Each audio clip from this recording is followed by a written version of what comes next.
Good afternoon, I'm Daniel Miller and this is Destiny Academy.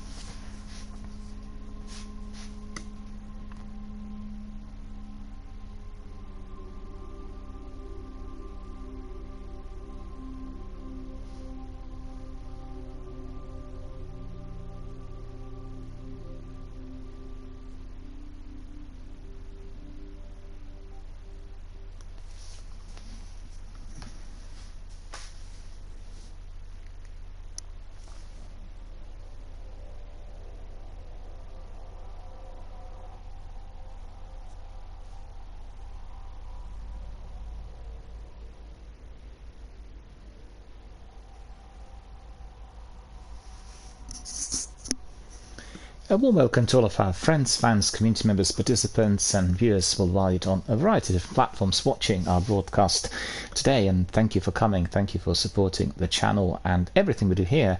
Most importantly, thank you for supporting our charitable fundraiser for Mind, the charity that we've been supporting of late here on the channel. So I don't know what's going on with my voice, but it's been playing up a bit during the last few days. Probably I picked up some bug really, considering all these changes in the weather, and I'm not sure really what to expect next.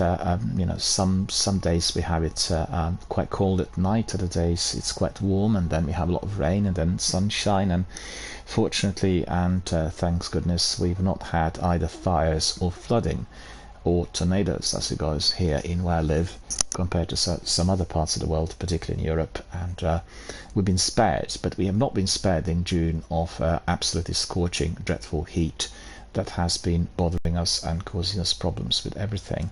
And it has been the hottest June on record in Britain, and I think the July has been one of the wettest on record.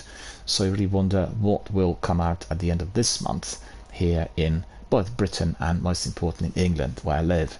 And we really have got to get our heads together about global warming. I watch and read the news on various hubs, and every single day I read things which are published, and I just can't believe for the life of me. I mean, I'm a person who's watched the BBC literally the whole of my life, and BBC used to be in the know for the news. It was the hub that everybody would rely on. I just can't believe what's happened to it. The news now on the hub that I get on the internet are just,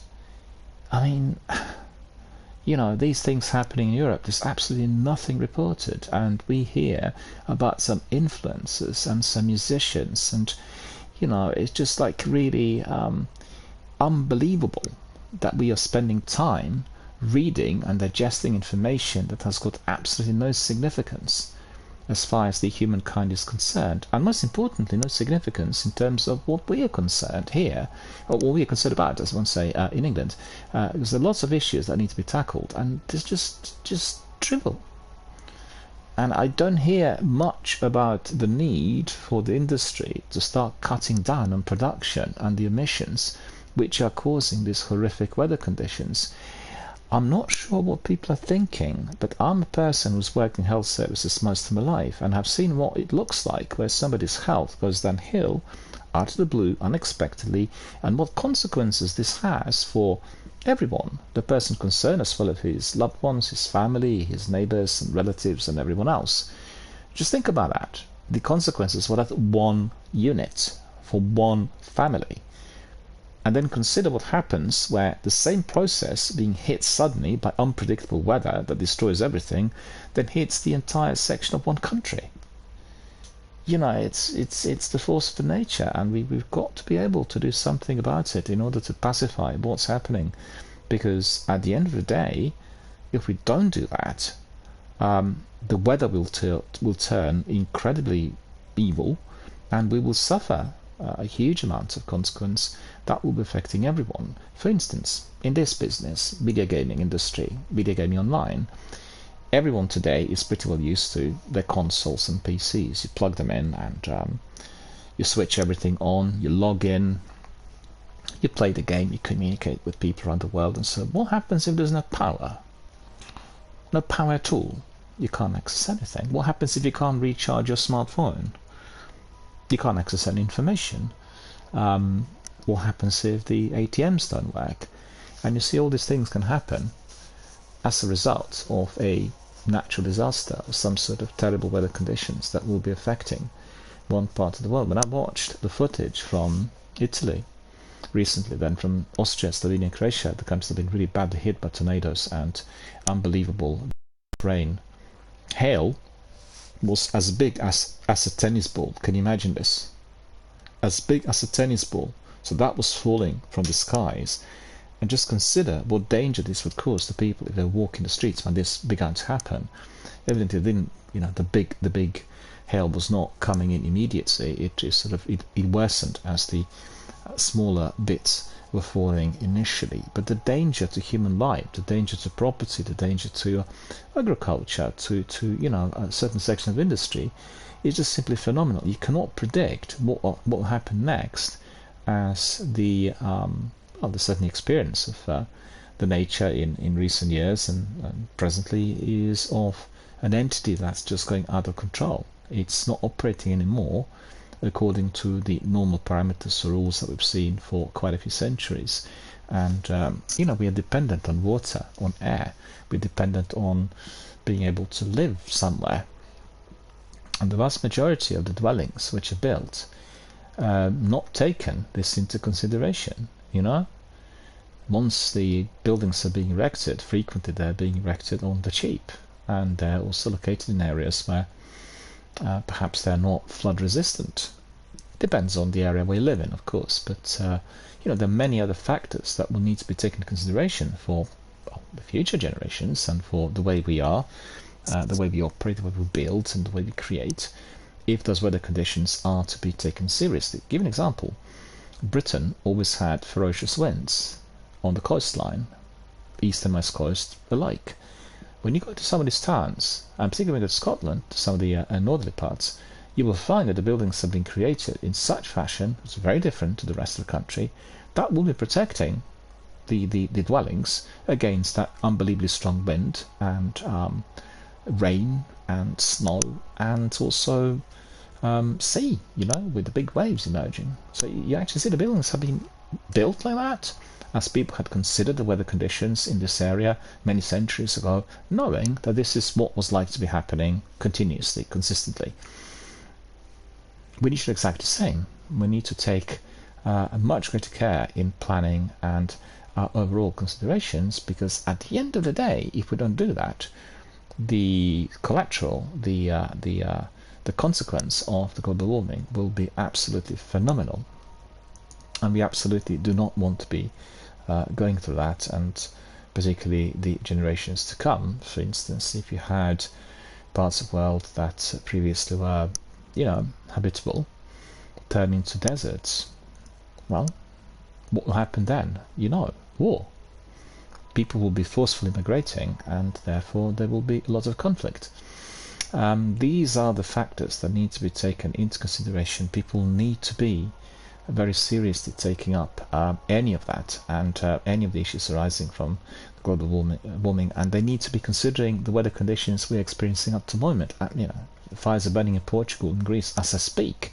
The temperatures there have been reaching 50 degrees Celsius, and it's just unbelievable, even for the people who are pretty well used to hot weather. An increase of 15 to 17 degrees is very sizable, and that's not something that they can easily tolerate. The body temperature obviously is also responding to that, and particularly if we are of an advanced age, become too hot, there are certain threats to our biological health immediately. I can just go on and on about this, but I just think that for the video gamers, the easiest way to conceptualize this is your entire world, if there was no power, would be just taken away. You wouldn't be able to access anything. And don't forget, all the accounts we have on Steam and Xbox and PlayStation, they're all on cloud, right? So we're accessing it through various accessories and various platforms, and we need to have power. Without it, nothing works, and the entire industry is based around the use of the power, right? and highly technologized societies, and that's pretty much the vast majority of countries in Europe, they rely on this immediate access to information. I wonder what this would be like if everything went dead suddenly out of the blue, and how people would adapt to the change. I'm certain people would adapt, and as beings, we're very, very flexible. But I wonder what kinds of reactions we would be getting, and how tolerant and patient people would be overall, as you could see frequently that there is that degree of impatience really arising in certain groups of people in our society due to the way we live. People feeling too tired, too stressed out, too pressurized at work, sleeping too little, which is a very, very important factor, and then being snappy, being always on the short fuse, and all these factors affect the overall health of any community, and I think it is frequently overlooked and not as seriously considered. It will have to be, as I can see, certainly from my perspective, as somebody who is a mature individual.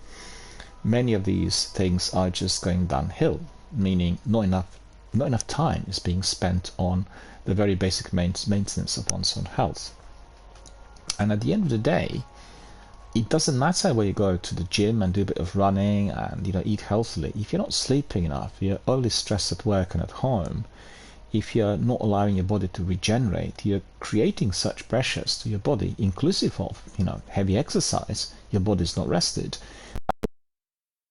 Problems, and unfortunately, sometimes if we're not careful, they could result in fatalities. Particularly heart attacks. So people who are not sleeping enough and then going for lengthy runs, or indeed going through the form of strenuous exercise, that itself is certainly very, very dangerous. And people need to conceptualize that in order to be productive, in order to be operating in the zone, as we call it, within a period of a few hours in the day where we are at the very best of our abilities, we need to be rested.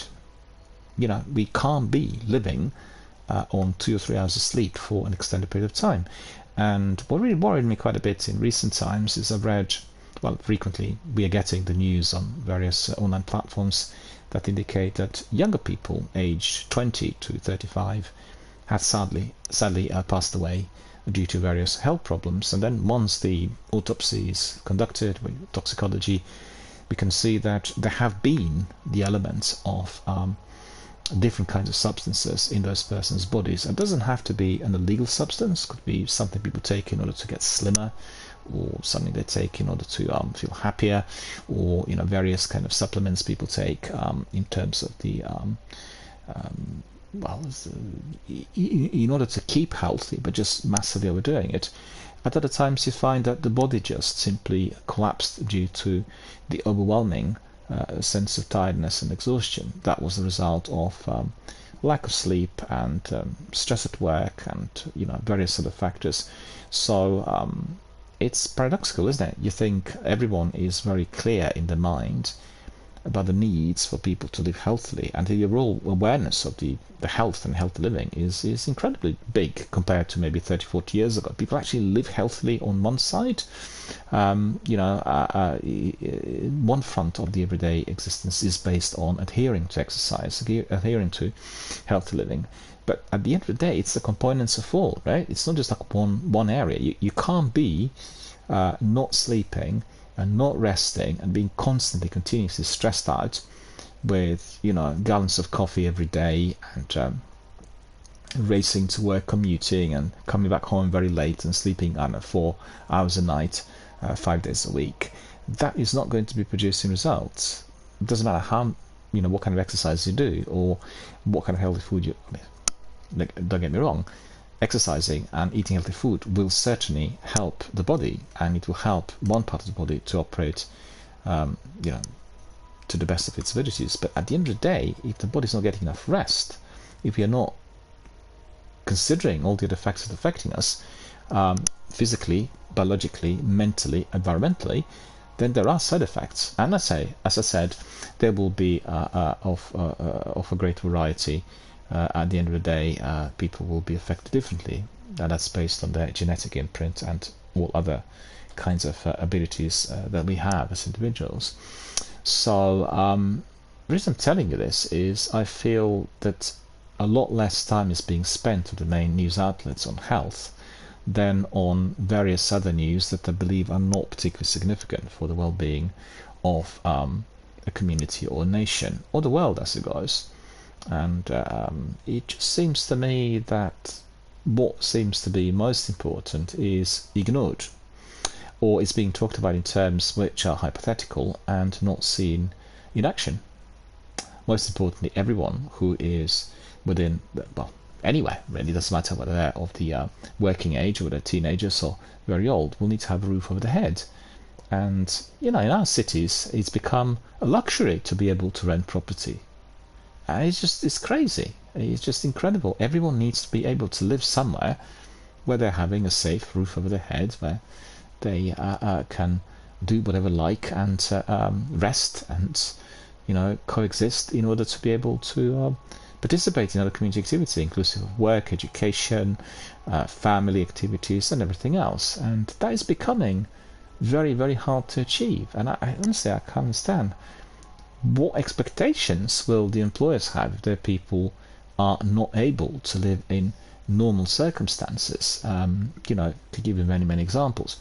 So these are the issues that require a lot of attention, and I think our gaming community can certainly raise these issues through various online discussions and various online activities. Our gaming communities are very powerful and many participants, and we can talk about games and news and in-game activities and our experiences, but we also can raise the profile of some of these issues very significantly if we decide to do so. And as you've seen, I had supported now several campaigns here, charitable fundraising campaigns on my channel, and presently we are supporting Mind. Mind is a British charity that helps people with mental health problems and emotional difficulties, and it has volunteers and professionals who deliver individual counselling from various premises around the country. They work from offices, and anyone who is experiencing a major difficulty could indeed be referred to their offices, and they can be then receiving adequate support and help from their staff. And in addition to that, lots of hospitals and GPs also will be referring patients who require that degree of support to Mind. And they will have a straightforward referral procedure. Sometimes there will be waiting lists depending on area where a particular patient lives, and then they'll receive adequate support, which could combine anything to do with the everyday living, so that's practical support together with psychological in terms of individual and group counselling, and any other ongoing support, sometimes referring to other networks or other services will be of assistance. People who've gone through homelessness and have difficulties in accessing social services, all of that can be delivered and provided by Mind. And I think the services are incredibly valuable. I had liaised with the charity for many years in the past, and I've had colleagues who worked for them, and very familiar with everything that Mind does. And I've seen people's lives being completely changed and transformed, and that's what the greatest benefit is at the end of the day for everyone who is involved in those projects, and that includes the staff as well, the therapists and counsellors, when they can see that they change someone's life for the better and that somebody's life's been saved. It's a fantastically rewarding experience, incomparable with anything else. So at the end of the day, we are supporting Mind, and we need to be raising funds for this charity. They absolutely desperately need funds in order to continue with the services that already exist, as well as to enable future development with more people being brought in, with more premises being acquired, more services made accessible. And as somebody who has worked in the charitable sector for quite a few years, I can sort of tell you that the numbers of the charities had kind of remained the same, but we had seen a significant decrease in the workforce and the number of places that offer such services. So to be all downsizing and reducing, providing fewer people brought in, fewer volunteers, fewer employees, and that meant consequently fewer services for our local communities, and therefore these donations are very important. Because at times of crisis and difficulty, it is the charities that in our country are always providing the biggest input and the biggest initiative in order to remedy all the problems, all the ills of the world, and support everyone in our local community. So therefore I support our charities, and I think it is a national treasure. We want to train and teach other people in other countries on how to do it, and we want them to do exactly the same. Whether this is going to be legally possible, depending on their system, is a separate issue. But we want to be presenting something that is the force of good, something that is giving us a very clear indication that together we can change things, and together with our support, without being concerned about the monetary side of things, we really can initiate those changes that really save lives and make humanity to be a much better place to be. So if you're interested and you want to donate, you can access the link, which I will just put on my chat very, very quickly. And I need to type it, so you need to bear with me. I'm not a multitasker, so I can't be talking, watching, gaming, and typing like some people. I just don't have this ability. I need to do one thing at a time. So now I'll type the message, which will say that we are supporting Mind, and if anybody wants to join us, they can just click on the link and get all the information on myself, the charity, and then Tiltify, the platform that is making it possible to do fundraising. It's all legit. It is all legally sound, and I'm very grateful that such platforms are indeed in existence, as they make it very easy for the profile of such campaign to be raised, and for the funds to be processed. They will go directly through Tiltify to Mind. I'm only a mediator, person who is doing a PR for the campaign, and also a fundraiser who is trying to generate as much interest as possible from various community members in order to donate, in order to support. As we've seen with the Bungie Foundation, it was quite easy, as everyone knows what Destiny is about, and Bungie is the company that created Destiny. And also for any donor, they were providing also lots of different gifts, and these gifts bear with me a second.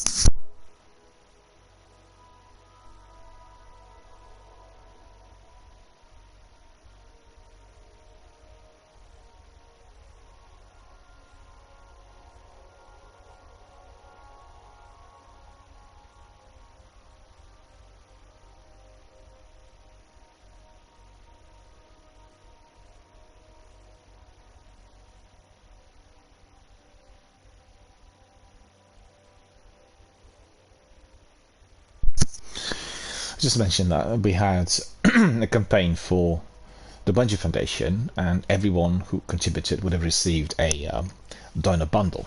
Now that donor bundle is very attractive because it's unique, and your donor can have it, and it can be used within the game.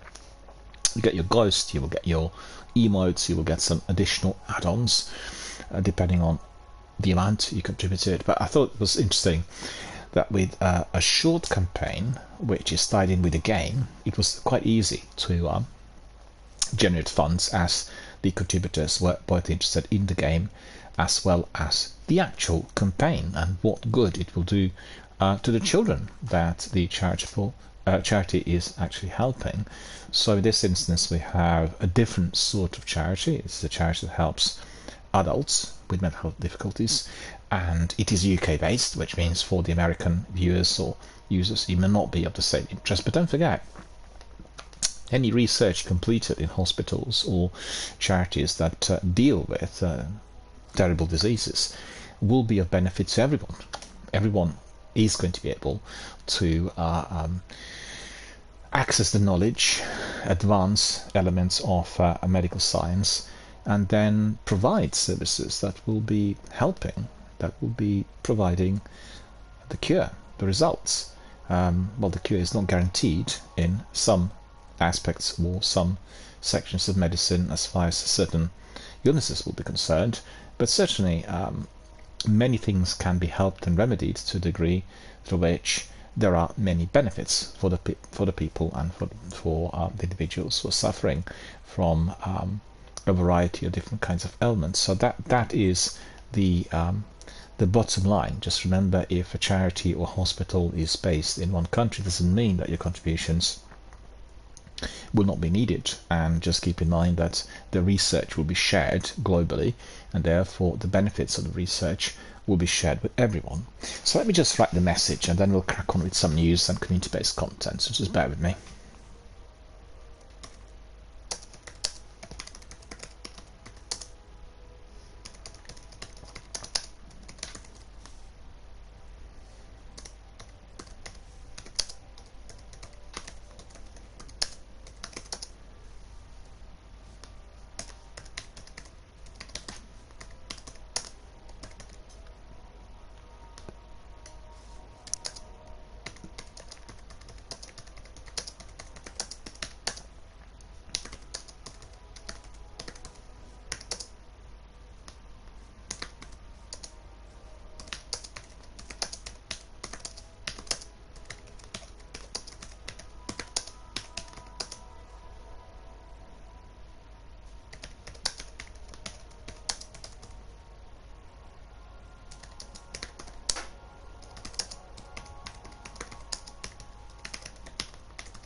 there we are, my friends. That is basically what I've written. I'm presently running a charitable fundraiser for Mind Charity UK. If you'd like to get involved, get to know more, or simply donate, you can simply click on the link for further information. The link is there, but I actually just remembered now that that also needs to be pinned. And then once we pin it, it will be up and everyone will be able to see it at all times as we carry on with our stream. So that's really good. Anyway, I gave you some ideas on as to why we are running those charitable fundraisers in here, and also I gave you some ideas on what I think about the current weather conditions, global warming, and how this is affecting everyone, and consequently the way it could affect the video gaming world if, for instance, a country is being struck by natural disasters such as massive flooding or tornadoes or earthquakes or anything else. Then we will experience the absence of power. If there's no power, the electricity is not accessible, then we don't have our equipment to work, and therefore we can't access video games, we can't play anything, we can't communicate with anyone. So anyway, I think people need to conceptualize the impact of that sort of natural disaster, which will be immediate on everyone. And as I mentioned, I have been supporting the Bungie Foundation with a charitable fundraiser, and in addition to the support of little children who are suffering from serious illnesses, to the program called Little Lights, they also are part of the Natural Disaster Fund Relief, and they liaise with the UN and provide services and funds for activities that will be remedying the problems caused by natural disasters globally. So it's not just in the US, and that's terrific, and therefore I really support the charity and applaud the foundation for all they've done so far. And I think that is really truly remarkable, and certainly something that I always will be admiring. So let's have a look what news we've got today. So bear with us a second, I need to just get it all up. Well, one of the first things I need to say is that on this channel, a little while back, we had Apex. And Apex is a wonderful multiplayer. I find it to be very, very good. Let me just get this up.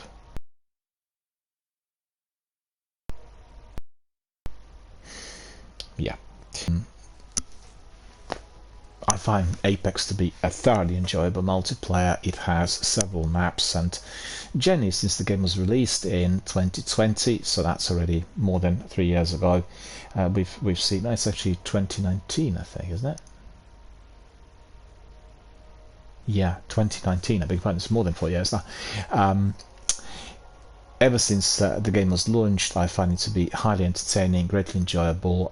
Initially it had lots of issues with glitches and bugs and technical problems, but as they went on, they just remedied and resolved many of those, and also introduced new maps, new characters, new legends as they call them, which are unlockable. Each one of them has special skills, and the skills are tied in perfectly for the multiplayer. So you have a team of 3.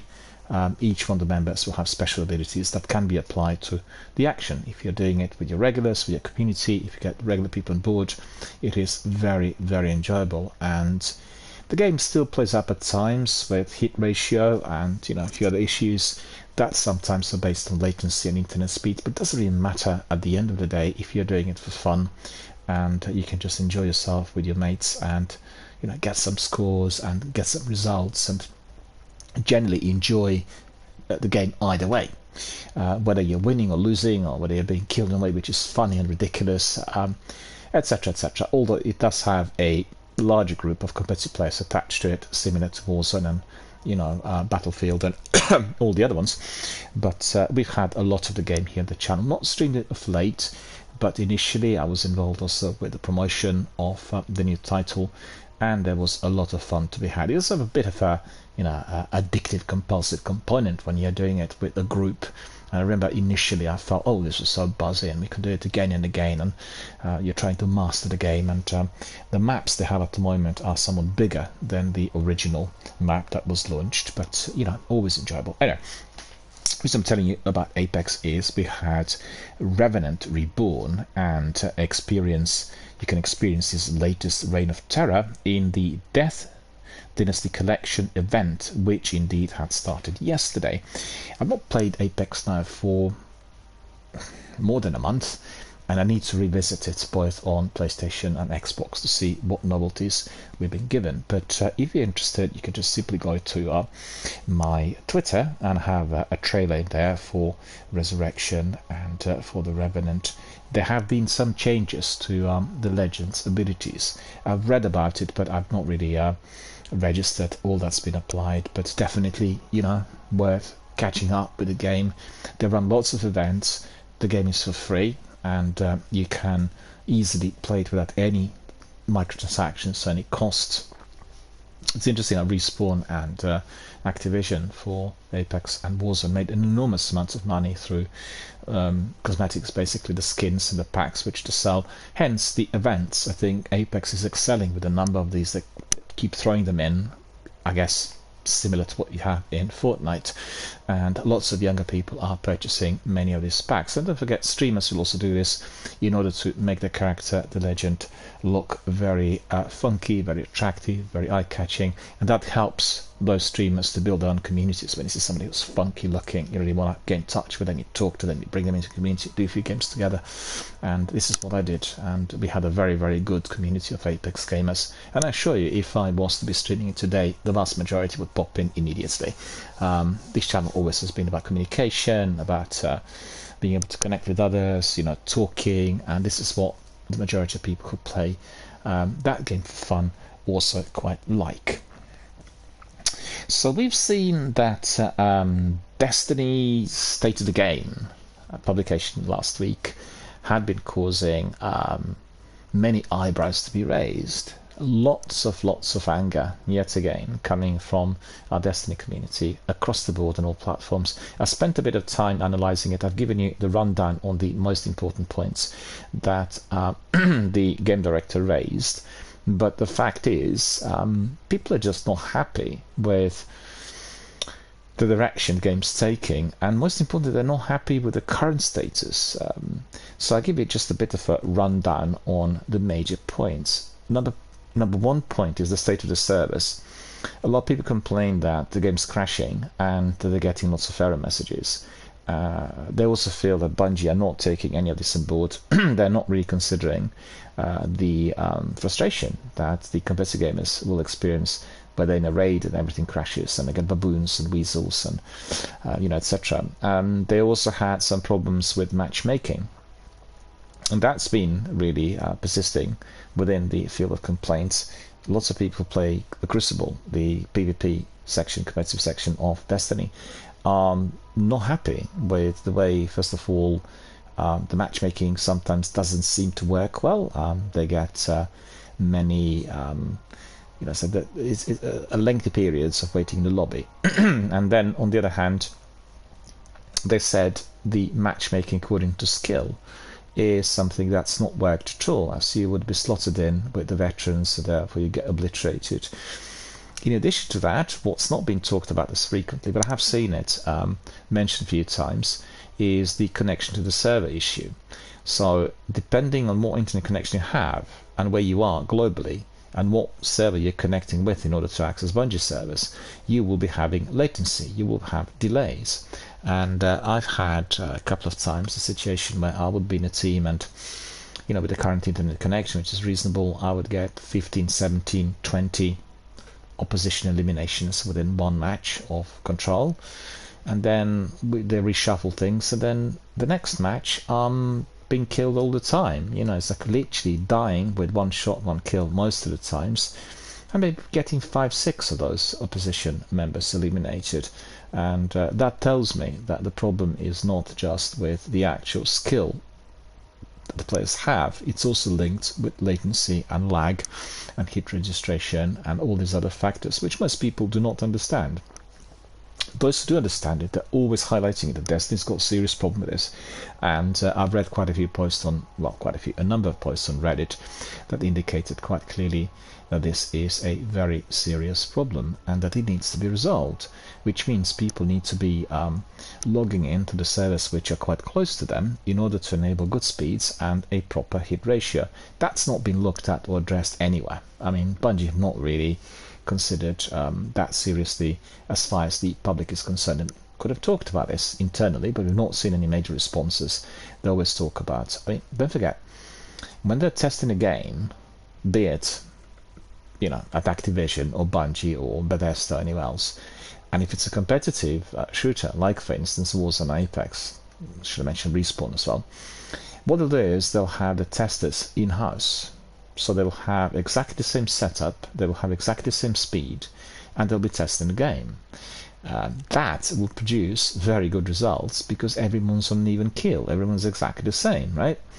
If you're looking at the other issues which are described on Reddit, they're not specifically linked to everyone doing it within like an esports setup.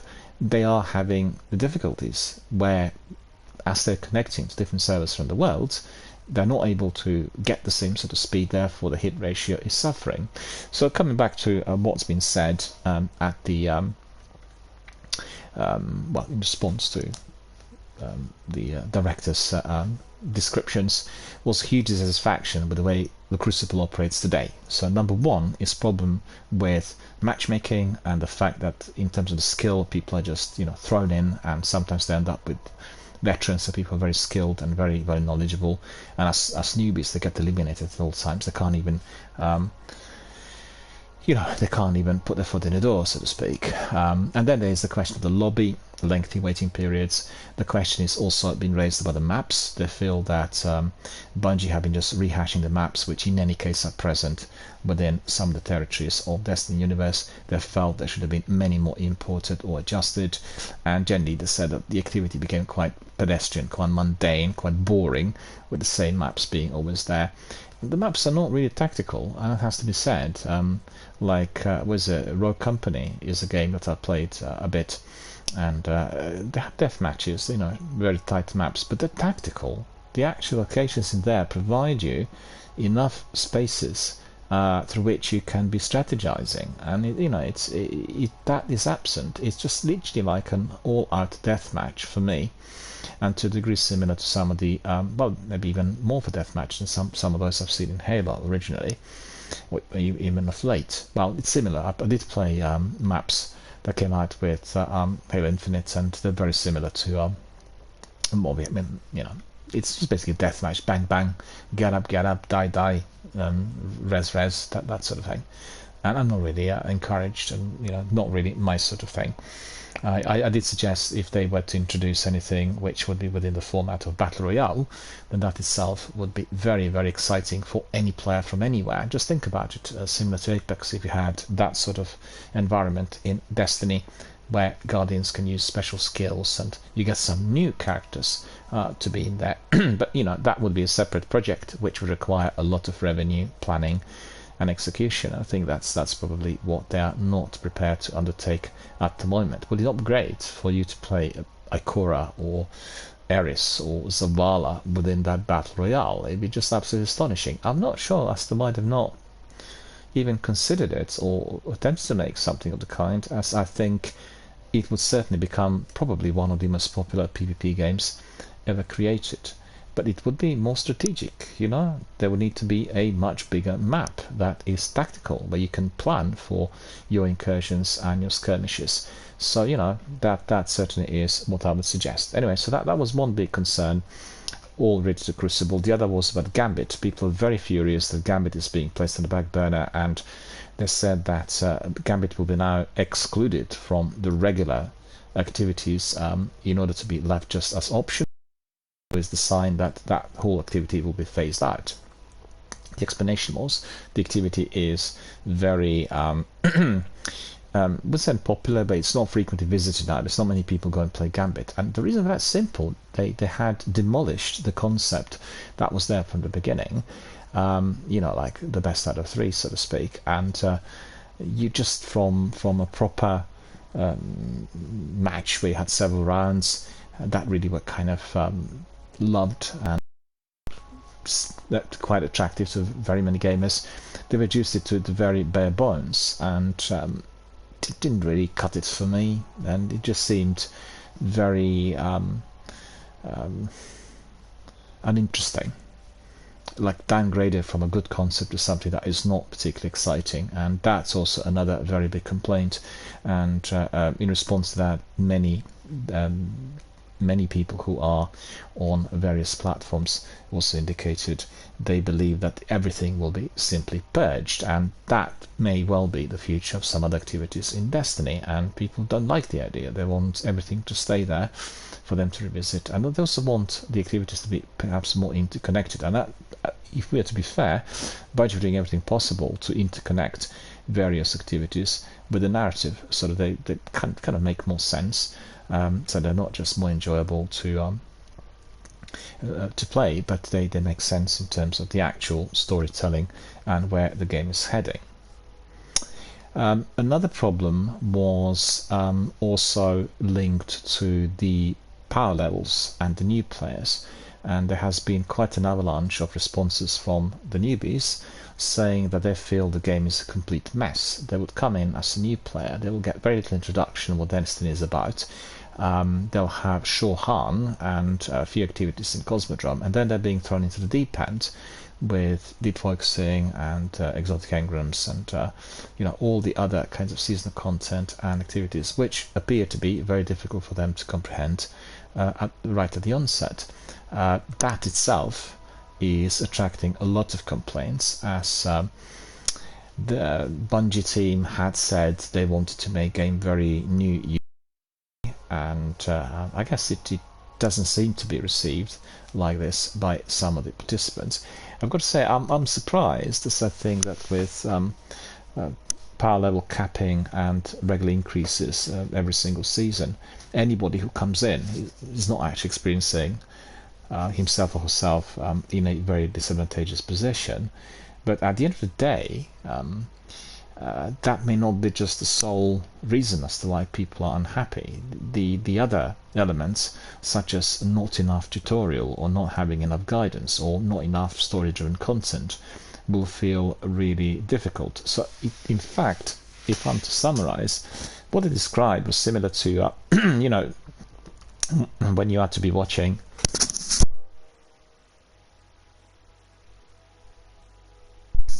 when you had to be watching television series and you missed out on 3 or 4 episodes, and then you dive in halfway through the season, and actually the episodes are not like standalone ones, but they're interconnected with the narrative, and therefore you find yourself wondering what on earth is going on here. That's the way it feels with these complaints, and I think Bungie will need to take much greater care in order to remedy the issue with more story-driven content and everything else which is attached to it.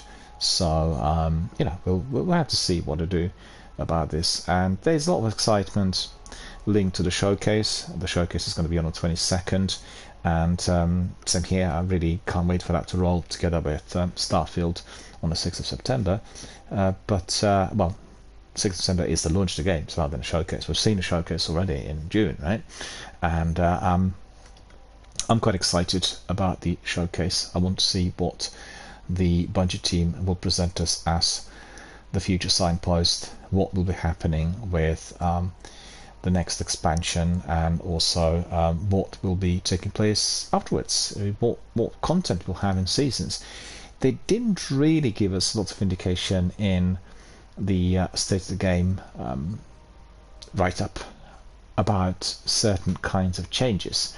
They explained that there will be some in-game mechanics and some approaches that have never been seen there before. They said that there will be a lot of work on the narrative. There will be some other things introduced in terms of the loot and the overall acquisition or certain types of items. But all of that seemed a bit faint, as they want everyone to watch the showcase and get a very good picture of the overall interest that people have in the title at the moment. That's the sole reason for it. They could have told us a bit more, but they want everyone to be logging in and watching, as this will be certainly a very, very good introduction to all that is to follow. So let's see what else we've got there. There are some questions that I had from our community in response to the news and to Destiny. And we have our friend Glitches 2099, who says, what happened to the Bungie that was making the Destiny that they all wanted to play? So he says, it's pretty much the title, but I've been thinking about this. I remember watching one of the annual reveal streams and they said, we are going to start making the Destiny that we all want to play. Is this the Destiny those developers would be wanting, with them not making earnable armor sets because people do not want to wear them, not touching entire sections of the game that are called core playlists, a full campaign that was fun to play but had no substance? What about seasons that stopped being playable after 6 weeks? I'm just confused how this is the game they want to play, but everyone in the entire community is stepping away. Am I the only one thinking like this? Asking a question. And he then edited and said, I know they changed the motto, but why did their thinking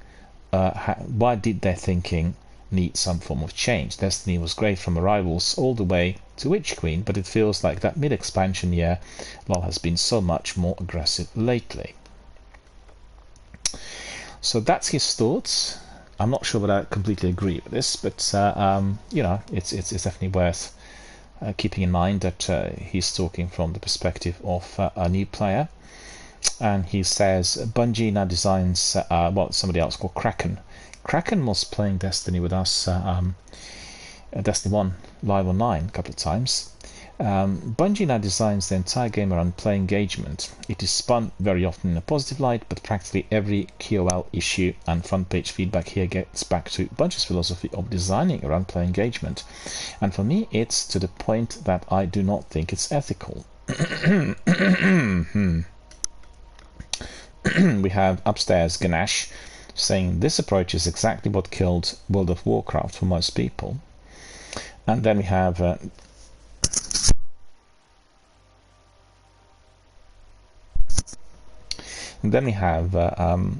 Deweese saying, I think World of Warcraft shrank so hard because the game is almost 20 years old. You can indulge in whatever hypothesis floats your boat, but to me it's just like an old game type of stuff. At the end of the day, 19 years in a game, no matter what is going on, is going to look just pretty samey.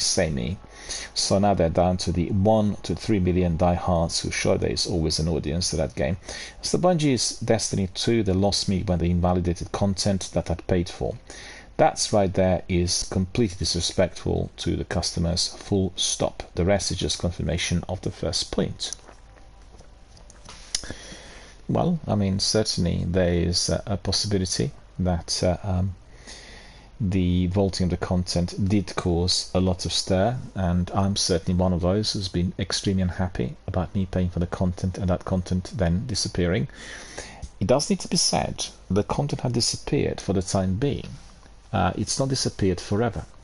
They were not telling us whether the content would come back, in what shape and at what time, but it is the vaulting because of the space which they require for this game to be constantly evolving. I mean, I understand that, but I do want to see the content in some shape or form at a later date, easily accessible to all of us who paid for it, because we paid for that content and we want to play it from time to time. Even if we don't want to play it, we paid for it. You know, we should be able to have our ownership of the title and the expansions, and they really need to remedy this sooner or later. As you could see, there is a lot of sour grapes about the whole approach in the community ever since, and I've known many people who decided not to come back for that reason alone. And Macy's Online says, almost like making a fun game makes players stay. And that is the thing I think developers fail to see now and then. If the game is fun for people, will stick around. Right now, the game really isn't fun for a good-sized group of players. And that in turn has everyone looking at everything and pointing the finger at what they feel is wrong, why the game is in this state. So we have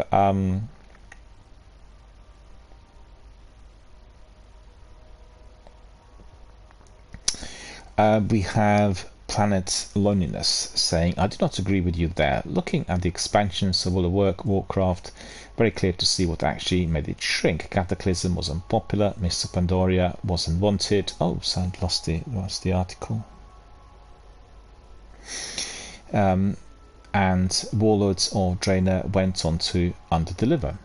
You can look up the subscription metrics expansions if you want, as well as any feedback review of them at the time. And now it is worth noting that the player base did in fact rise to a lot of popularity gain after World of WOD with Legion, and continued with the beginning to mid of Battle of Azeroth before dropping again due to mass complaints. Heroes due to the hype of Shadowlands for only half to be under-delivering, etc, etc. So he is just referring to World of Warcraft and consider what's wrong with Bungie and Destiny. And Kayori says also they're not actually designing for engagement, they're designing for playtime, which resembles engagement in the stats. If you're trying to engage with the game, surely you're going to be all about it and playing daily. But from a statistics angle, that does not look that much different than someone logging in daily to tick off a box that's time gated or whatever. And ultimately, Bungie really doesn't appear to care about engagement so much as spending. No shock to anyone who's been paying attention that the Eververse went from a little side hustle to clearly being the primary profit center for the game. Does no one remember Luke Smith at the time of the Taken King talking about how players will throw money at the screen to get the cool new emotes? And then we have Entropy saying, yeah, long-term engagement does not sell content expansions. Happiness certainly does. You want engagement, let players go hard at their chosen pace. And if they grind really the game through the seasonal content and finish it in a month, well, that shouldn't be treated as a problem. Just let them take the break, because somebody who plays like this will usually play in bursts. Because what matters the next time you ask them to open up the wallet is not whether they were engaged during the second half of the season, it's whether or not they finished the season happy. Bungie still doesn't seem to understand the warning signs until it's far too late. The community is completely angry. Now someone will say, well, but Reddit is a minority. Well, it is not really the fact. Fourth lowest player count since tracking started. He's given the stats in there. Second fastest drop in player counts from expansion launch, made fastest, that is after Lightfall. With the exception of Rage Against the Sunset, the worst lows at the end of the third season, not the second. And while we have fourth lowest player counts, that's a drop from the highest player counts even when Lightfall launched. First time since tracking started that seasonal launch didn't cause an increase for average player numbers for the month. May merely show the bleed rate up to 10 to 29% versus 35% first month, and then 20% in June, 25% in July.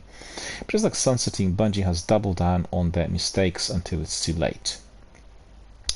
Right, so these are very interesting points, and I think I would agree with some of it. Well, we have Cloud Bunopai here. Thank you for following, Cloud Bunopai. How are you doing? Good to see you. Thank you for joining us. We're just debating some community content that's come up on Reddit and Destiny related. Some people there are also our community members who are watching and participating and sometimes playing the game with us live. Kraken is one of them. And as you've seen, there is a lot of dissatisfaction with the current state of play, and I still think that there is a lot to learn from that. The biggest problem I have, if I'm to be linking it with what the game director said last week, and also what we are hearing from the Reddit community, is this worry about monetization. And I personally feel that the monetization has been pursued very aggressively in recent times. We've had, for instance, a massive increase on the items that you were to be buying, and then simply you were driven to the position where you had to buy the dungeon keys in order to be able to do the dungeons. And originally they were suggested as inclusions in the new season. The seasonal content had been growing somewhat, but the prices have also risen. So the recent season was 33% higher price-wise, than the previous one. We couldn't use the silver anymore for it. We had to purchase it directly. Then more items to be sold and bought through Eververse or elsewhere, like for instance 30th anniversary pack. So I know that Destiny is a game that costs a lot. That is the fact, and the maintenance of it and everything else attached to the game is A, voluminous, and B, requires huge amounts of tech and manpower. We know that, but they need to really come up with a strategy that will be enabling monetization in a way which is profitable for the company and also acceptable for a variety of community participants. We do not want, and I have to stress that again, for the policy to be completely altered to what we had in the first game, meaning we have to pay for expansions, we have to pay for the base game, we have to pay for the seasons, we have to pay for dungeon keys. On top of that, we need to be paying for some extras as well if we want to be progressing down the route that the game is pursuing. That's not acceptable. You purchase something, needs to be a full pack. Add-ons need to be very carefully considered, and they need to be given under certain conditions.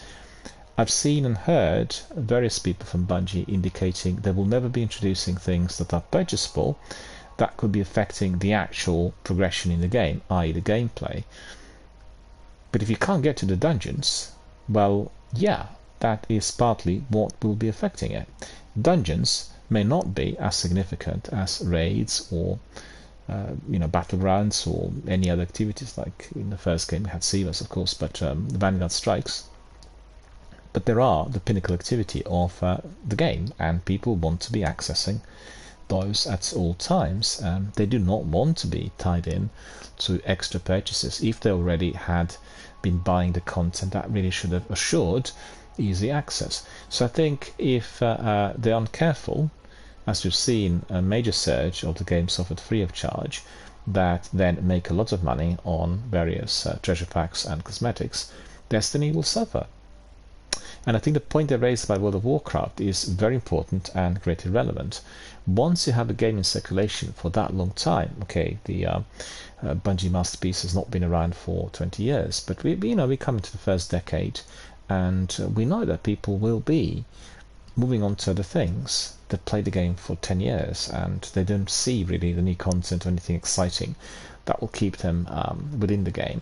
So at the end of the day, the Bungie thinking that was linked to the new gamer database, new people coming in order to keep everything afloat, somewhat backfired, I've got to say. You've got to provide new content that is attractive and interesting, and that content will need to have some degree of introduction.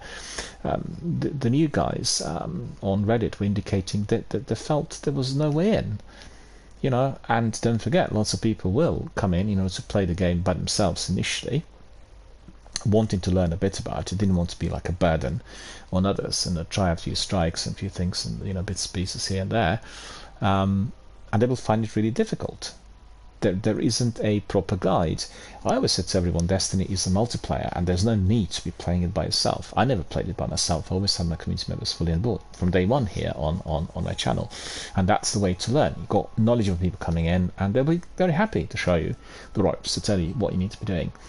Not everyone is like that, and there needs to be more of the tutorial and introduction to what happens in the game for those people who are brand new, and in order to level up, in order to get some knowledge, in order to feel strong enough to connect with others. The game does feel half-baked, like a beta alpha project which is still being worked on, and there are these sections missing. Ever since they've altered the content, you don't have the linear storytelling. Well, wasn't always the game wasn't actually told in a very linear fashion, but you don't have the elements of it which can be replayed in a linear fashion, as was the case really with the first game, and then get some knowledge, not just reading the lore. I can assure you the vast majority of new gamers will not want to be reading the lore. They will not go down that route. They will want to be simply playing the game and learning from others. And I've got to say, I've read a few postings recently where these others, the people who are involved with the community for quite some time, were, some people also a bit frustrated with the state of the game, and they were taking it out on the new gamers, where in fact they didn't spend enough time trying to bring them in and train them and teach them how to do certain things. and it's just general frustration mounting, and I think that's a huge concern for everyone. I think it's a shame, as Destiny is a wonderful game with many different avenues of inquiry and many different types of activities which can be completed at any time. We've seen that the games like Destiny, Elder Scrolls, Fallout, Red Dead Redemption, you name it, Mass Effect, they basically are social networks in themselves. And having your community attached to a channel, or you become a member of somebody else's channel, i.e. by being a participant and joining and watching the streams on a regular basis, you are that cog in the machine. You're part of that community. You are watching, discussing, participating, enjoying every single day, and it is about the regularity. People may not play the game every single day. They'll come in and watch the streams and hook up with friends and find new squad mates and debate things which are not always Destiny related. So that's the beauty of the game, and there needs to be that degree of content.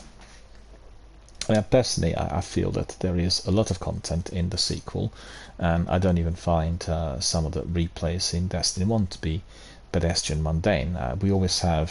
We play Silver Strikes, and we play Nightfalls and Prison of Elders. There's lots of challenges in there, so it's a challenging aspects of the first game, which will always be interesting and quite different dependent on who is seen as a participant, and that itself is certainly something that I enjoyed.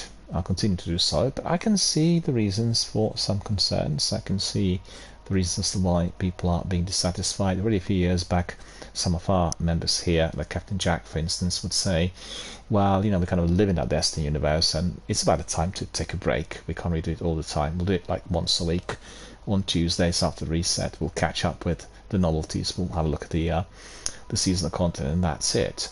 So the key area there is longevity of the game, how the game is going to be performing in a long run if we don't have any major changes applied. That's the question for Bungie to answer. We can't tell, and I think the game that is probably most relevant to what we see here is Elder Scrolls Online, and what they've been doing in there with the process where they imported the maps from single player games, and they brought in all the old characters and integrated some parts of the story. I've not actually gone in there of late, so I'm not sure how well that works, but there certainly was the element of the overall Elder Scrolls integration of the characters, of the maps and the environment into one big world, which people can be accessing and exploring at will, with I guess some new additions with some DLCs, and also some parts which are linked to the old games. And I think Bungie will need to really look at that and consider it quite clearly, and hopefully they'll be able to provide us with more of that interesting content, with many more interesting in-game activities. At the end of the day, we just have to be a bit more patient, and we need to see what they will come up with on the August the 22nd. Right, so I think that's about it I have news-wise for you today. And let me just very quickly see. I had some invitations, but it's funny because somebody was inviting me to play Apex, so they must have been listening to the broadcast as I talked. And we are not playing Apex today, my friend Batutu, so I'm not able to join you. What we are doing is we're playing Destiny, and so that's exactly what is happening here. And let me just have a look. Yeah, that's right. We've done everything which is community based. Any more questions in there? Let's see if I received anything from our community. No, we have some new members. I'm grateful to everyone who is joining us. We have Claudia Buniopi. He has joined us here on Twitch, so that's great. Thank you very much for that. Really appreciate it. Now a member of our community, and then also we have Scarlet Art. They joined us. We have Elevate Streamers. We have Debbie Wiggum. We have Magdalene Trentborn. We have Mimra Backing. we have Alina GF, we have Anna May Verato, Alaya, Lizard Nemu, and the list goes on and on. Also we had, these are the people who joined us on Twitter, and we also have, it's a bit annoying sometimes, you know, you have quite a large influx of people coming in, a few dozen, and then suddenly you realize, well, they've gone in there because it's almost like likes for likes, to follow, that sort of thing. And frequently I see people come in and then disappear, although the content and everything to here is exactly the same literally throughout, and I really sometimes wonder as to why that is. We also heard from Mind. Mind had told us, hope today's stream is going to go really well, Daniel. We are so very grateful for your continued support. And they also sent me another message the other day saying, you are a superstar and thank you for supporting our campaign. Well, absolutely my pleasure, guys. I'm very, very privileged to be able to do that. I'm running it on several hubs, so it's not just on Twitch, it's also on Twitter and on Instagram. And we have somebody popping in, Joho7, asking us whether I can help him with the Vault of Glass mission. I'm afraid I can't help you with that. We are not doing raids here at the moment. We'll do them as we reach milestones which are part of our charitable fundraiser.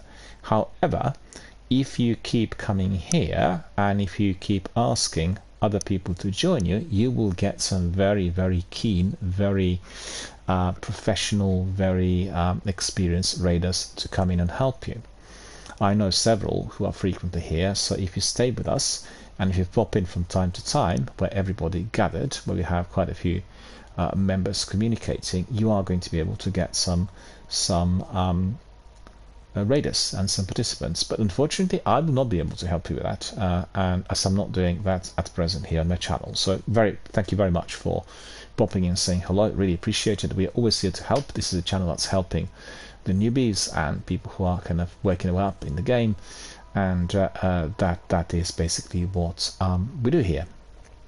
So I'll keep you in mind, and if anybody else comes in later, some of our veterans, people who like doing raids, I'll send them to you. Does that sound like a good deal? Hopefully.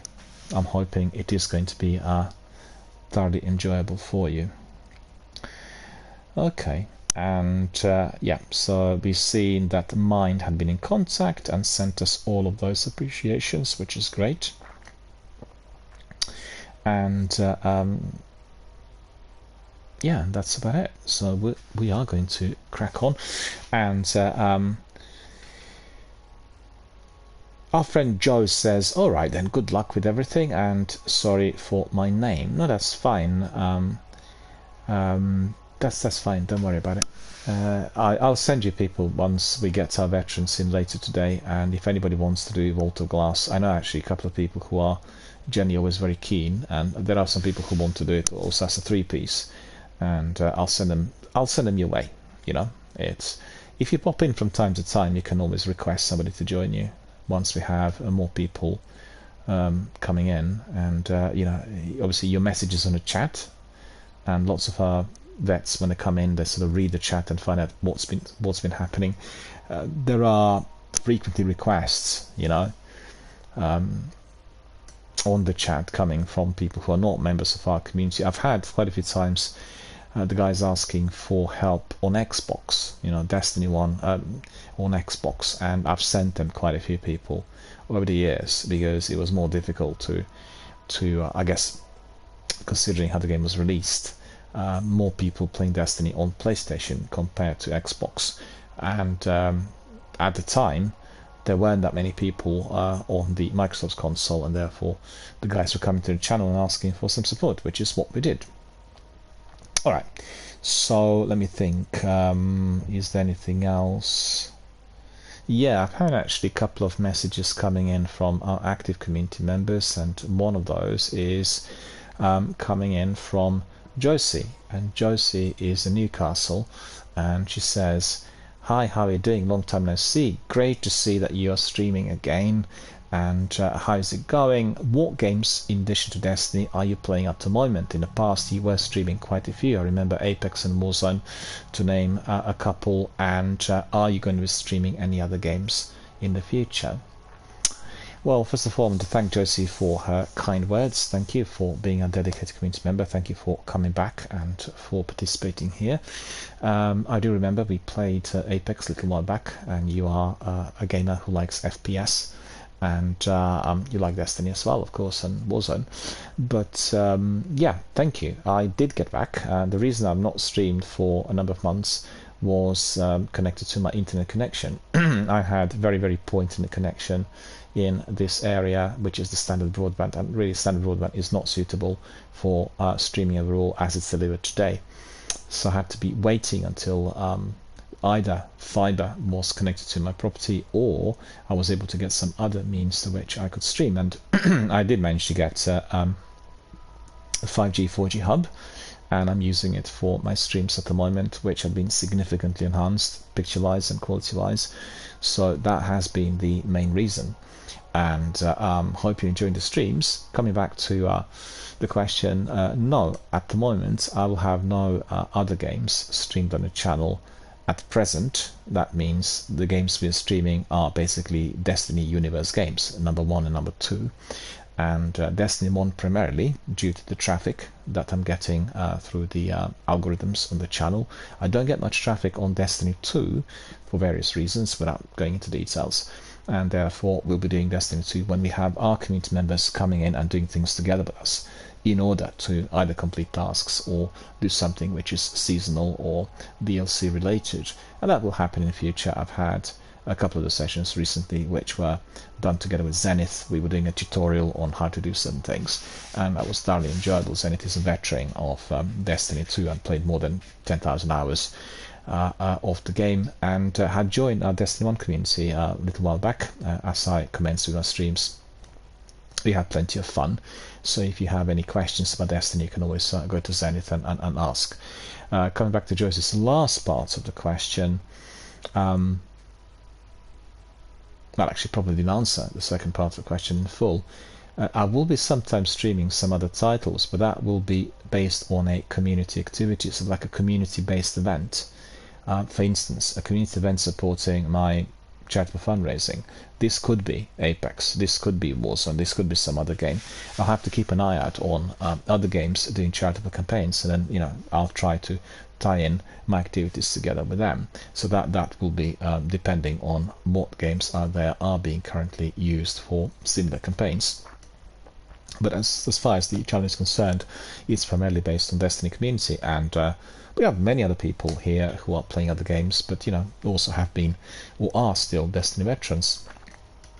And the idea is to just make our community as big as possible, and the variety streamers are usually people who've been doing it for quite a long time, and people who are sponsored, so they will have a major backing that is providing them with an enormous amount of traffic and huge number of viewers. So it's very easy for them to switch from one platform to another, and have like one main game that they will be dedicated to, provided by whoever is the main sponsor. And I'm not in that category, and therefore I have to really adjust things differently. We've had variety streams in the past, and I just thought they were very interesting and very entertaining, but they weren't really, in terms of the statistics, as successful as I would like them to be, and therefore I had to be adjusting to the whole thing, and create a concept which is what you can see today. And also sometimes, if you have a channel where the majority of your participants are dedicated to one title, they may depart if they see that you are also doing other titles, because they feel it's not really their thing anymore, and they haven't got the same community of gamers coming in every day. And so the actual status reflects what we have with these massive big AAA blockbuster games.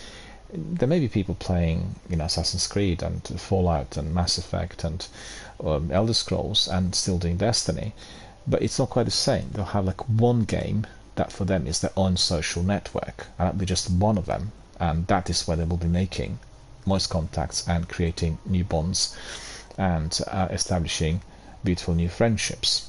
So I think that's the concept which is very much present in the video gaming world, and therefore as a streamer I've got to adhere to this if obviously a channel is to be successful with reasonable traffic and high quality content. The last part of Josie's question was linked to what games are you playing at the moment.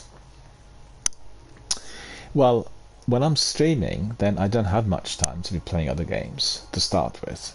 What I do is I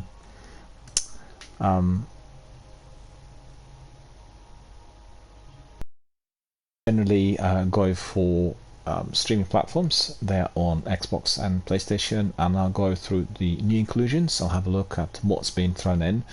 PlayStation does that in large slots, so it's once a month when they bring in lots of games and discontinue others. They're usually about 20 games or so. With Xbox, it comes in bits and pieces, so you don't have that many departing, and you have quite a few joining the platform.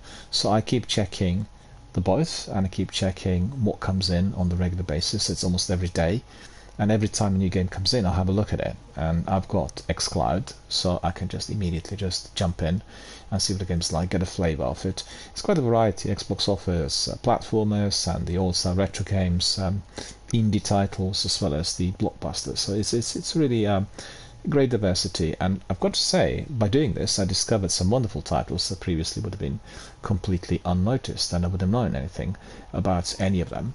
So that has been indeed very, very beneficial.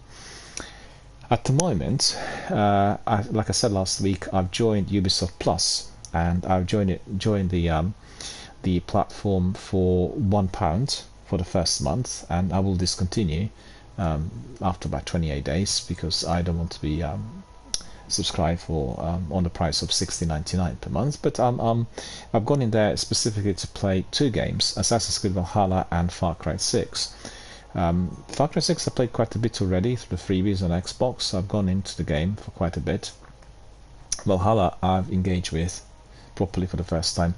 Now I've played it every day during the last 7 or 8 days, and I've gone down the route of, I think, 20 something hours already. It's a very, very good game. It's a fantastic game, I should say. Outstanding type of project that is beautiful, immersive, beautifully told, great narrative, fantastic storytelling, very interesting, lot of activity, a lot of stuff going on in the open world. It's a perfect merger of the open world with narrative-driven content, and so many things to do, and you can build your character to your liking.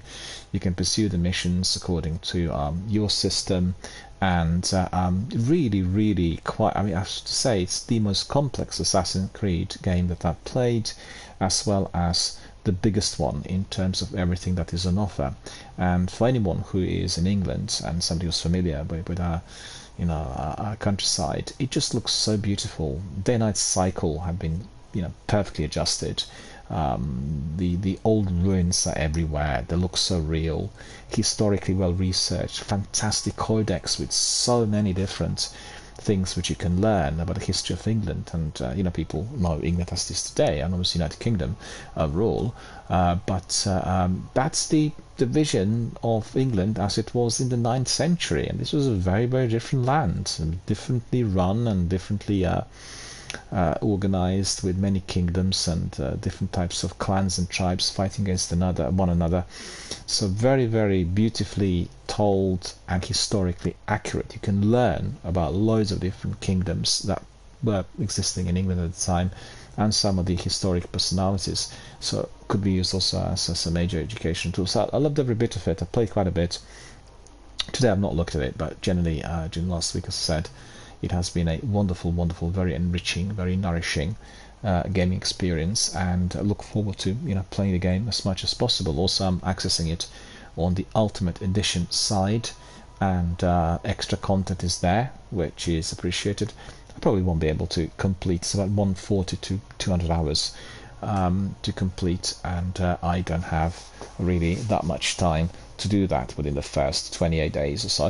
But it doesn't matter really. I wanted to have a good look, and I'll purchase the game as I love it. It's quickly becoming one of my favorite single player games, together with Mass Effect. It's just the volume, it's the content, it's the quality, it's the visuals, it's the music. It's so well researched. When they start sailing, you always see somebody singing, and they sing these old songs of the Vikings, and and it's just great, really. And also they have quite a few difficulty levels, and you can really tailor it to your style. If you really like the story, like myself, you go for the story level. If you like fighting, you make really the activity insanely difficult with lots of tips and tricks. And the Eivor character, the lead character, has a fantastically big, well-researched skills tree. It's massive. I don't remember seeing any skills trees that were as big as that ever before. And you're unlocking it bit by bit as you're completing tasks. Obviously, more tasks you complete, bigger or greater the skills are going to be in terms of these unlockables, and you can be doing that for quite a few months. And replaying the game, you can swing from male to female character, could also change the perception. I think with the female character you will feel a bit more empathic because she is a bit more vulnerable, and with the male character you are going to feel that he, after all, irrespective of what happened to him when he was a child, is quite brutal, quite barbaric, who will be pursuing the conquest. And so I think there will be quite a different perspective of how you identify with the protagonist, because the opening sequence, the prologue of Valhalla, is probably the best I've ever seen. I don't remember playing any other game where I would felt so well bonded with the lead character and felt so emotional, and you live through it. You literally are in that game during that period, and you really feel so much about all that's happening on your screen. So absolutely 10 out of 10. Doesn't matter what people said. I'm absolutely bored, and I'll continue playing it. Far Cry 6 is a very, very good Far Cry game, well embedded within the series, and quite humorous. I guess in one way it's quite different to what we've seen with some of the recent ones, but still it's the same concept which you can easily recognize. Even if you play Valhalla, you can see the elements of Far Cry being imported in there, and that's definitely something I quite liked. The story where you are importing different skins and outfits, and I got many of these as I had subscribed to Ubisoft Plus, so they're all kind of thrown in immediately as a reward, and all of them are related to other Assassin's Creed games. So my Eivor will look very much like some of the other protagonists in Ezio Collection, or Odyssey, or whatever the other ones, Brotherhood.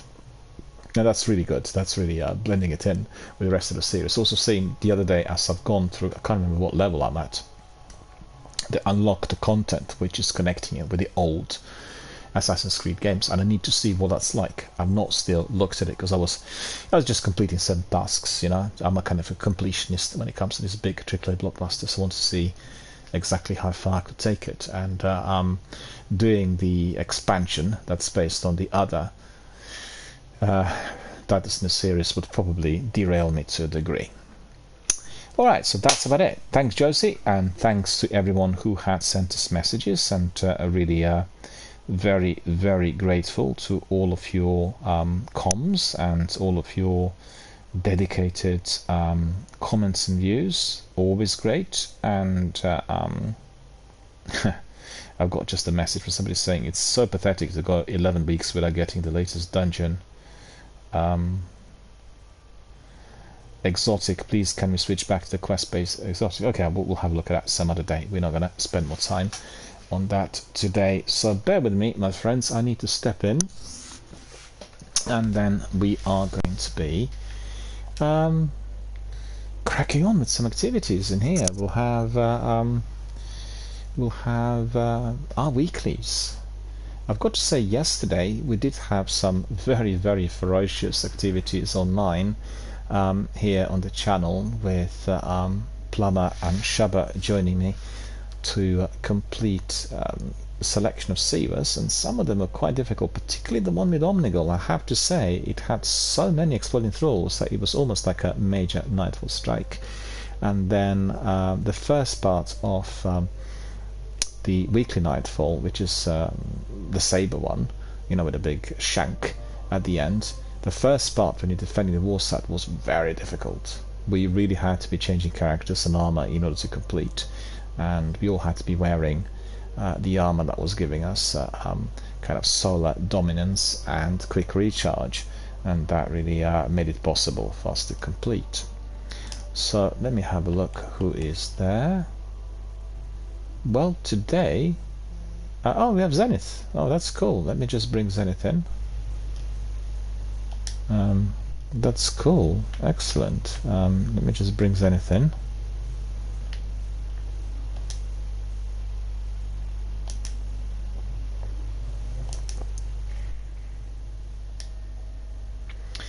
Zenith is our dedicated Destiny community member I just mentioned earlier. Our friend is also very knowledgeable on Destiny 2 and played more than 10,000 hours of that title. So if you want to ask any questions, you have any other concerns, or you want to learn, definitely ping Zenith a message, and we'll be able to respond. So we have Zenith, but unfortunately I couldn't see anybody else.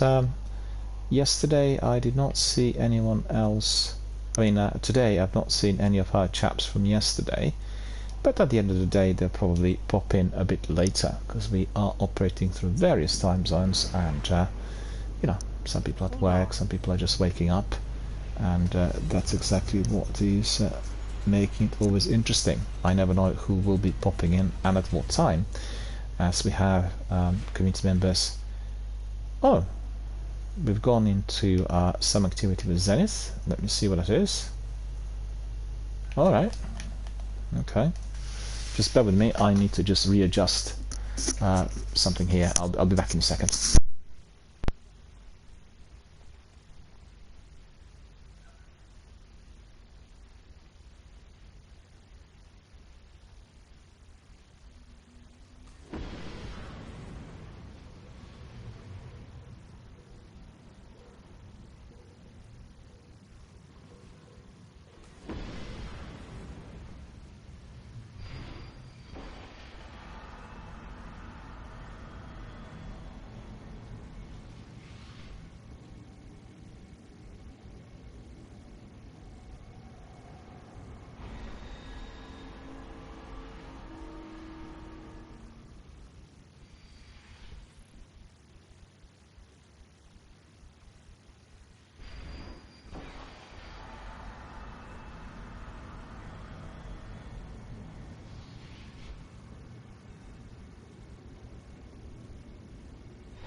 Alright, my friends, let's see what's going on in there.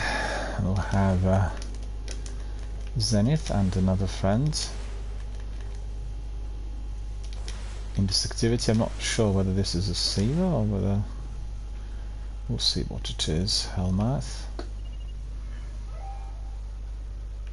Defending ball set. Guardian down. Why am I there? Hang on. That's really odd.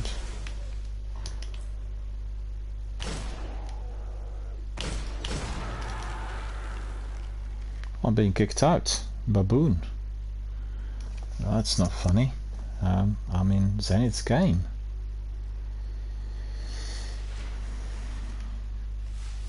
Okay, so where do I go from here? I don't know where our friends are at all.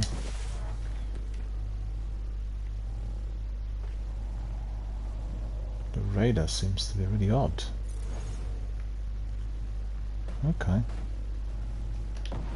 So I think Zenith is up there.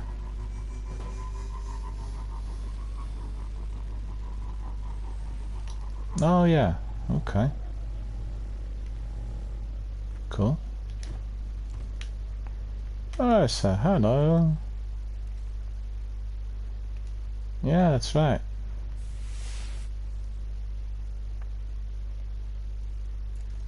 Cool. You lead the way, sir. Let's see where we go. From here. Oh, we go back to orbit. Alright.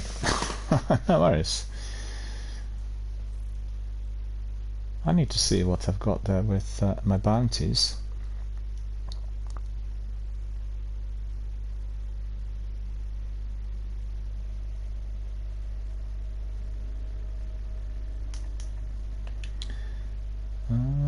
Progress. I completed one of these yesterday, so I'm kitted up with these bounties pretty well.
Don't know what's happening there.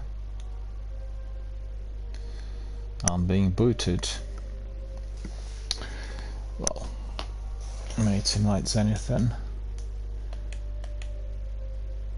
Unfortunately, didn't see Zenith.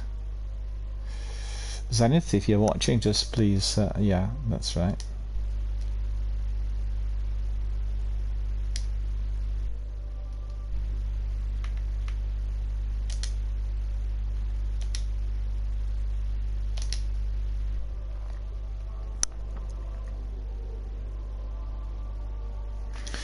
Joining the fire team. There is this bug that keeps hitting us. We've had this over the last few weeks,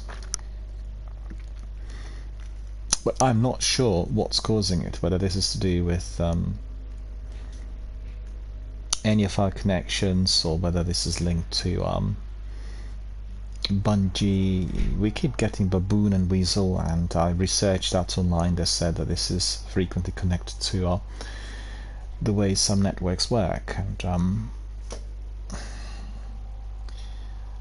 I'm using 5G, 4G internet, so I'm not sure whether that has something to do with it, and it's kind of settings, but I can't do anything about it. It's just by default. I argued a toss, and you know, it's just the way it is.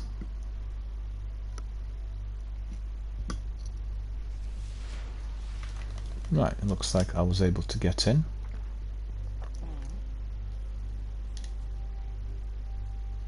Wonderful day, Guardian. So what is this? Winter 2015 emote. So this is a mystery bag. Well, that's interesting. Let me just see if I've got any spares. I have actually plenty of spares. Just remembered I picked this up yesterday. And I need to get rid of these.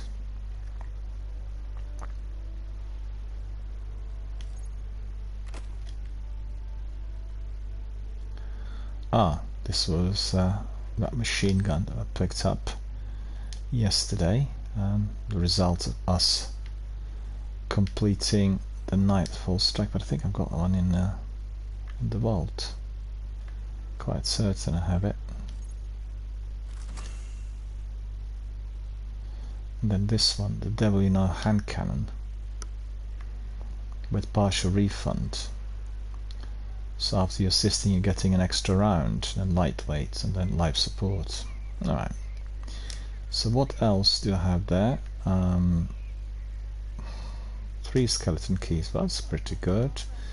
Let's see, inventory. What is it I do not need there?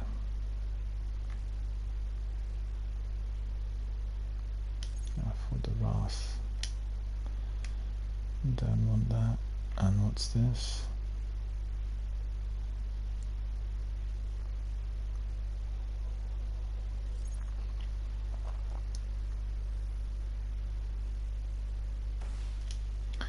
Right, so let's go back to the postmaster and pick up this mystery bag, and then we'll pick up a skeleton key.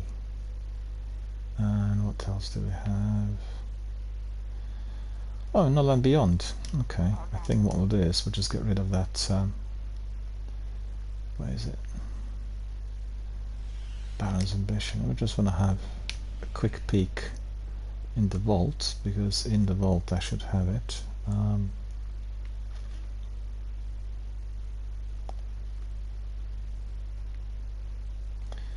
Well, it's a bit tricky.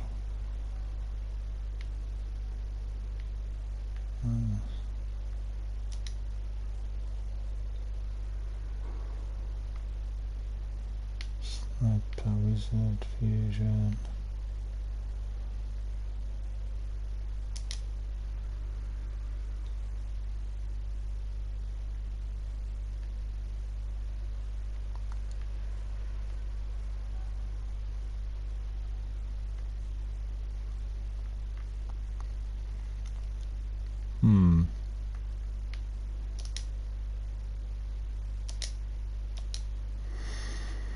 Alright, so let me see what I don't want. Treads Upon Stars, Hexcaster, the Whale, everything's 400 in there. Hunger of Crota, Ill Will, Triple Tap.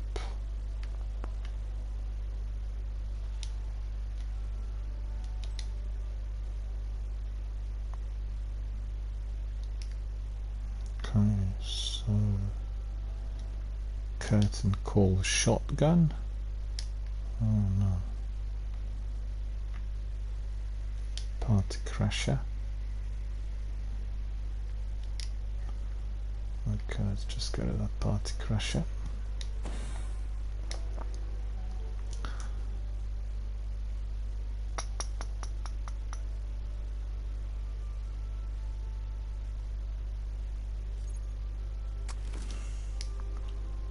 And then what we'll do is we'll go back here, and then we'll put that machine gun I picked up, which is Baron's Ambition, in there, and then we'll go back and pick up the exotic that was given to me after the Nightfall, and that exotic is No Land Beyond. Oh, it's a sniper rifle. Okay. We need to do another one then. Let me see quickly. Logo loop.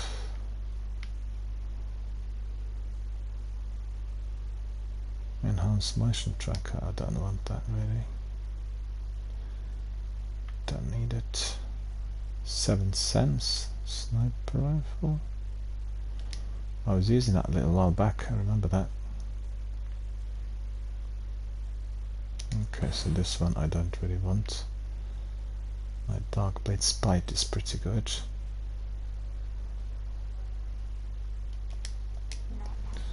Need to get rid of it.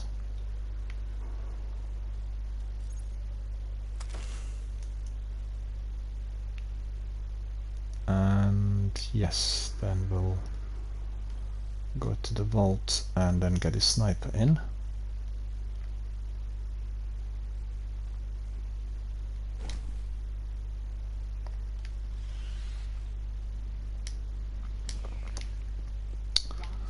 Should be able to pick it up this time. Ready to serve. Check, check, check. No land beyond. Let's see. Oh, it's gone up there. Okay. I'm curious to see what the perks are.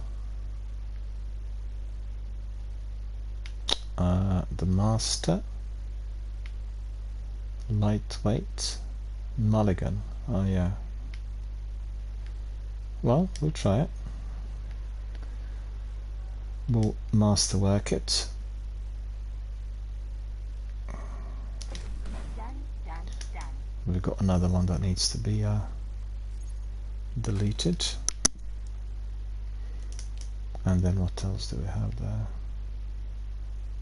Orange chroma I've got, I think.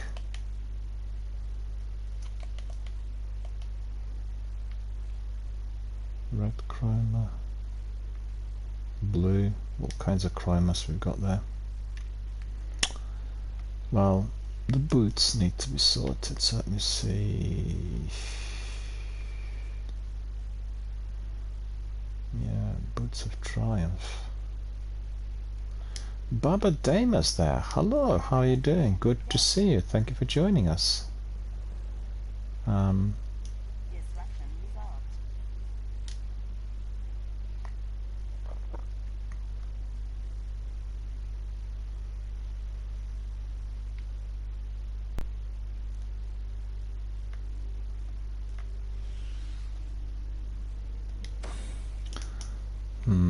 This one we'll get rid of.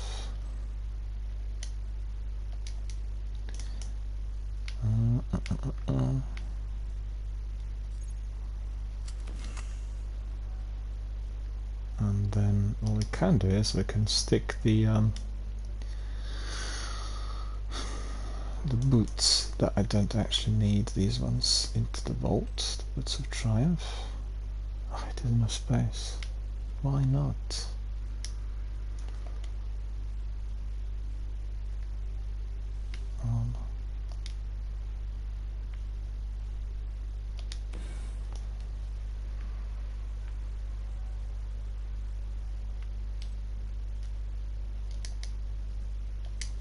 I do apologize, this is just that I need to do this because I've got to be able to pick up as much loot as possible from our Pinnacle activities, and that will not be possible if my Postmaster is full. So as you could see, I've got quite a few of these boots that need to be just got rid of, cluttering the space there unnecessarily. So very quickly we'll delete all of that. Just remember not to keep anything in the vault which is not going to be used. That needs to be the principle for any vault, be it here or in the sequel or any other game. I have a habit of collecting, and then you keep collecting everything, and it turns out to be full of unnecessary bits, the things that you're never going to be using. So and then we have this one as well. Okay, so that's the admin completed for me. I'm sorted. I'll go to our friend to pick up one bounty, so that'll be for Sivas, and then I'm ready. So Zenith can take us forward. Baba Damas there. Yeah, cool. I'm ready. Let me just quickly take a screenshot. Just give us a second. We are all there. Not really. Probably better if I go here. Yeah. Yeah, that would be better. Take a screenshot of all three of us. Right. Take us away. We can go anywhere. Sivas or Nightfall, or we can warm up with some Sivas and then we can do Nightfall. We've not completed Nightfall yesterday in 30 minutes. We were struggling, but I'll keep my armor on. as this armor was giving me some muscle yesterday with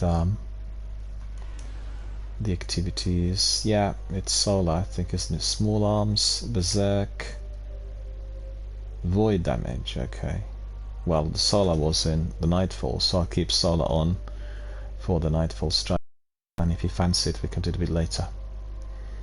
We can as a 3-piece. I think we should just warm up a bit, and 3 Sivas and then nightfall. That'd be my preference, but if you're up for it, obviously.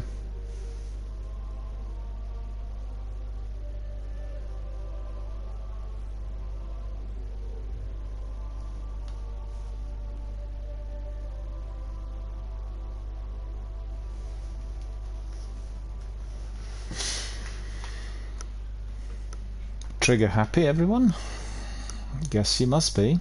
The House of Devils marked you Big as public reset enemy yesterday. #1 after you trashed their prime servitor, but your old friend Sepix Prime is back, and apparently better than ever thanks to the Devil Splicers and Siva.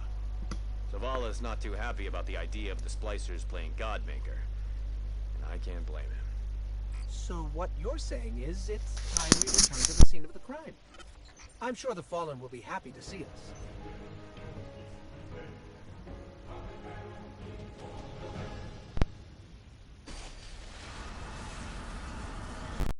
The new and improved Sepix is holed up in the Devil's Lair. You know what to do.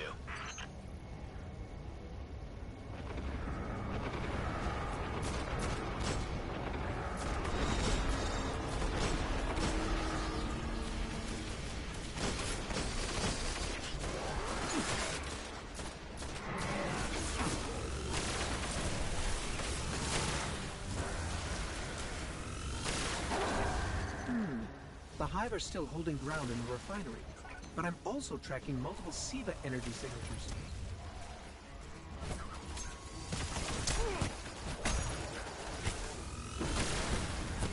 Well, that's new.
The Splicers have a laser grid blocking the way. I should be able to disable it. In the meantime, do not touch the lasers, and watch my back.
halfway through, but we've got major hive reinforcements inbound.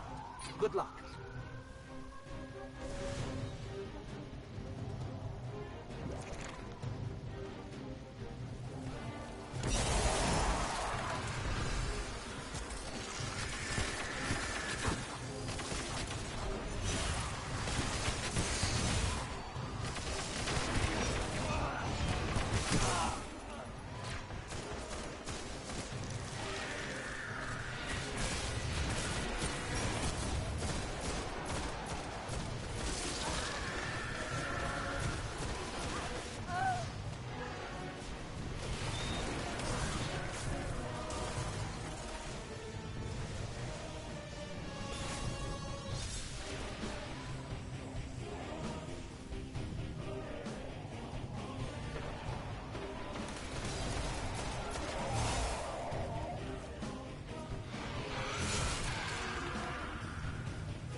Grid's clear. Let's get out of here.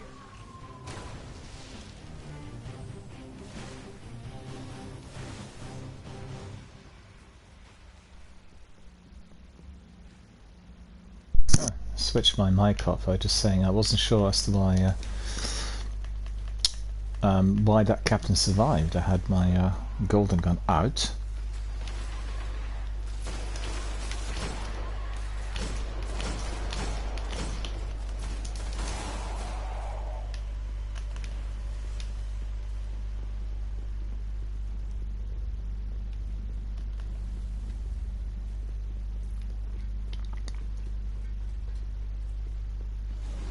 Deja vu. Me, you, a sea of devils and an angry machine god waiting on the other side. I'd say lock and load, but I'm sure you already did.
Oh, why wasn't he dead? Why wasn't he dead there?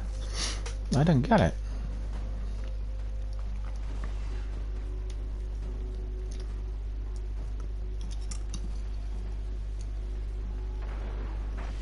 He should have been long gone.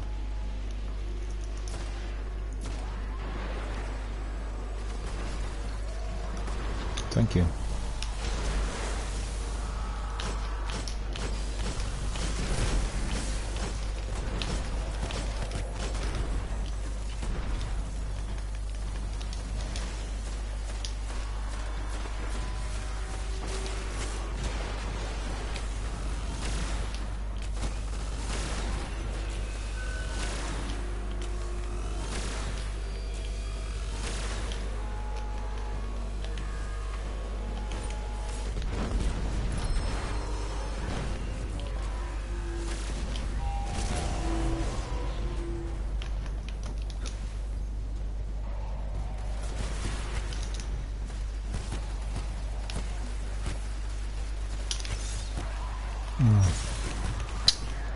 no heavy ammunition.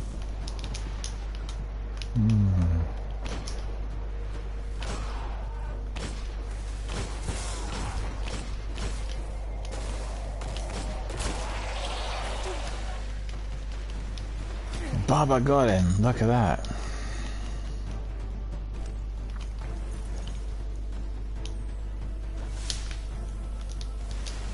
Why would the Splicers rebuild Sepix? They already have Siva. I can make a guess.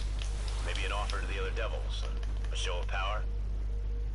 You know, in Siva we trust, and in Siva all things are possible. Get in there, and show them that their god is nothing but metal and tech.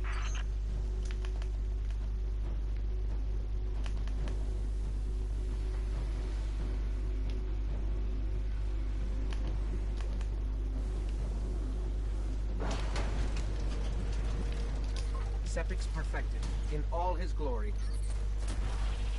Sepix.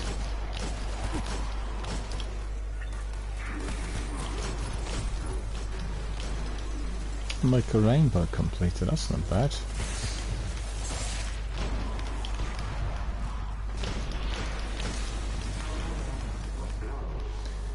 What I do need is... why is that generator in there still standing?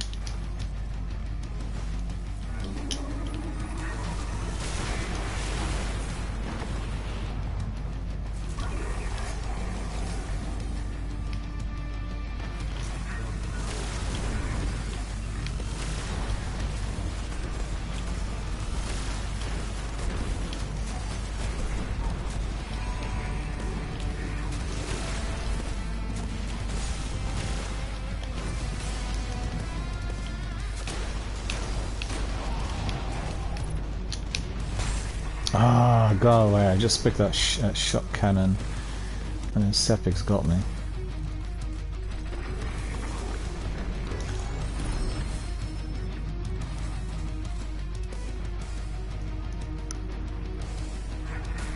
Thank you.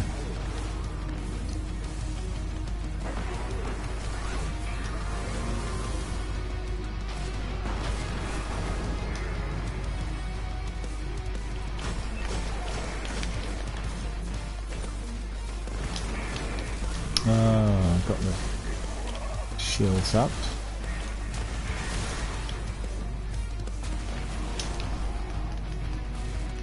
Oh, you got it, yeah, okay.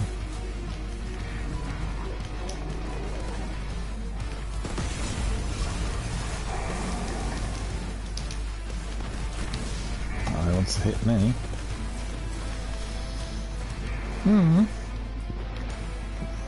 Well, I know why, because I was chucking those grenades. Sepix doesn't like that.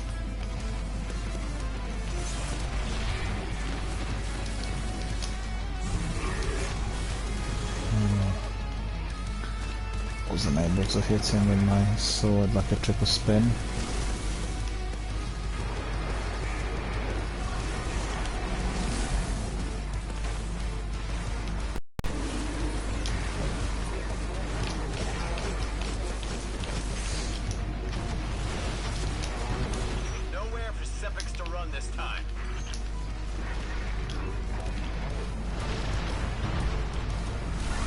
Yeah, just a bit more.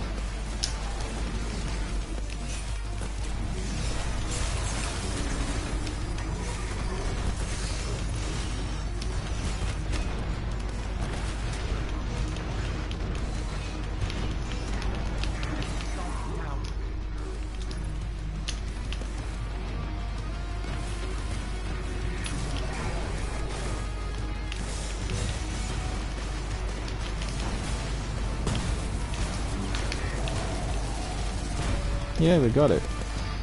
We got it all done. We've got it all done. Splicer's next big play. Present a god for all to worship. Then control the flow of ether to control the house. More skeleton keys. I'm getting loads of skeleton keys. Look at that. Any wrench we can throw in their works is a good thing. And Guardian, you make one hell of a wrench. Too many skeleton keys. How many have I got now? 10. 8. Right.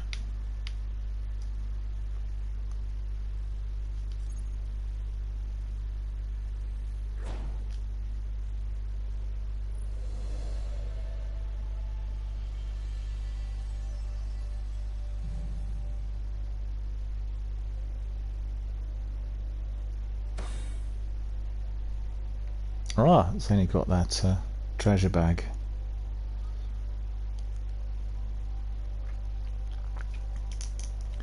I thought I was to get something from the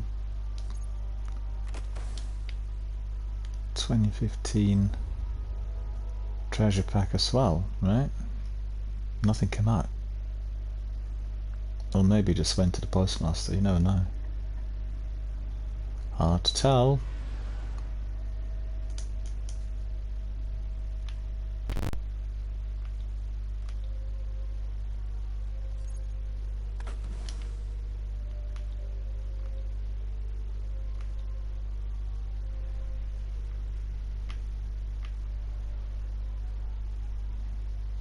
Guardian, we've picked up a high-gain transmission. Origin point is somewhere along the coast. I want to try that sniper. That's Rasputin, the AI war mine. If I'm understanding him correctly, it's a distress call. The sniper I picked up yesterday after the Nightfall strike is this one, No Land Beyond. So we want to see how effective it is. We'll try it a bit. So we've got plenty of interesting weapons. Now we've got Mitre Multi-Tool, Jade Rabbit, Thorn. 2 thorns. Alright, I'm going to get rid of that one, which is 160. Another Omnigul situation. Get in there, assess the threat, and aid Rasputin. So what's this? Final round, snapshot. Mark of Devourer. Oh, look at that. That's a lot better. Mark of the Devourer, upgrade damage. I would try that as well at some point. But I tell you what, this one will just very quickly. Ah, kinetic damage, it can't be infused.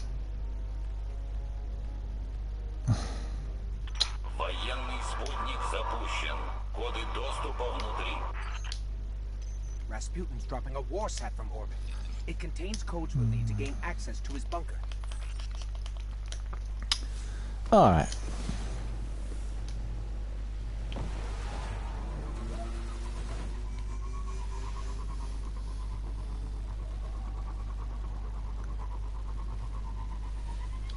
Looks like this was year 1 weapon. Well, this is what we played yesterday, but it wasn't a Siva. It was a Nightfall strike. It was very difficult. That first section was very difficult.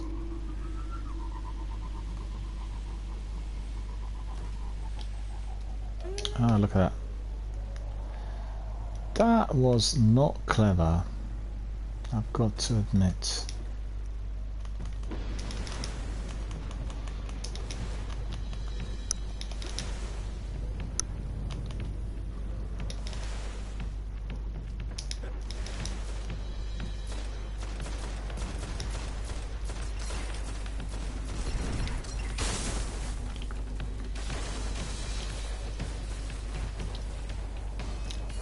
That works. Ah, no chance for me to use my sniper. You guys are too fast.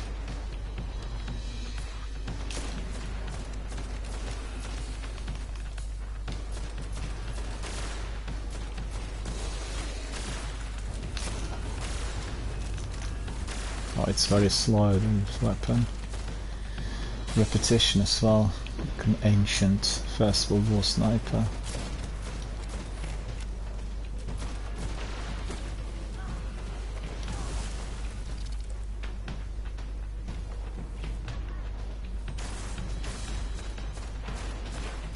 Sorry, just a little longer. I think Rasputin's testing me.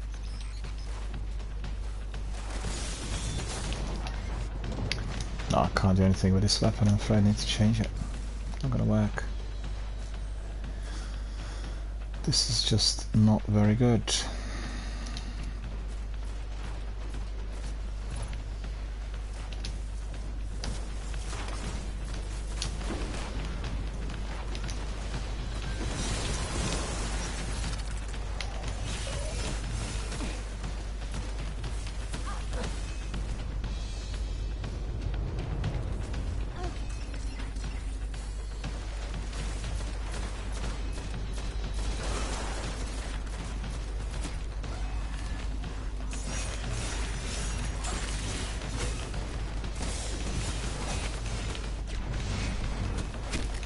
Oh, you got me.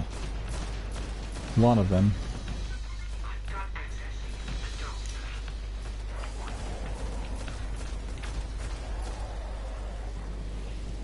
Thank you. Thank God. That's all good. Yeah. This one last enemy was indeed neutralized. Alright.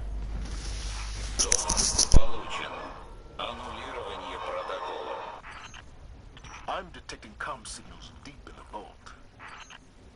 Anyone with a radio could have picked up Rasputin's distress call. If we don't shut it down, half the Cosmodrome could be at his front door.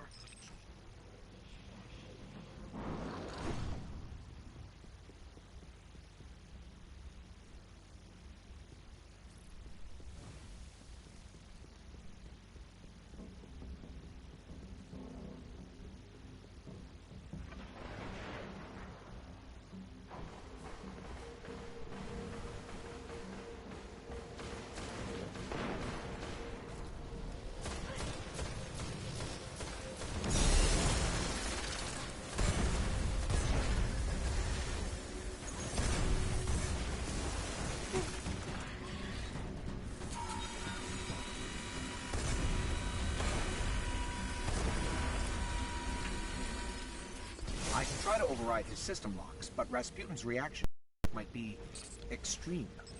Must be some other way to bypass his systems. Система взломана. Нанесен урон. Запущено планирование контрмер. It worked. Maybe too well.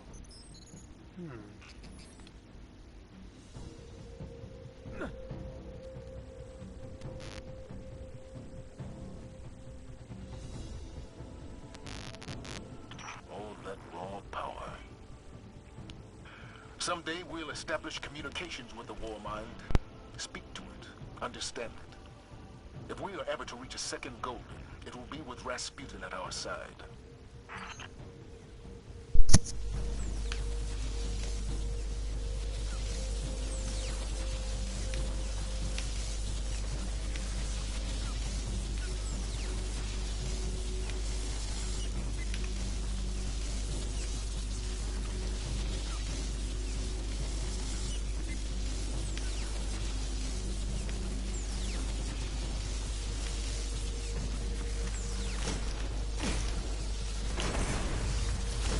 Guardian down.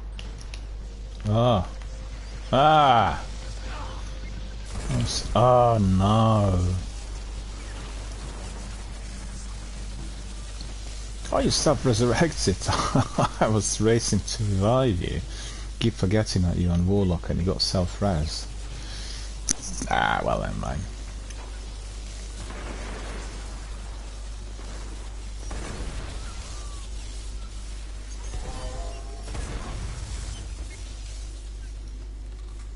Wow, you survived. That's good.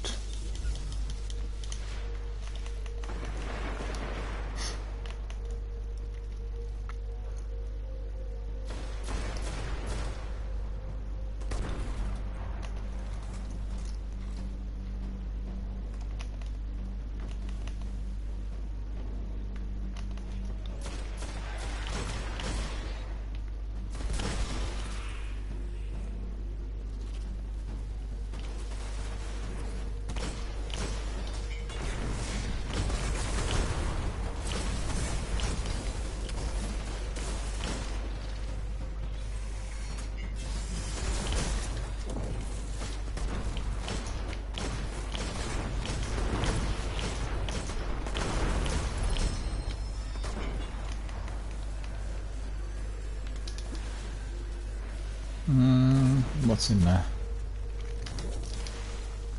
Oh, I could do with these. I think.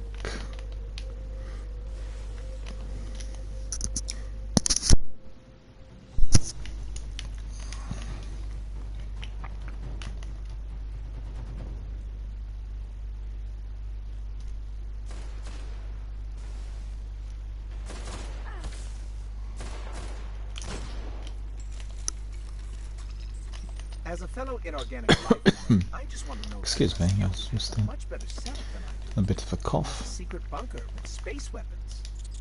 I live in your backpack.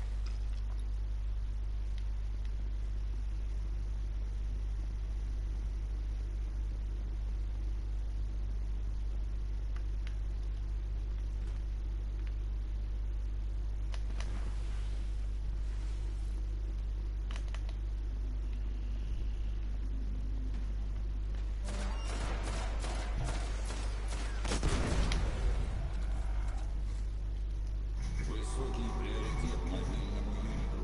Уничтожить его немедленно.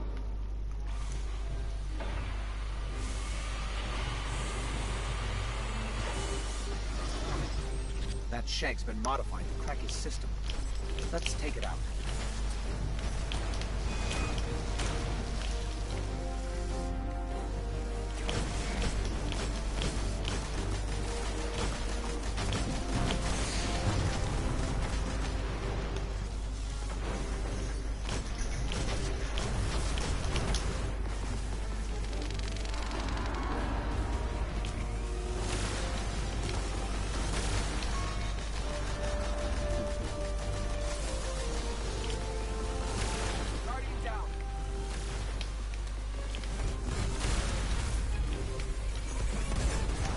Oh. The exploding shank just behind me. Not seen or heard any of it.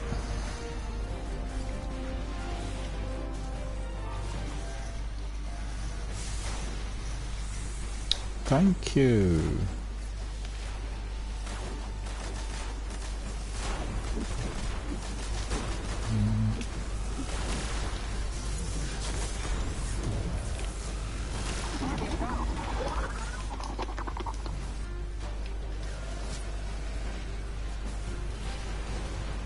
Well, it's the shank that squeezed us, really. It's the fact.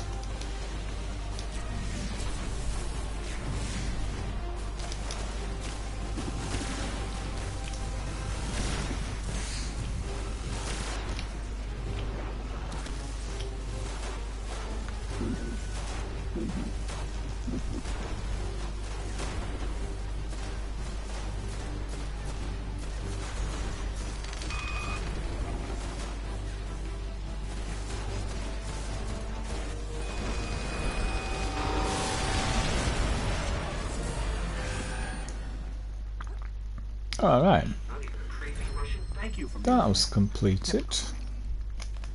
The I'll fallen will open claim one of nothing from this these. breach, not even the debris. It's got I'm too sending a many of fire those team skeleton to seal keys the at the complex. moment. This cannot happen again. It will. Devouring more. Thanks to you, Guardian, the dream of the city lives on, without fear of weapons in the sky.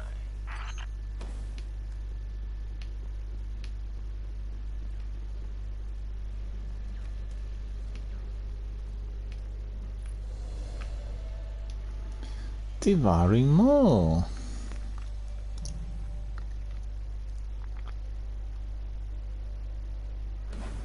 What else did I get there? Ah, nothing else.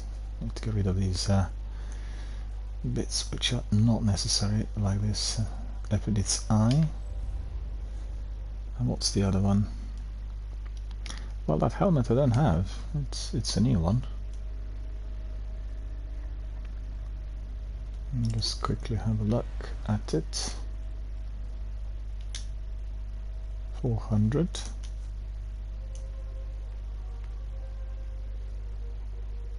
Oh, it's for warlocks.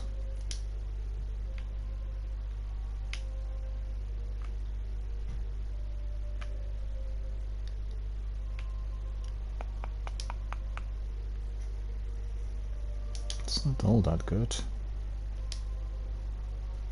Oh, we'll get rid of it.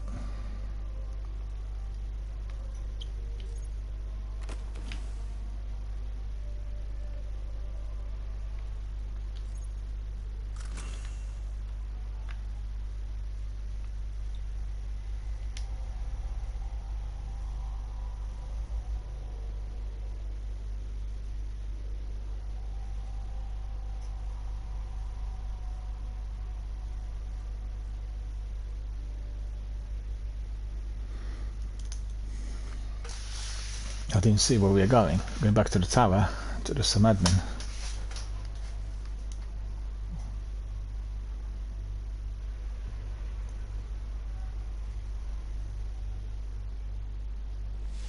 Oh yeah, okay. Well, if everyone picks up their sunrise, then we can do a weekly nightfall, and hopefully we'll be able to complete. Remains to be seen, though. I can tell you it's quite difficult.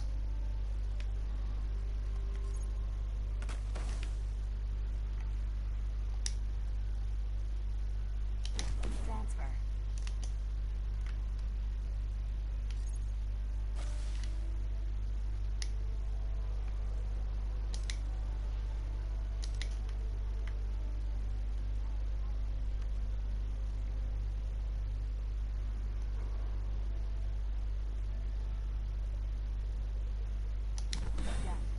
Supply center, really?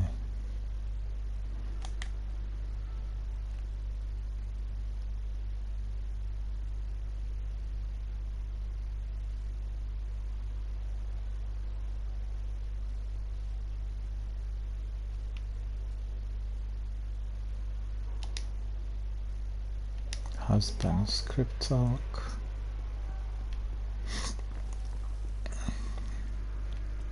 Guardian.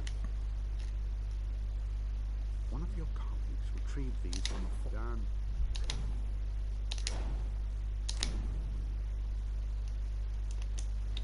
I forgot to use these consumables. Vanguard reputation booster, and then polyphage, that, and that. Okay, so that's all sorted. Looks like our friends are ready, so that's cool. And I'll squeeze in. There we are. Got it all sorted. Just observing.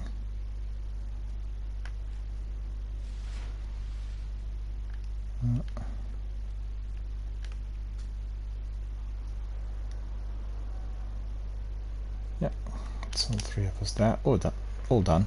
Can crack on. And I need to double check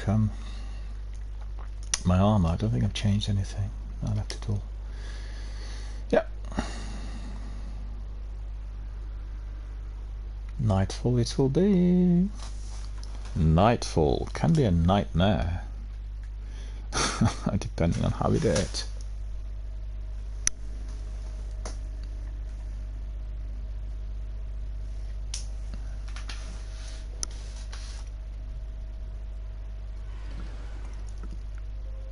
Oh. Off to the reef. And temple.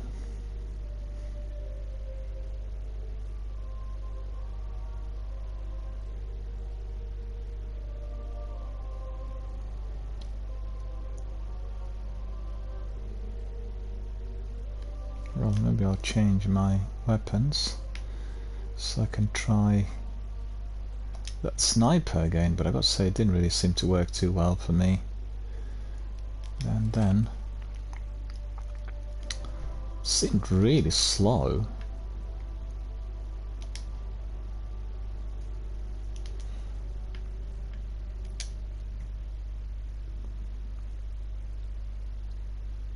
Soft ballistics accurized. Missing a shot has a chance of returning ammunition to the magazine. Lightweight, snapshot, flagged. Flared magwell, which not flagged to the master. Increased precision. Kills briefly increased damage against next target.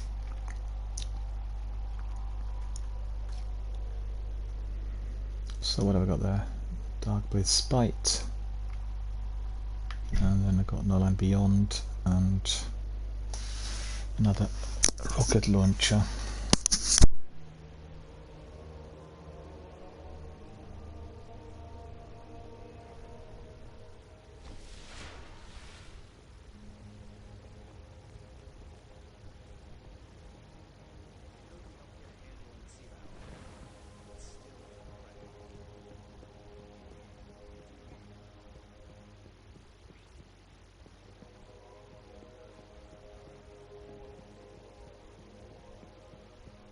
Your observations.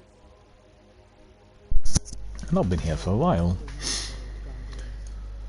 Pretty aware the to wield the Iron Lord's powers by performing noble deeds in Plaguelands. Accept quest. Champion Light, pretty aware to do. Right. It's weird because I thought I had this already. I look forward to hearing of your travels. That's odd. I thought I'd had it before.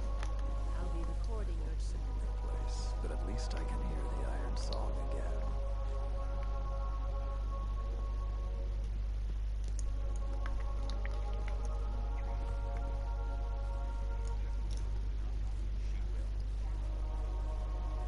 When you can protect the city, Shiro.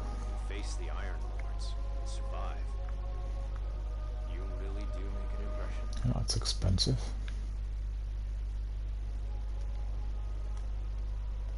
Good match. Quality gear with your skills. Anything else?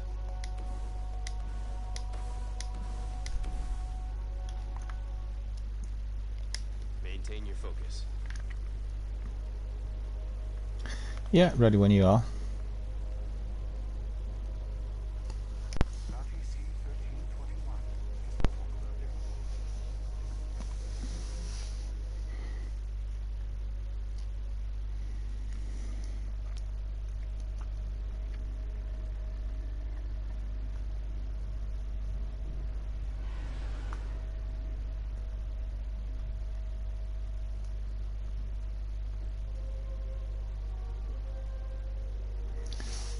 Are we not doing Nightfalls? I fancy doing Nightfalls. At least one.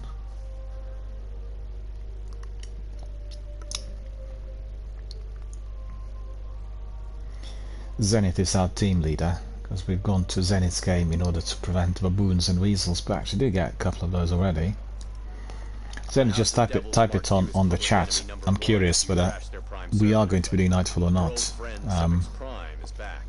We're back to Sepix. We've just done it. Thanks to the Devil Splicers and Siva. It's very annoying when it keeps giving us the same strike, you know? Splicers playing Godmaker. I can't blame him. So what you're saying is it's time we return to the scene of the crime. I'm sure the Fallen will be happy to see us.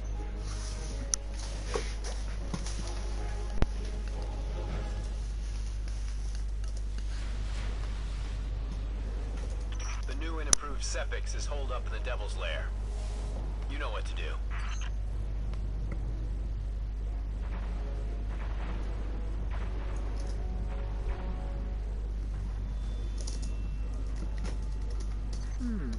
The Hive are still holding ground in the refinery, but I'm also tracking multiple Siva energy signatures. Well, that's new. Well, I'll try some pot shots in here. Jesus, let me see.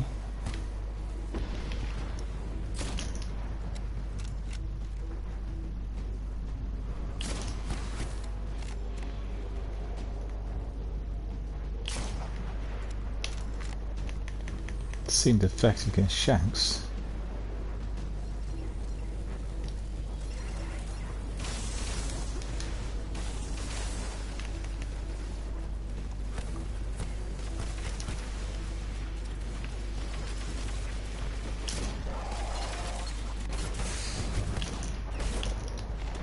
It's slow.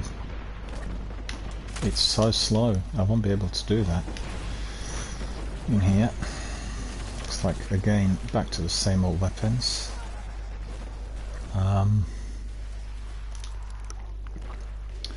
I guess I can try it if we do some patrols or something which is a bit more pedestrian. This is not really kind of activity that's suitable for it.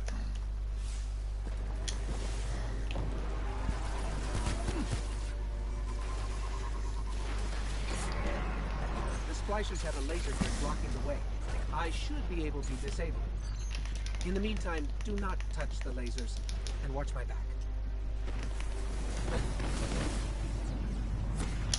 Summoning vehicle cooling down.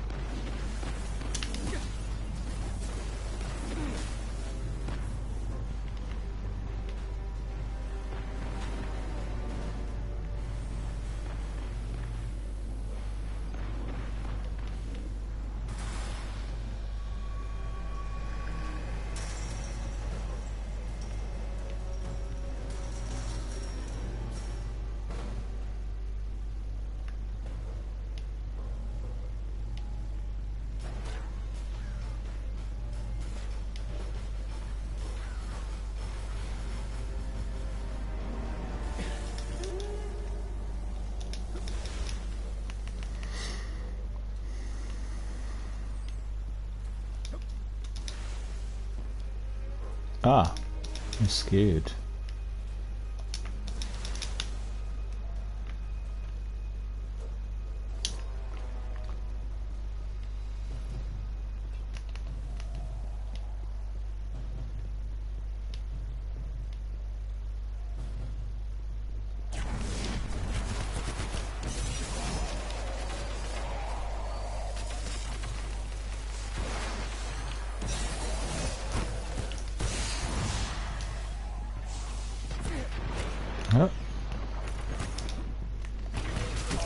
Oh, look at him.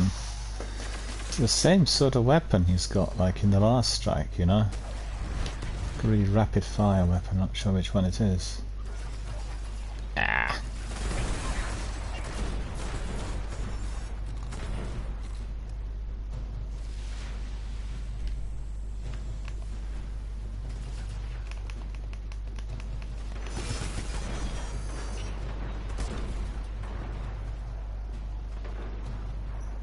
Halfway through, but we've got major hive reinforcements inbound. Good luck.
Another one running in that invisible. Oh, you got him. Okay.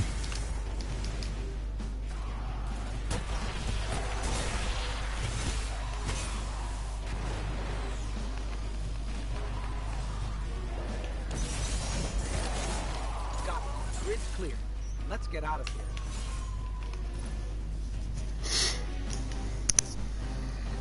Okay, we've got them. I think this time I may be using my Galahorn on the Sepiks.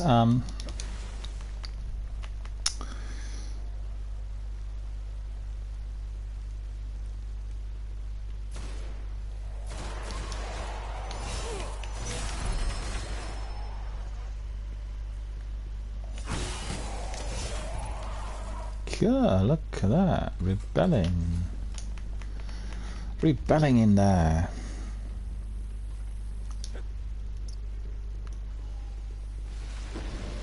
Deja vu. Me, you, a sea of devils, and an angry Oh, machine god that waiting was on the gone other already. side. I'd say lock and load, but I'm sure you already did. Well, I'll use my super on the tank.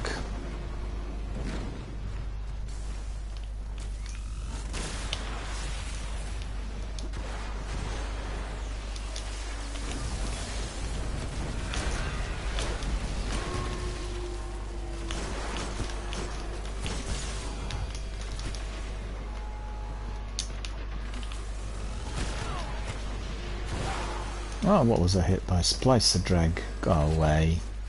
Trying to avoid a tank and I'm being hit by a drag. Unlucky. Unlucky.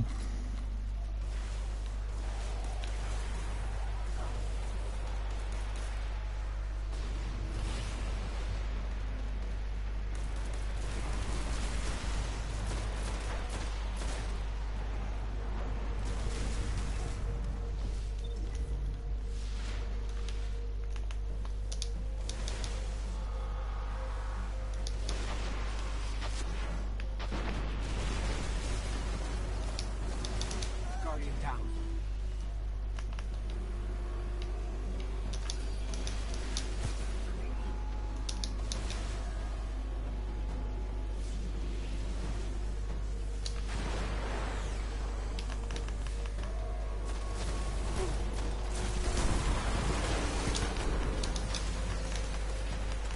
Guardian down. It's a tank.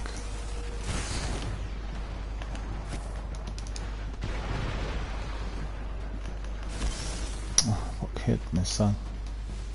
That walker. Well, I've given the walker a grenade and my fusion rifle rounds, so Galahorn maybe, I don't know.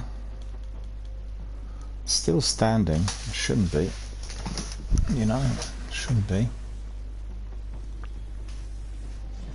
Should be well resolved.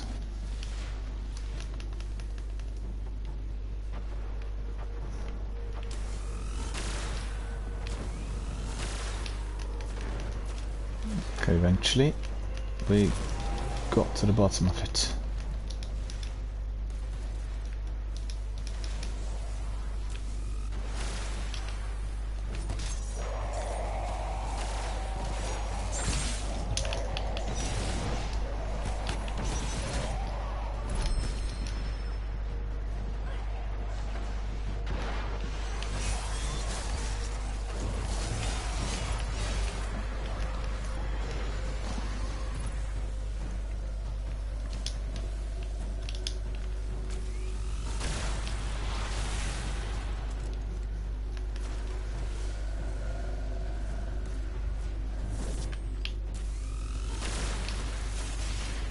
Why would the splicers rebuild Sepix? They already have Siva. I can make a guess. Maybe an offer to the other devils. A show of power? You know, in Siva we trust, and in Siva all things are possible. Get in there, and show them that their god is nothing but metal and tech.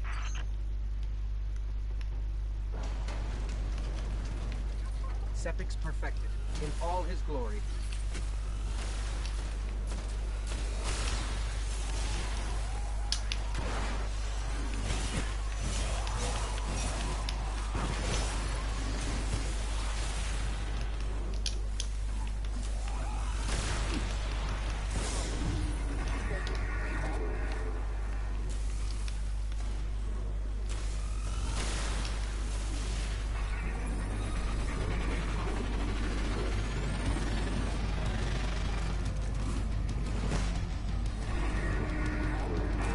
There's another one somewhere.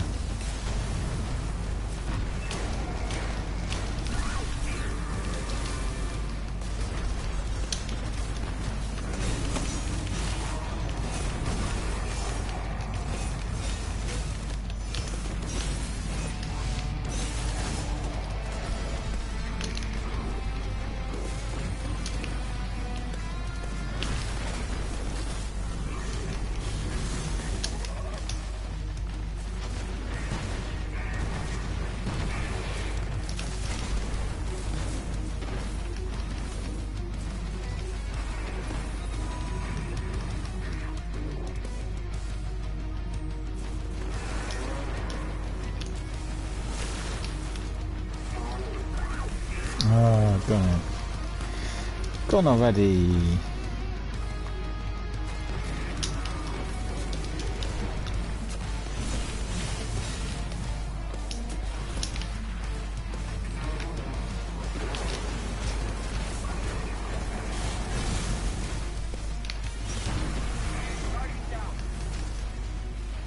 We got self-res, yeah. Okay.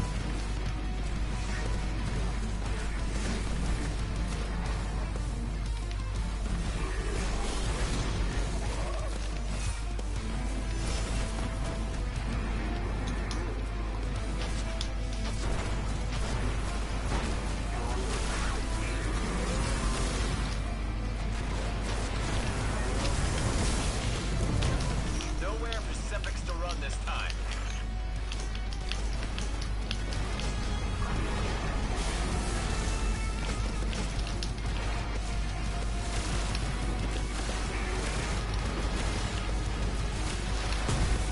Oh yeah, good. That was a bit faster than last time, I think. Sepix was this Splicer's next big play. Present a god for all to worship. Then control the flow of ether to control the house. I guess they didn't factor us into the plan. Any wrench we can throw in their works is a good thing. And Guardian, you make one hell of a wrench.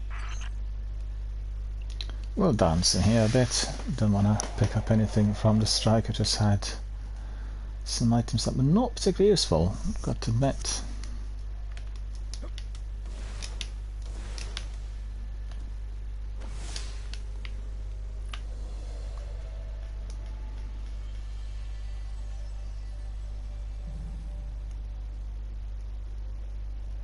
Here we are. What are we getting? Well, not getting anything much.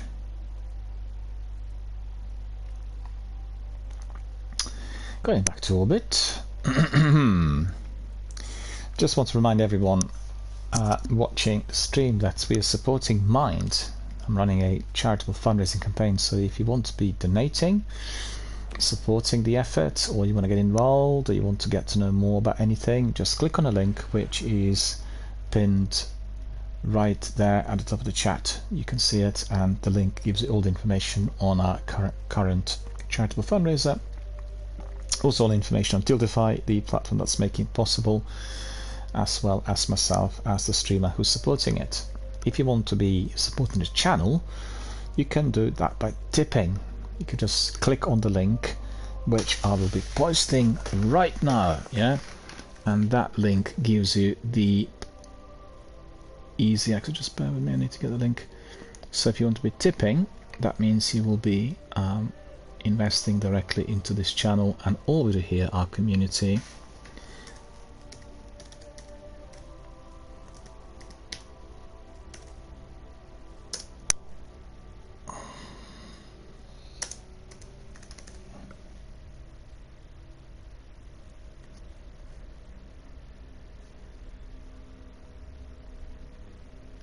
There we are.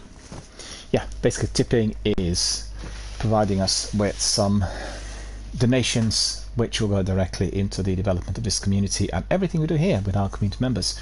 As you've seen, every day we get together, we talk about Destiny, we talk about other issues, we support other gamers and people in the world who are more vulnerable than ourselves. We provide profile for many. We raise profile of many charities and charitable causes and do everything in order to help others. So that is what you are going to be helping with if you are contributing by tipping. There's two different things. Donations are exclusively for the charities that we are supporting, and tipping is for this channel. So it needs not to be confused. Tipping is one thing and donating is the other. Right, we've got these modifiers in there. Daybreak. The darkness goes stronger, and so do you. Form a fire team of 3 unleash your light with greatly increased recharge. Ironclad. More enemies have shields. They're very, very thick shields. Juggler. No ammunition drops for your required weapon, so you need to have your synths ready. Specialist weapon, damage is favored. And solar burn. So everyone in our party needs to have solar armor. And put on the armor that's going to recharge your super as fast as possible. and give you some extra oomph on the solar weapons. So in fact, instead of using my Raise Lighter, instead of using my Dark Drinker, I will use Raise Lighter, right? So that's this weapon in here, which is a solar sword, also very good. You can see on the perks, you know, lots of different things which this weapon can do. We've got Darkblade Spite fusion rifle, which is solar, and then trying to think which one.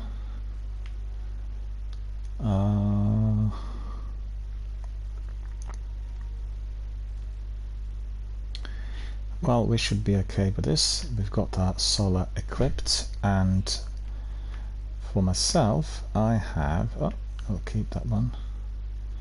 I have my Eon Tracer Vest enabled, so if you guys have got Eon Tracer Vest, that will give you increased armor using a solar based subclass. I was recharging rapidly yesterday, I had my solar back on all the time. And then Eon Tracer boots, so that gives you extra ammunition for rocket launchers and then increased agility for 5 seconds after solar double kill. And then I've got also Solar Flare Mantle, so that is a special cloak that gives you increased upgrade rate for hand cannons, and it gives you also extra reputation for Vanguard gains. So you could see, pretty good. And then two-sided coin. Solar grenades will have a chance to generate an orb when killing a minion of the darkness. So it's all solar. Solar, solar, solar, solar. This one's not solar, but it does have some very useful perks like Hand Cannon Loader, which is increasing the speed of my Imago Loop. And then we have Hood of Malak with Invigoration, which is extra melee energy and or pickups, and then increasing super energy gain from killings. So that's very good as well. Okay, I'm ready. I think our friend Zenith is changing his Guardian, right? Must be.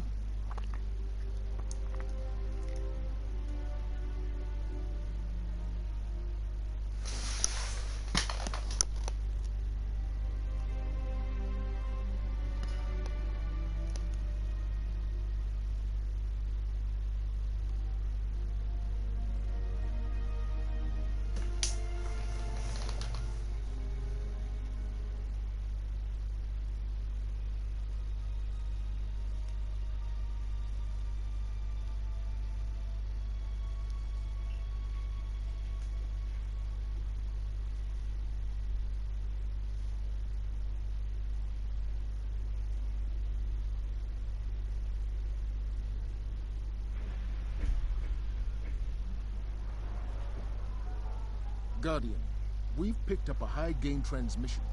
Origin point is somewhere along the coast, near the Cosmodrome.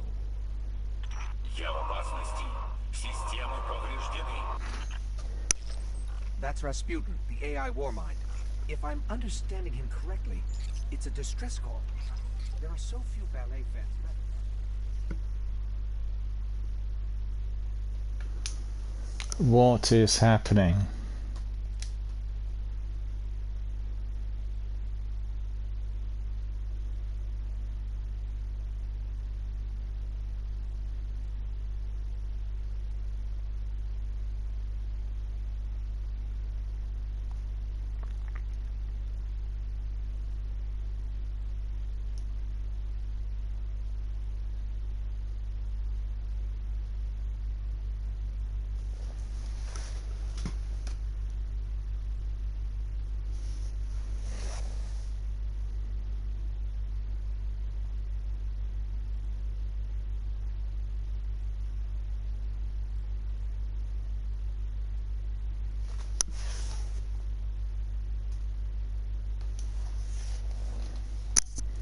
I do apologise to the viewers, I don't know what is going on.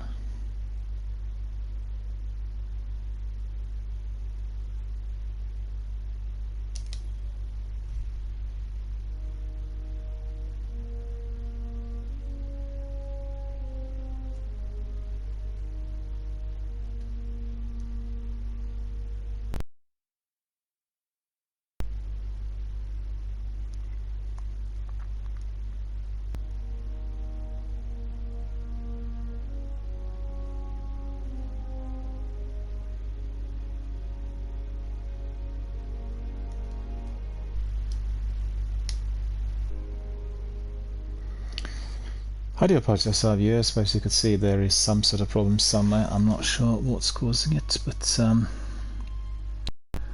we'll have to just hope that everything will be resolved.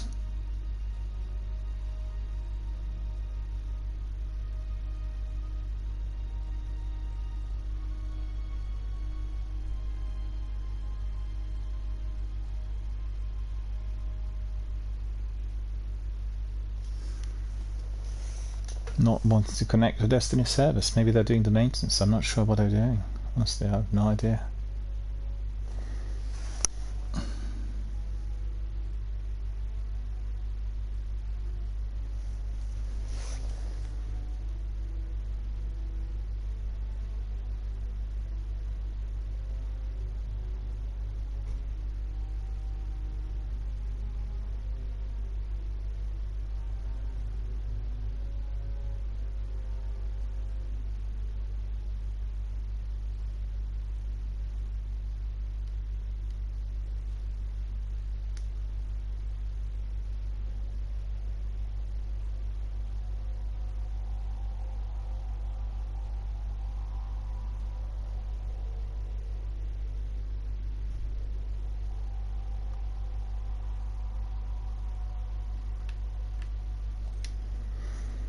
Try to get back in, see whether this is going to be made possible.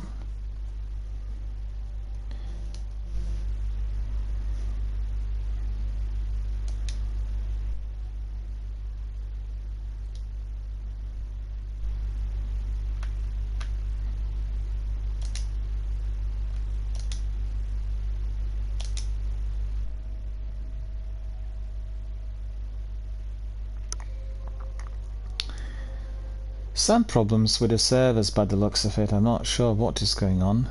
Everything seemed hunky-dory, but the thing is, I saw before we got in that Zenith's stats were nil, so there was a problem with the server connectivity. But we can just dive in. I think it will be fine now. There's some sort of problem somewhere. Nightfall, yeah, we just go back to Nightfall.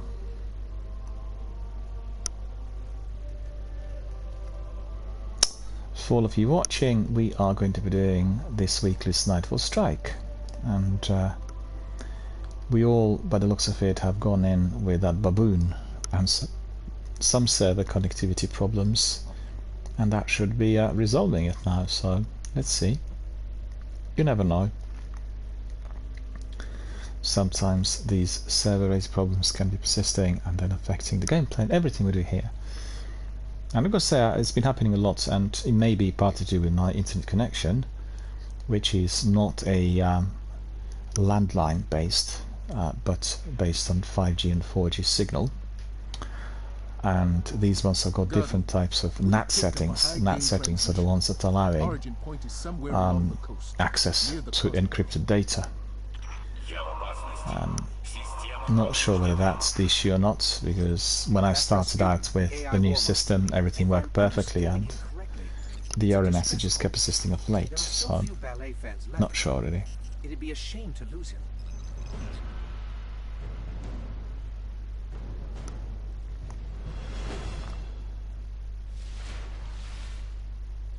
We can't afford another Omnicore situation. Get in there, assess the threat. Yeah, just beware of the shields, A and threat to the war mind is a threat to the city as well.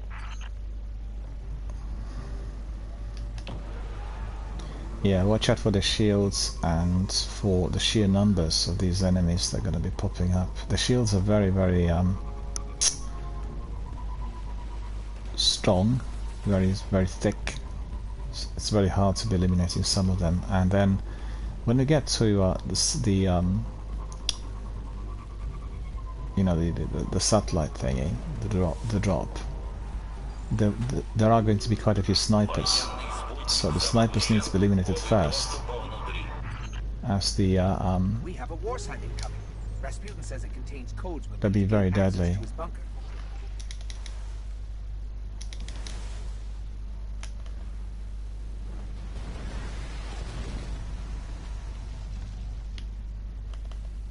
Okay.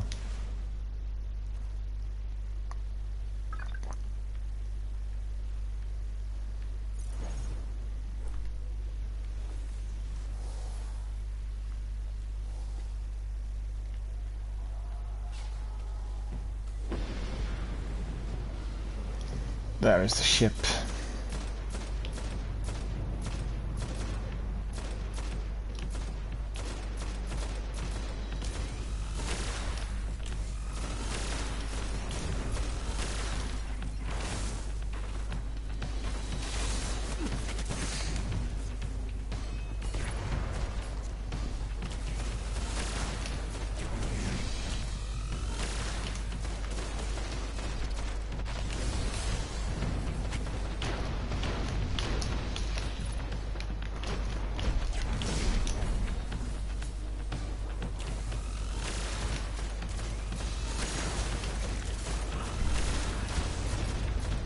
Just remember solo weapons will do the best. Like this fusion rifle extremely deadly for enemies out there.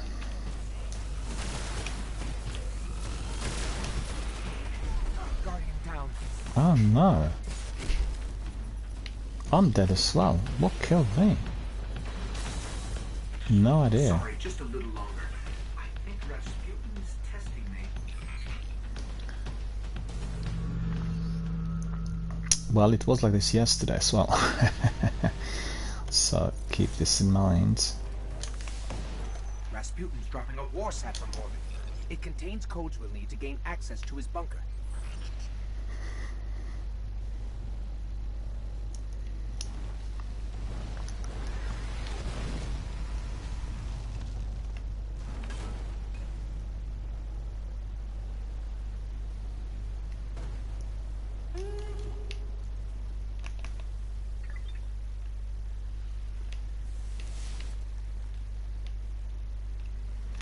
I think the best position is somewhere up here. Two of us can be there. I know yesterday we had to be changing positions because the snipers were really so deadly, like one shot, one kill. And we were hit so many times. I haven't got many of those.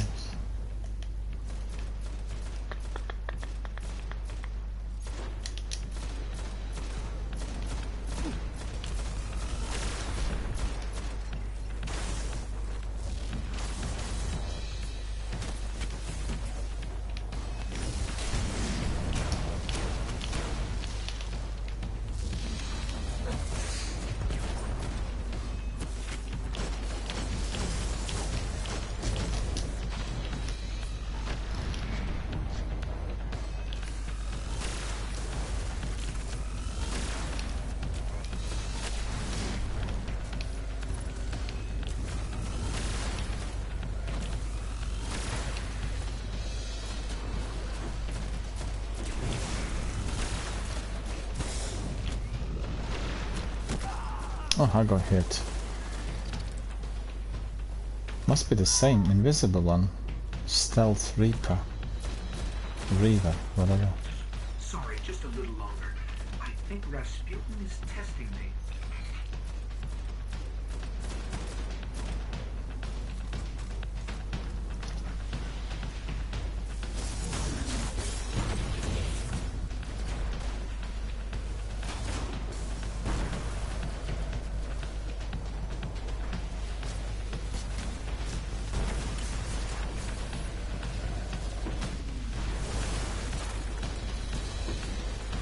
Thank you, thank you.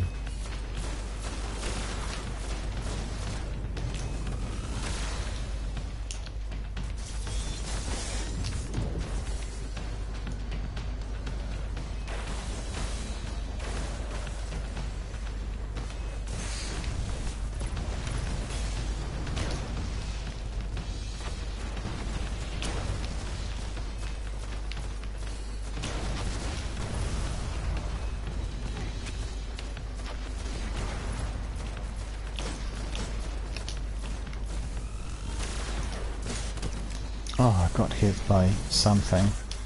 Got access. Let's go. Oh, we got it. Very good.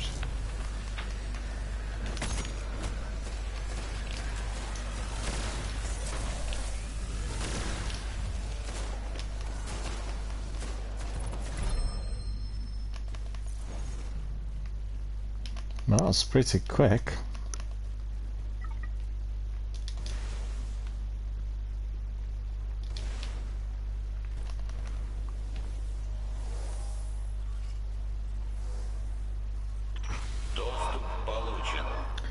Well, the boss is quite tricky. The boss has a sniper on top, but we've done this really fast. Yesterday we really got stuck in there for quite some time. Rasputin's distress call.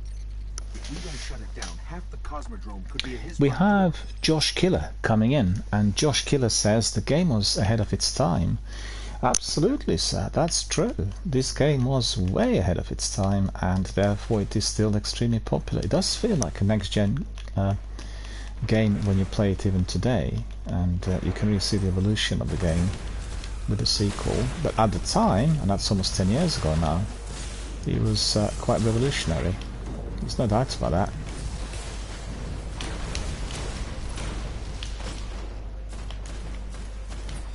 But it's still greatly loved and played by everyone.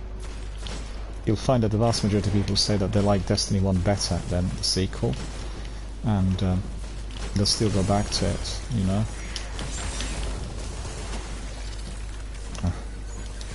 No, no, no, no, no, no, no, no. No, no, no, no, no, no, no. Oh, what was that? Exploded Shank exploded on all three of us. I did manage to get them with my vase lighter. Yes, just coming back to Josh. This is Josh. Yeah, Josh Killer. Yeah, I want to say that I was always amazed with the concept they introduced. A terrific concept, and you know, well developed, and then expanded on with the sequel, with seasonal content and everything else that's on offer. The major point of contention in there with everyone is primarily to do with the difficulty levels. Many people feel that the original game was requiring a lot more time, effort and skill in order to be completed, and they also felt that some of the activities like raids and, you know, Sivas in particular, Nightfalls, more challenging and required greater team effort.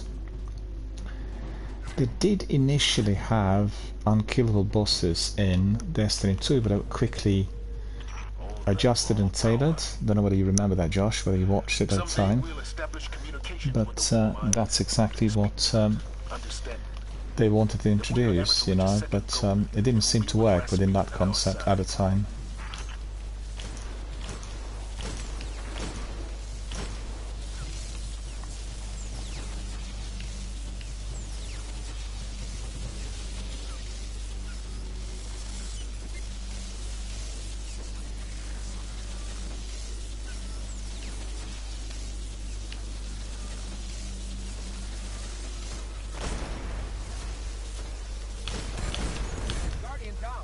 Oh, you got killed.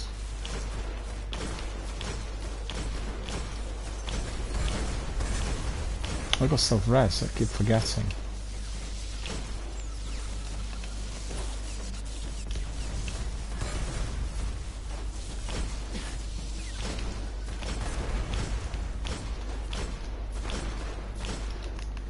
Oh, that's good. We've gone through it quickly, nicely, easily.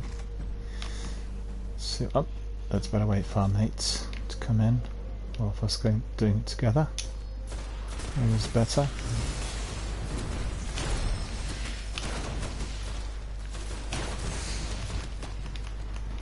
God, Shanks. So annoying.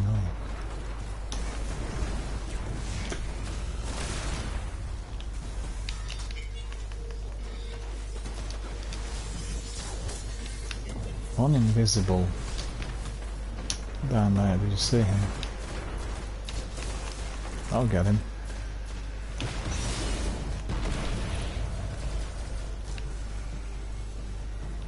He was hiding underneath there, did you see that?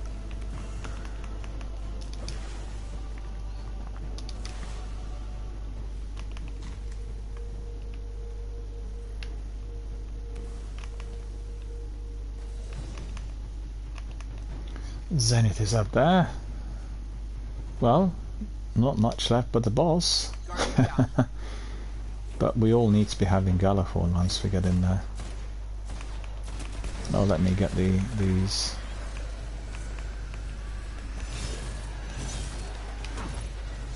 There's another one down there.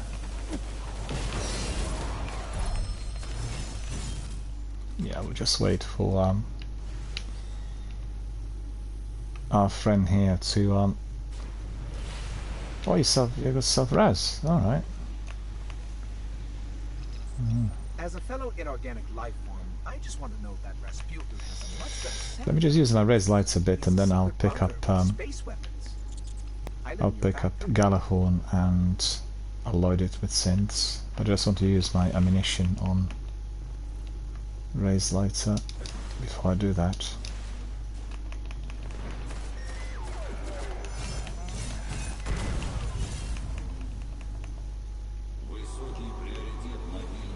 Oh, well then.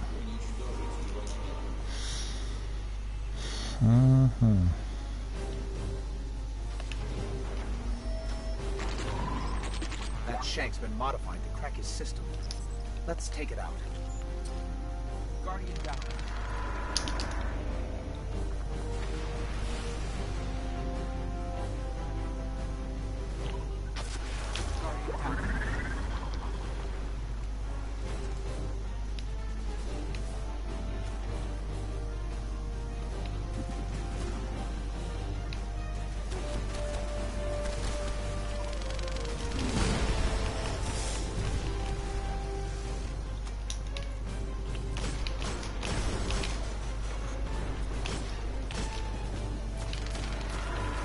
Guardian down. Oh, I'm done as well. Didn't work out. Didn't work out. Well, fortunately I got 4 rockets, which is not all that many.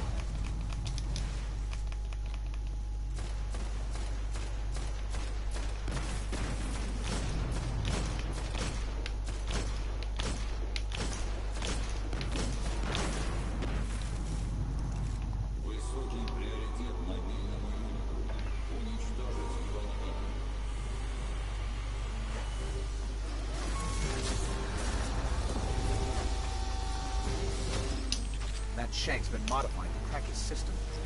Let's take it out. Guardian down.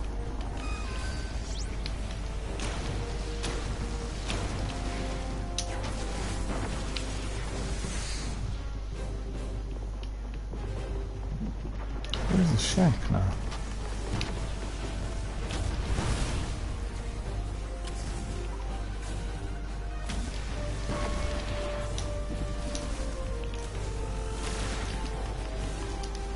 Oh, we've got some ammunition in there, that's good. I want some of that. Oh no, it's not here. Oh no.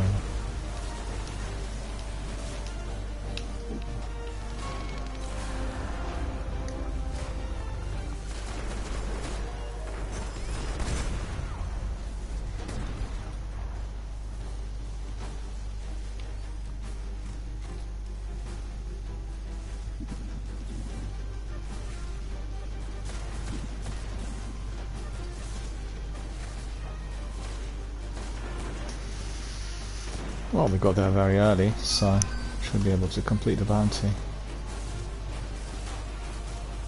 Thank you.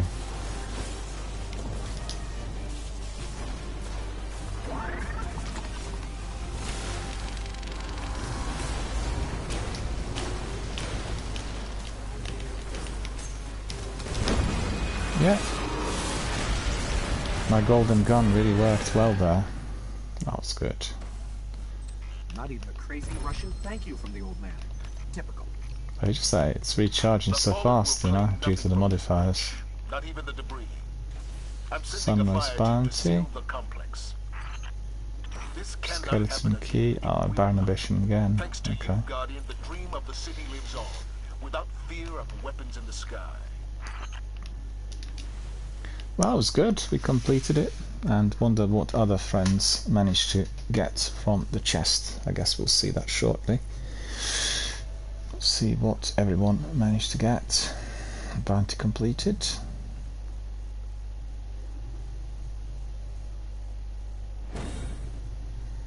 Oh, Zen's got, is that Thorn? The last word. Blimey, that's very good. You got the last word. You could be very happy. That's a really good weapon.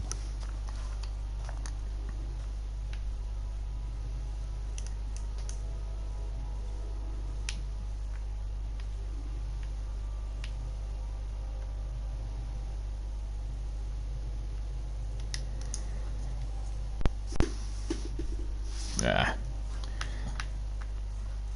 I didn't get anything of significance. But yes, I picked up that sniper, so I shouldn't complain. That was also part of the Nightfall activities and Nightfall strike.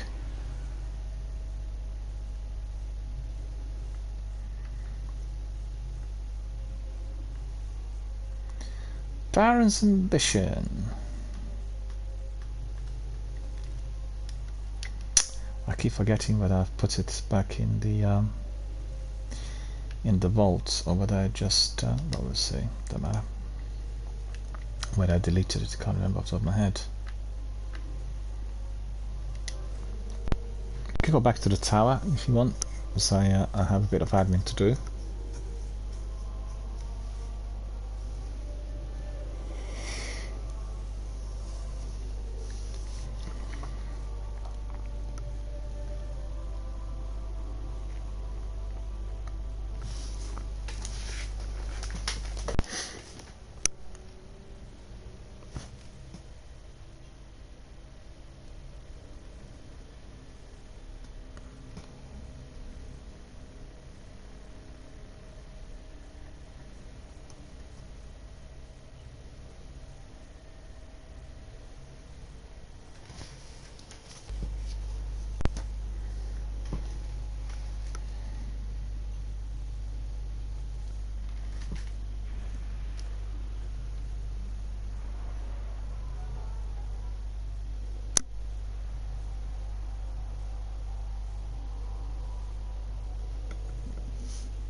So let's see what's come in, if anything.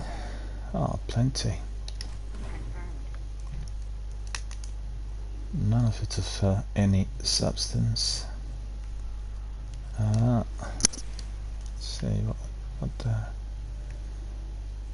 well, guess if we are doing some decoding, why not? We'll go back to our friend Master Rahool. Hop. Or is it HCP? Difficult to tell. So this engram, Vortigan, Rakpoltgeist. Let it be an exotic item. No, Neuroghast. So I picked up that Neuroghast, and that is, yeah, not something I need.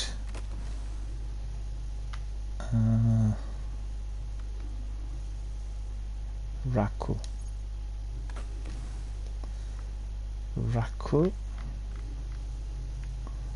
and then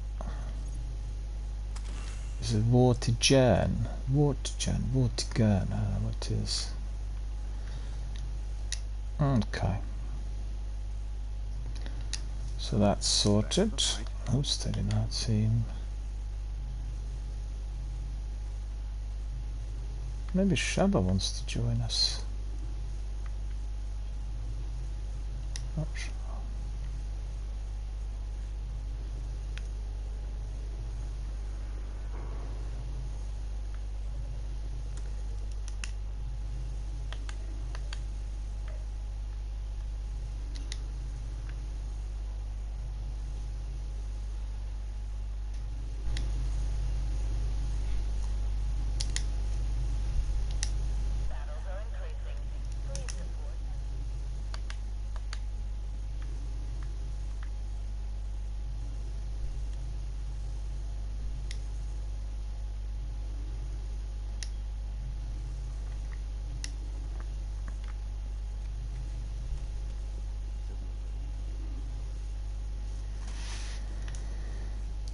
Well, let's see if Shaba joins us, then we can go and do Prison of Elders, if you fancy it. And we still can do weekly story missions. Oh, someone's gone.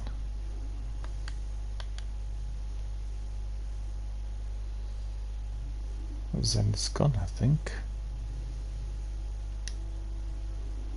Or maybe Zenith's changing his character, I'm not sure. We'll see. Zenith will tell us, I guess, one way or the other.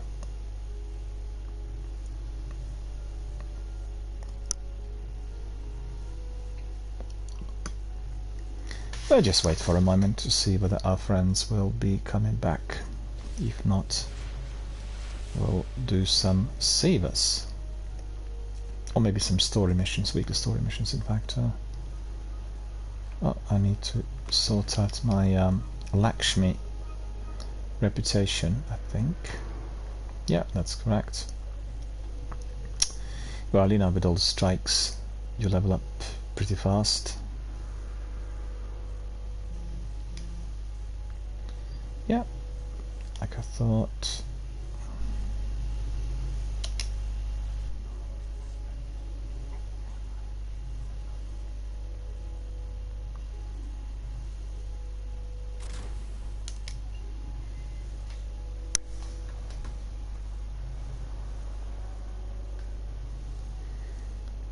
The reason that Zenith doesn't talk, if people are wondering what it is very simple. Zenith also streams. We stream at the same time, and therefore it is not possible for two broadcasters to talk at the same time. So that's the reason. When Zenith is not streaming, then he is live on air together with me. Yeah. Oh, we got Baba as well. Okay, cool. Well, you guys choose. How about Prison of Elders? You fancy that? We have 4. We won't be able to do with 4, I think.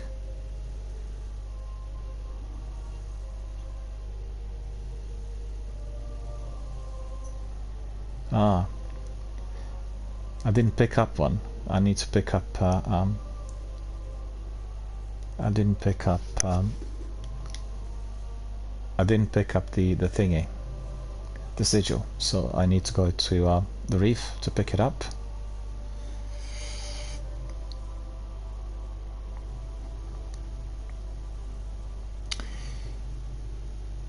Shaba says hello, how are you doing? Good to see you. Thank you for popping in.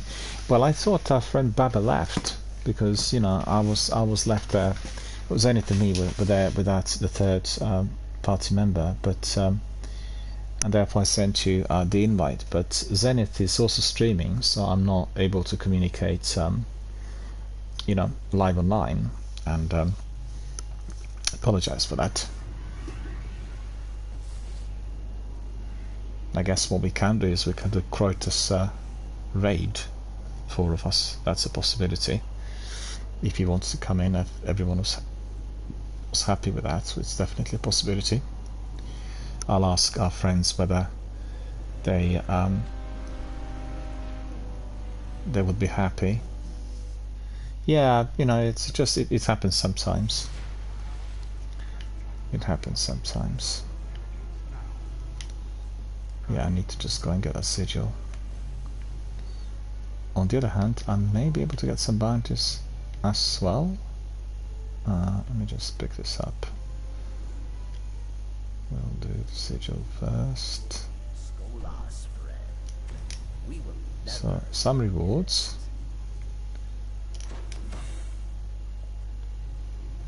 Okay, so the rewards were good. Maybe just clean that to 50. You are a friend to my house. To reduce somewhat. We are done.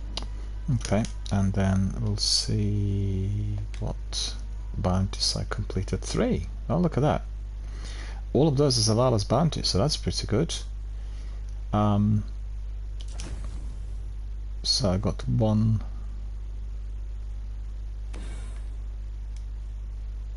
Exaltation vest. Okay. Exaltation grips. Strange coin. Alright, not too bad. That's alright. Noble deeds performed. Alright. Alright boys, I'll go up there. I'll be ready in no time. I'll go and sit here for a minute. And then we can just crack on. You want to do the full Prisoner of Elders? The rounds and everything, and then the challenge? Or do you want to do just the challenge? Whatever people like. I'd go for the full Prisoner of Elders, you know, the full thing. That's always entertaining to watch. I'll keep us occupied for half hour at least. So that would be my personal preference. So it'd be the full Prisoner of Elders and then the challenge. Or you want to do just the challenge?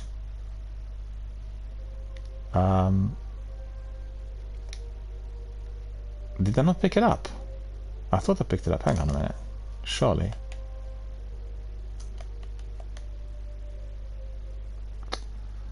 No, it's my fault actually. I picked up all the other things but the sigil. It's my fault.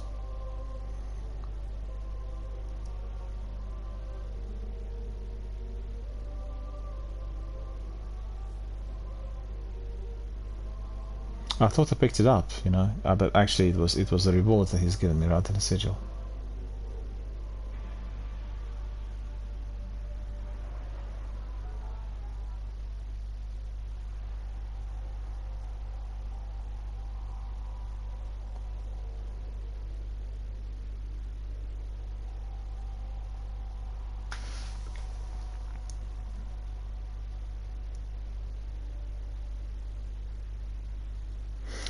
Shaba says that he would be interested if there was space. No worries, I'll let you know. Of course, I'll let you know.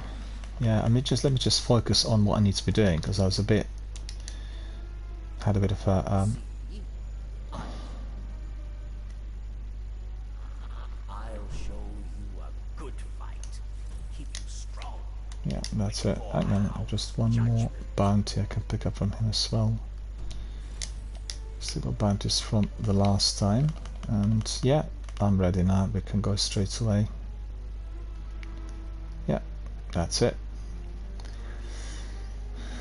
The full rounds are just a challenge. What would be your preference? Because I'm up for the full Monty.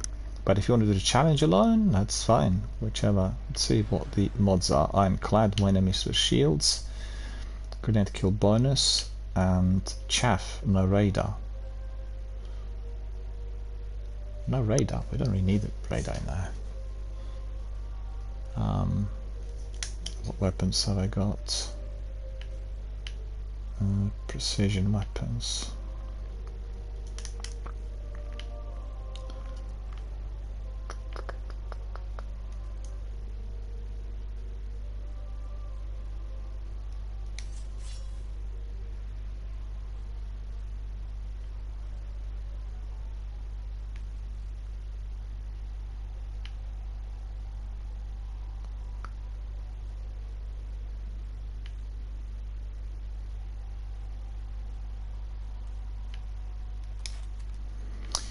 Check a new sleeper simulant in there as well. Might be useful. See.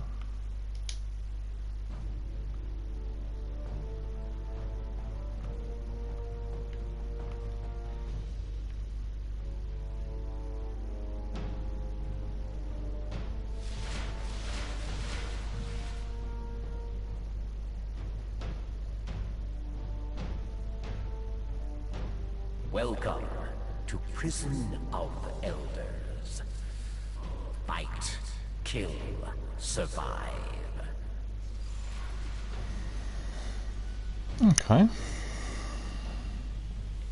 Round one.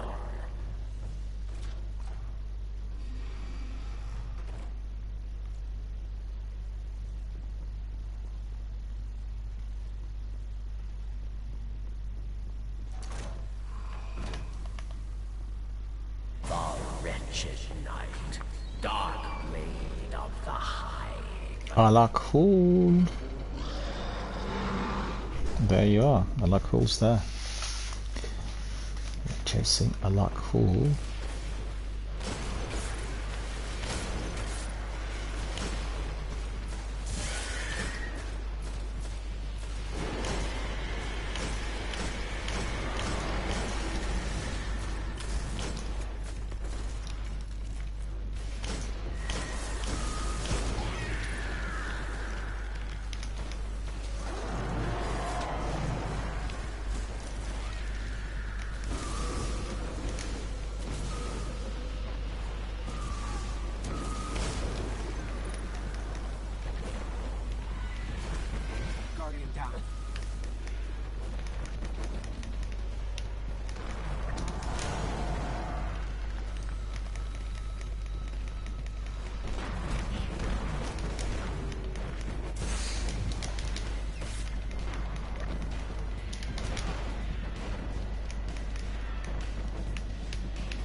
Yeah, but that's a bit exposed in here, fortunately.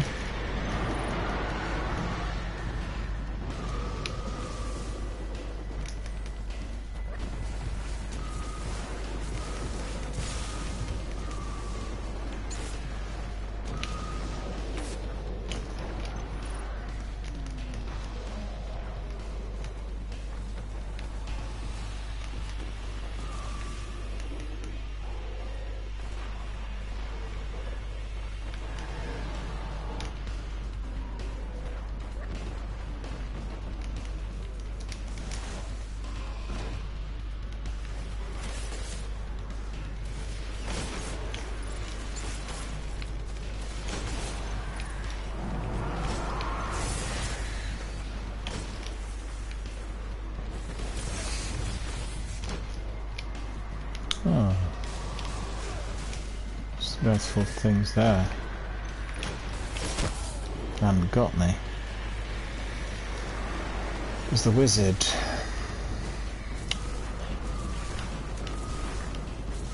I'm trying to get precision shots, you know. That's the trick. But if I'm a bit slow, I don't think whether this one will do good. Let's see. Diminish. Just leave that wizard for me, but I just want to get. Let's see. You already eliminated the wizard, okay. Just curious to see whether I could get precision shots with my sleep simulant, which would be definitely useful for the challenge. Oh, we're doing poorly. We're doing poorly with the challenge. Possibly. Just wizard. Look at this. So annoying. And I got killed as well by something. It says misadventure, but I'm not sure what would have hit me. No idea.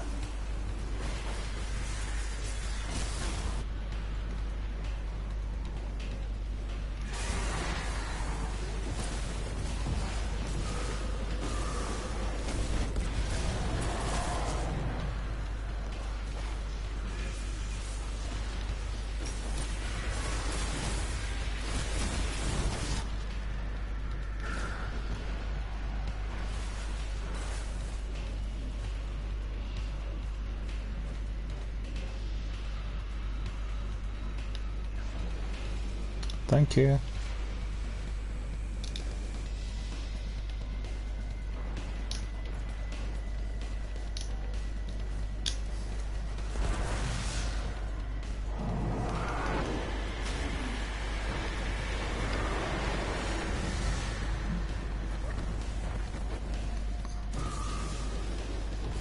No, I can't see any wizards in here.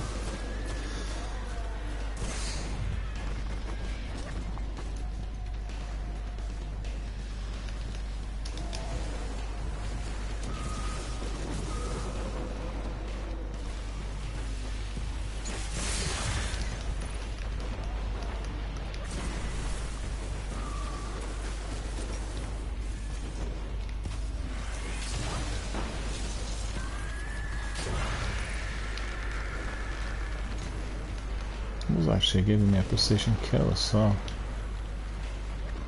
that was good.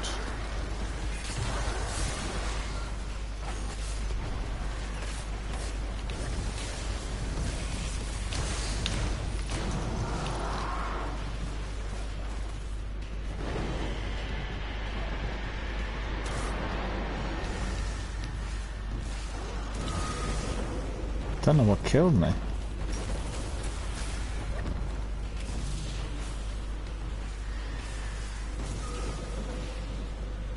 Thank you.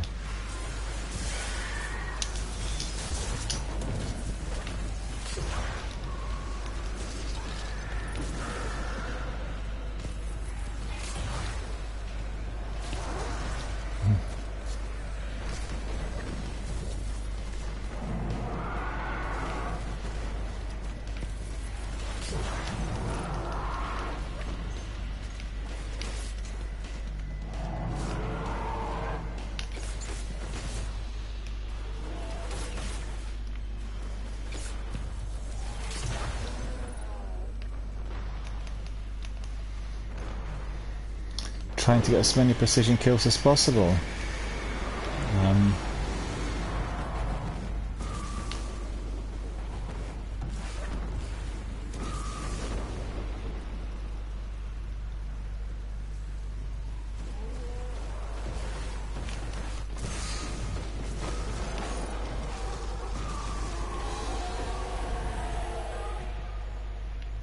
Enemies die. You live. Well done. Return to airlock, Guardian.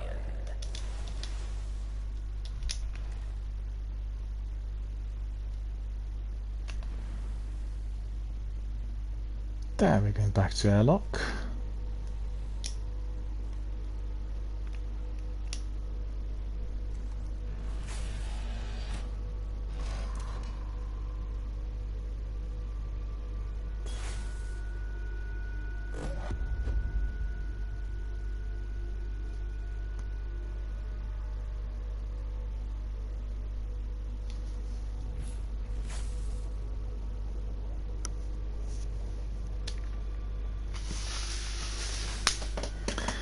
Sleeper Simulant was giving me precision kills, so that was pretty good.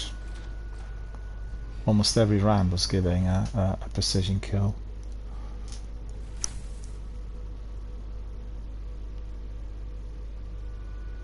Okay.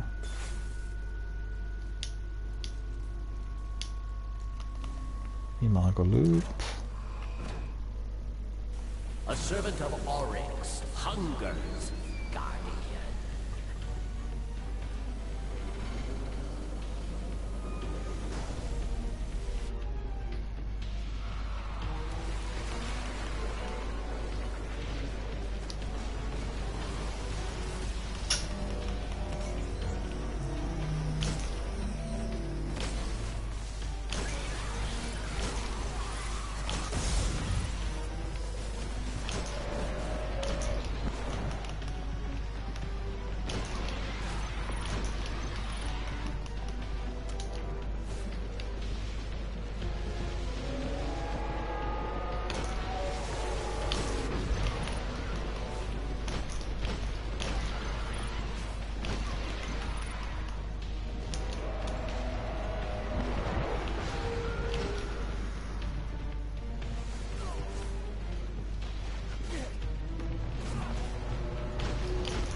I'm being spotted.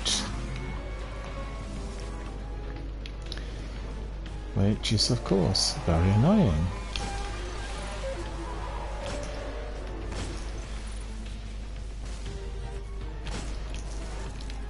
Come on.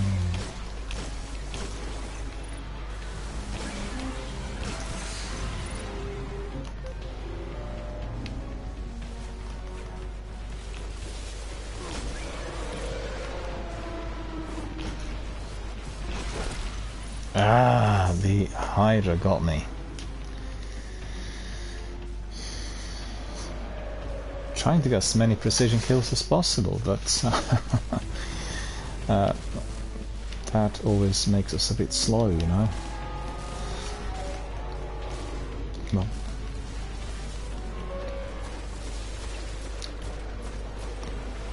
he does that to me.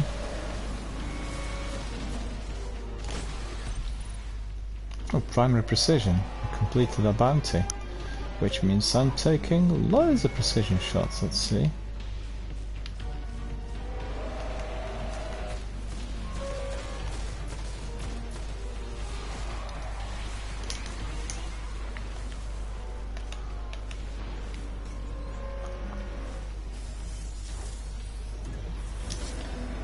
"30 precision kills, so that's not too bad. 31. I'm gonna be totally totally fried in here if I'm not careful.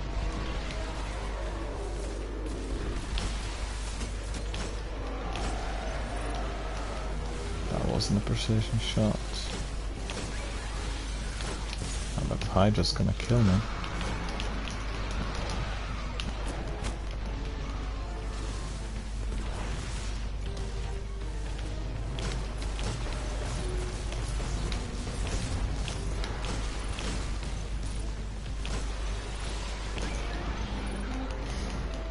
Oh, we come to 10k. Okay, that's not too bad.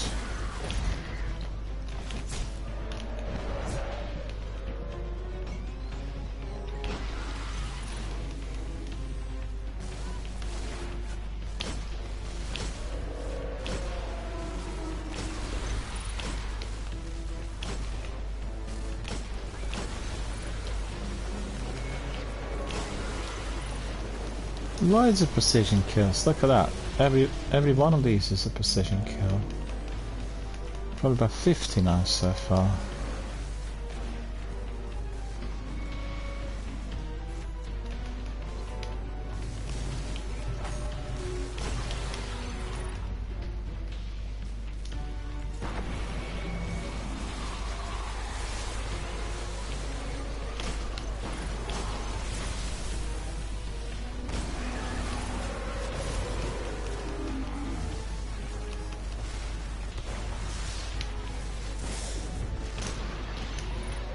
Ah, no.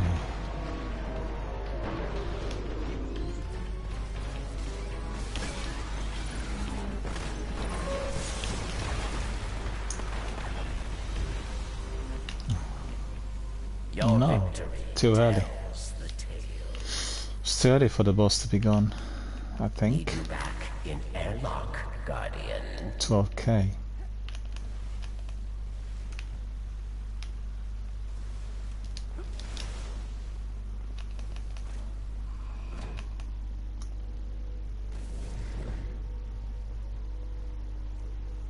Well, we need to try and do something incredible in the last round if we are to be reaching 30k. But you know, incredible is not impossible, so that's the fact, isn't it?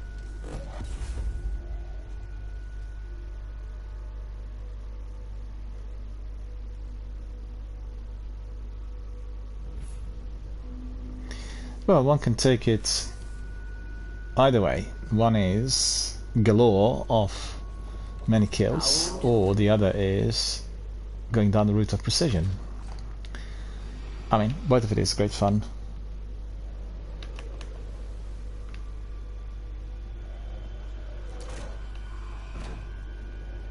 The Ruisk, servant of Oryx. Well, there he is, look at him. Incredibly unappealing. Most hated.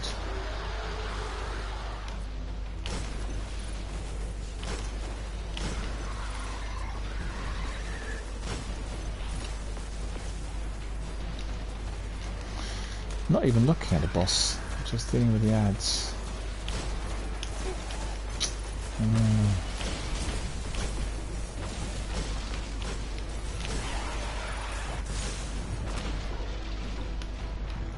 Oh, that gun's not doing the job.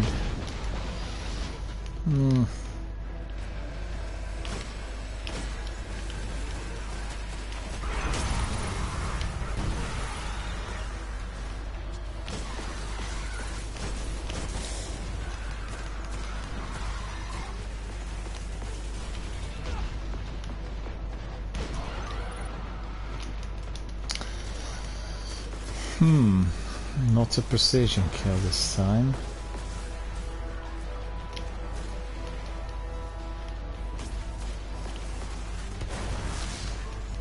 Norris.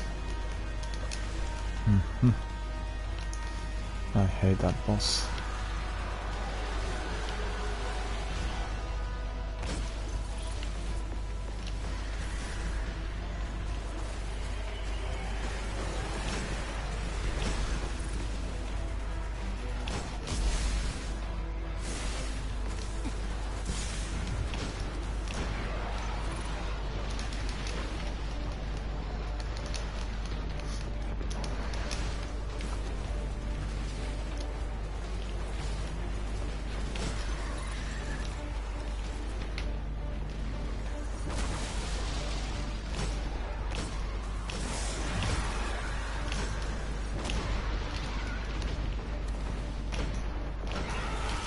Ah, got me.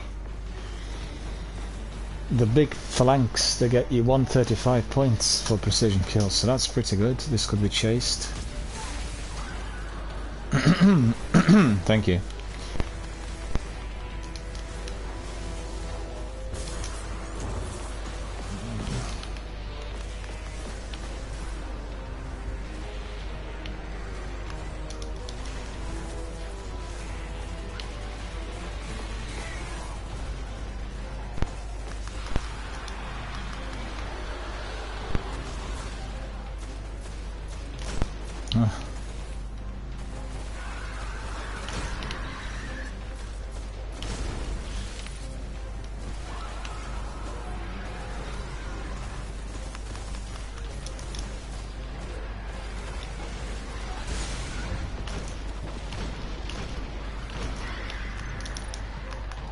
Not a precision one.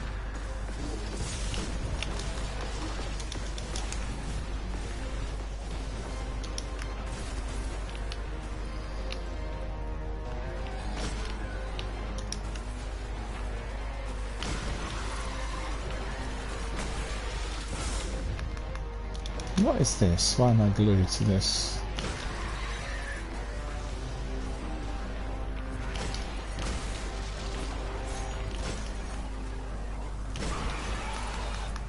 $135 for phalanx. Oh, we're doing good. 22k. Good. Just need more enemies, that's all.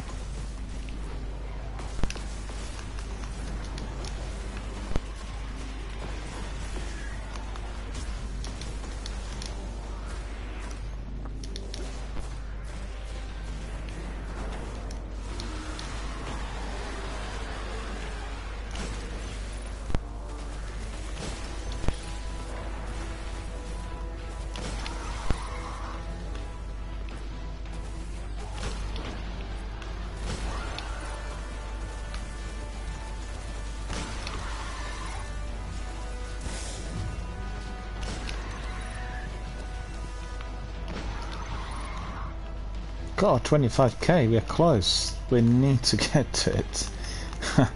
We just need to go for precision.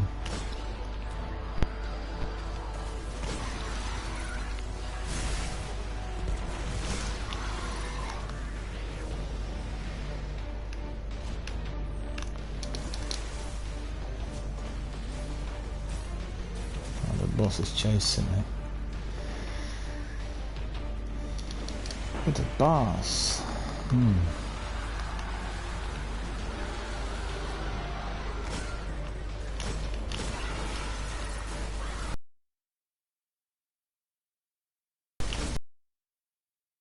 Ah, look at that. I knew I was trying to get my precision shots.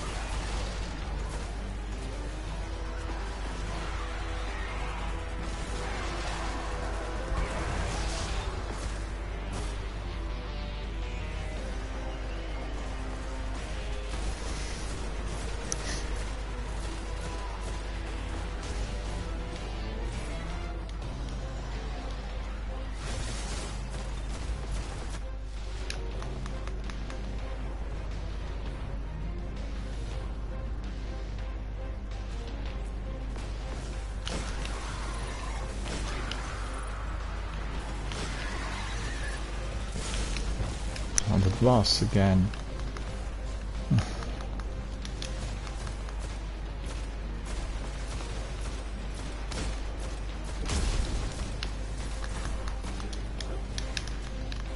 Yeah, keep the enemies coming. We need just a bit more. 27, 250.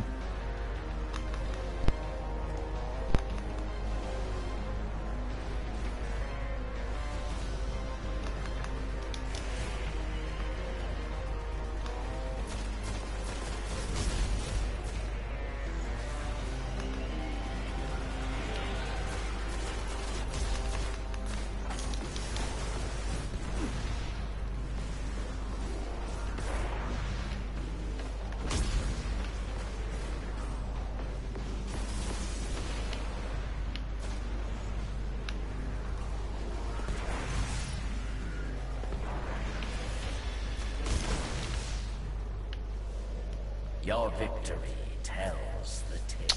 29,150. Come on. That was just so close. We just needed at least 3 or 4 more enemies and we would have been okay.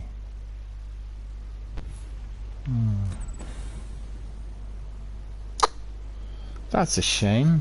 This was really close.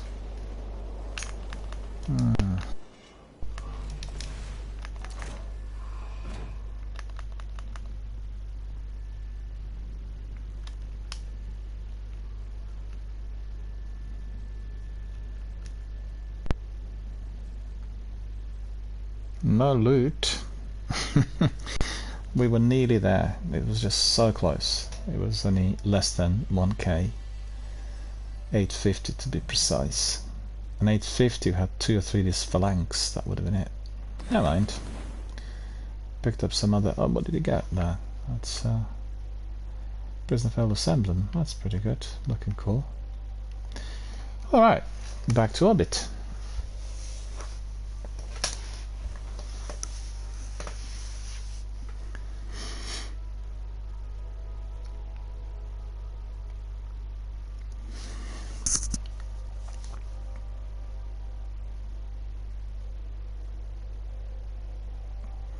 Well, you can just pick and choose whatever you like, really.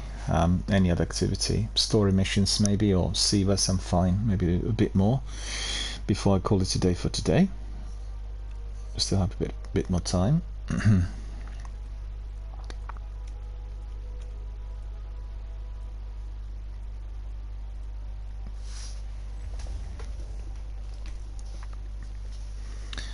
So Baba Dama and we have Zenith together with us.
Prison of Elders welcomes you.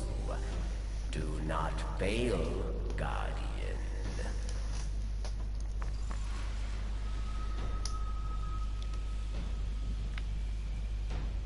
Round 1.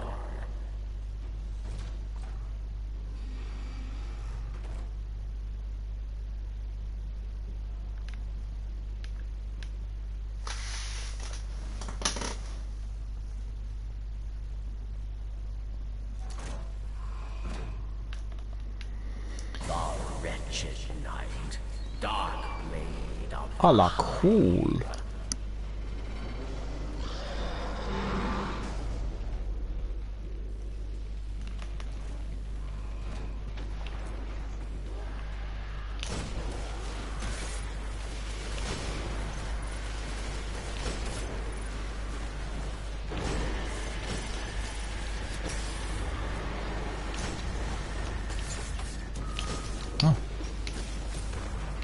What is going on? Well, we have that knight in there. Okay, we'll do that. Wizard, 1 shot, 1 kill with Sleeper Simulant, which is good. Should I keep these for wizards? Don't know how many rounds, gonna 8 rounds. So each wizard can have a pill.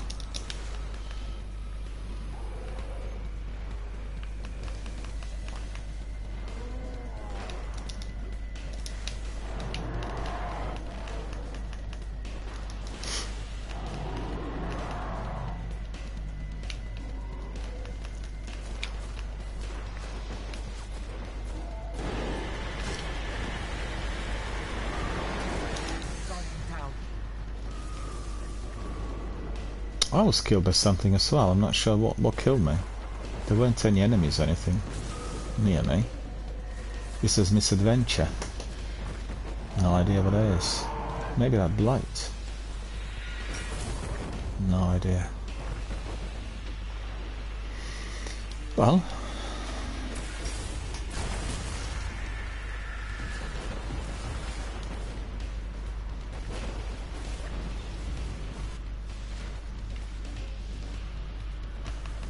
thank you.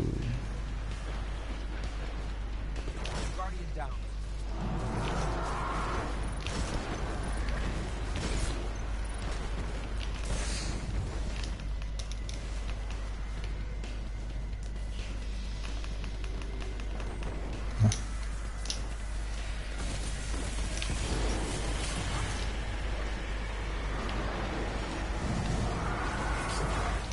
Why did he not die?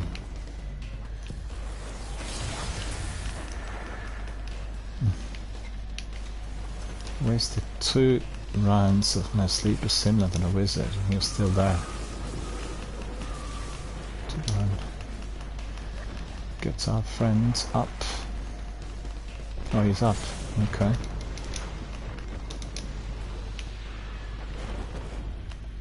Good job you're up. I was just trying to revive you, friend.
No, that was too fast.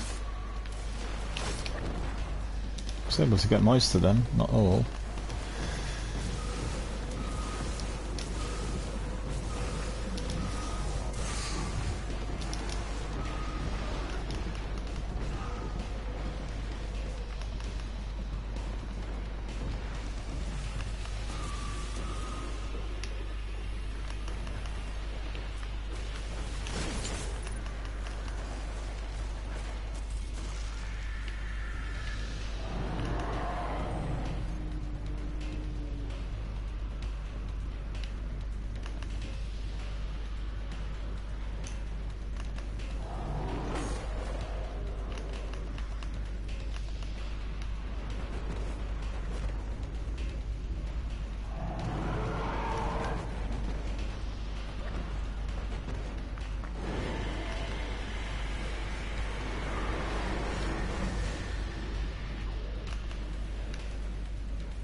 Yeah, we're waiting for the ads to pop up and they're just not popping up.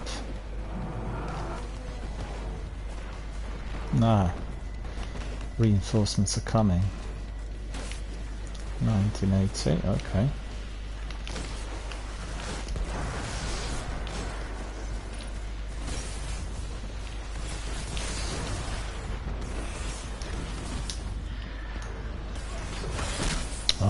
Oh, that 2 wizards on me. That's too bad, really.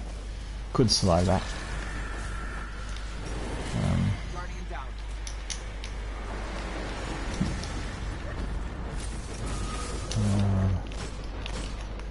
Try to revive you. Come on.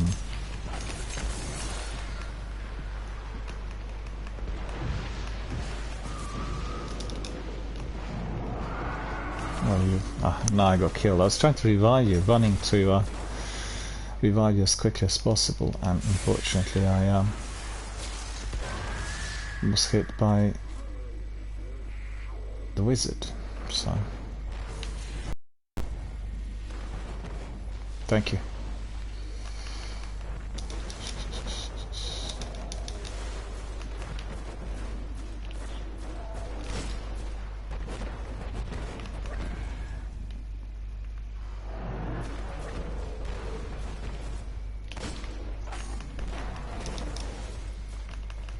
Score decreasing, why?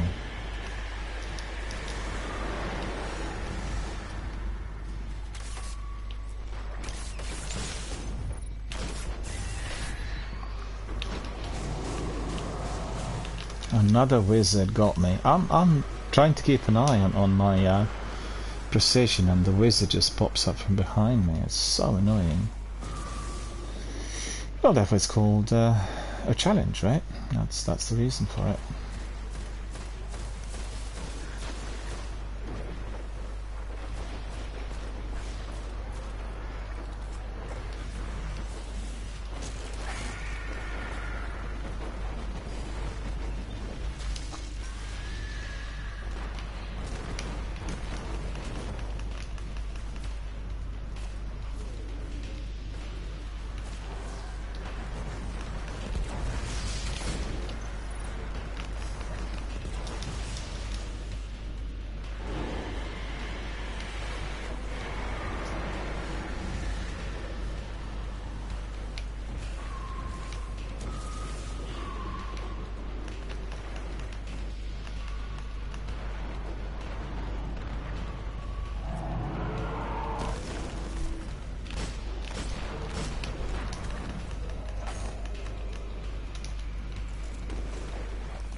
Wretched Knight, look at that. Oh, he's got hardly any life left, but I don't want to. Any chance we can get my enemies there? Not really, but look at it. Are dead. You are not. Go back to Airlock. Yes.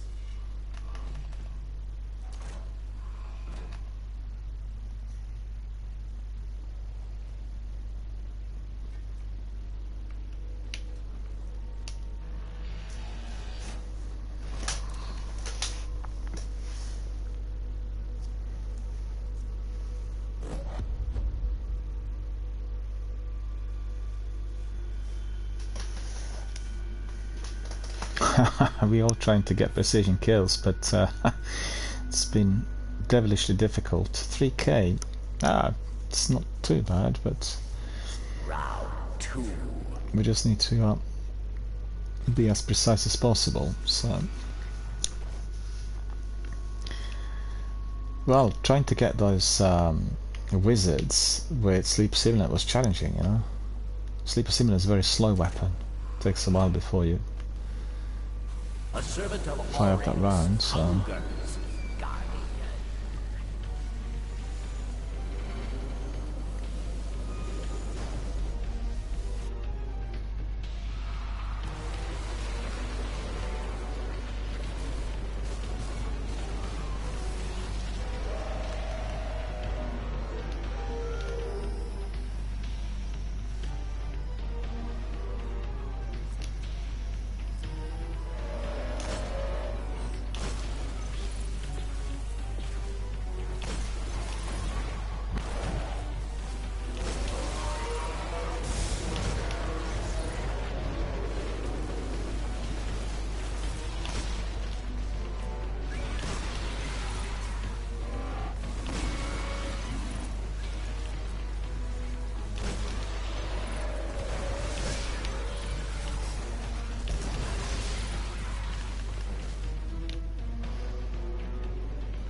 Yeah, we're going up, so that's good.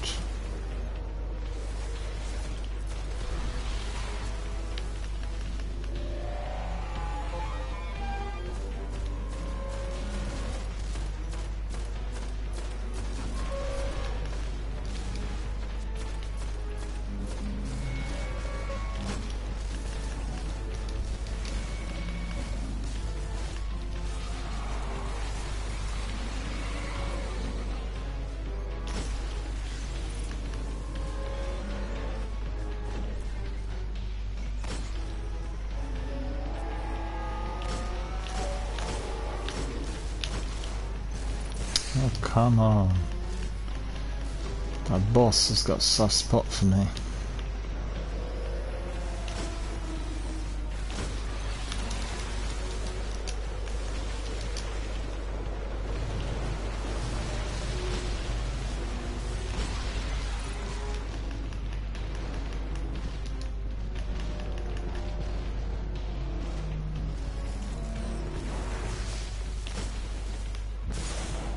Come on. Oh, that boss got me. I had quite a few. No, this is not precision kills, you know, if you're punching him in the face, it's not a precision kill.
Oh, the Hydra again. That's annoying. Trying to get my precision kills and I'm getting whacked. As you could see, thank you.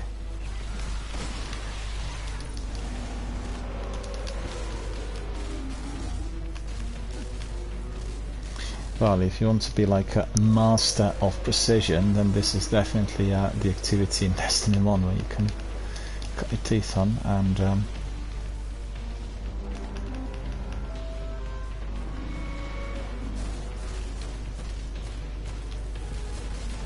we need more enemies. We're doing alright, we're going to 12,000 now. We've got 15,000, then we'll be okay. We'll be able to make it.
Still a bit more, boys. 13k. It's pretty good.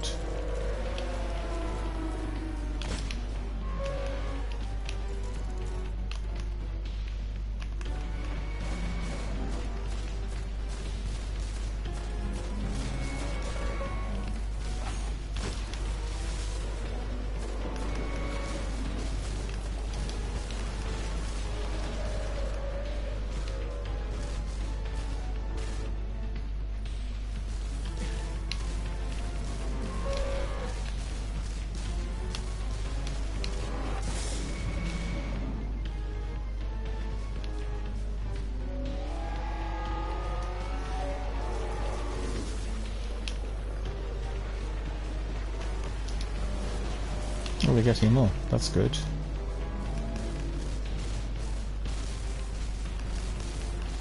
No, no enemies are coming up.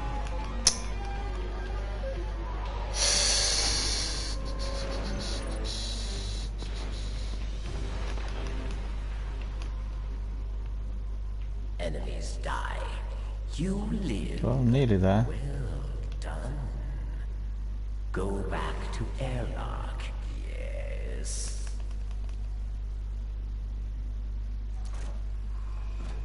Well, let's make every shot count in the last round.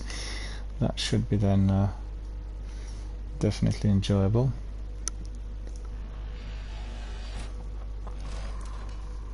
I guess we're getting better every time, right? Because we know what the target is, and then eventually we'll be like masterworked ourselves.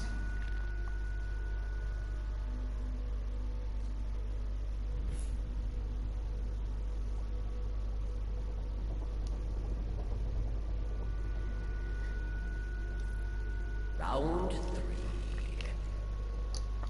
Round 4.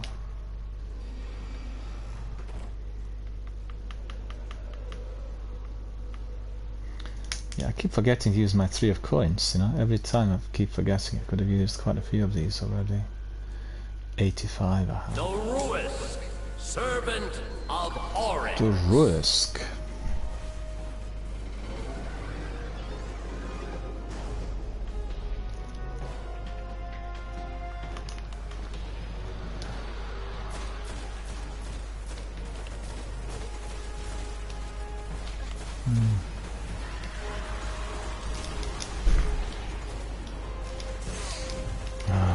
Come on, I got stuck in there, look at it.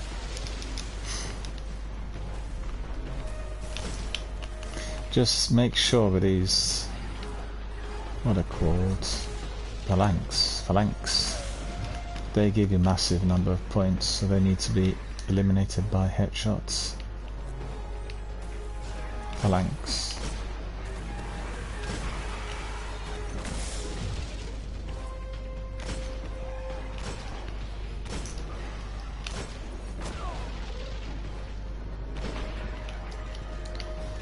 Taking so many pills that are under there, look at that.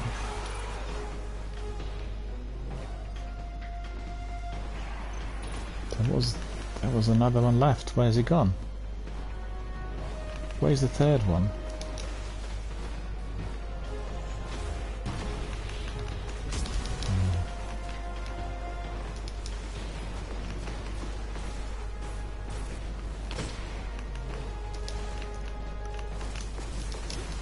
Just remember, phalanx is giving you quite a lot of points. It's got to be headshot per phalanx. That's most important.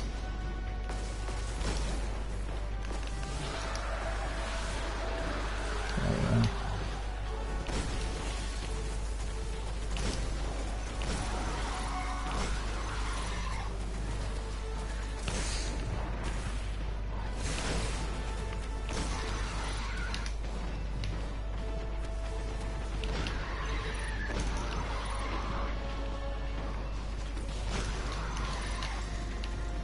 Yeah, we're doing good. We're doing good. Yeah, yeah. Just make sure everyone counts, and should be able to get to 30k and get some nice rewards.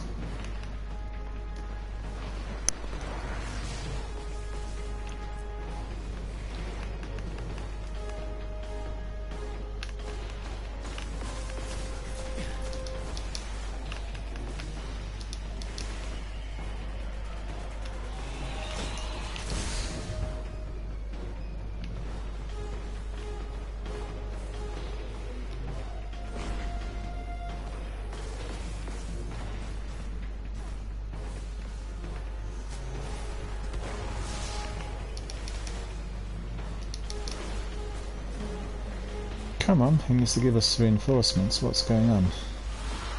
Oh, there we are.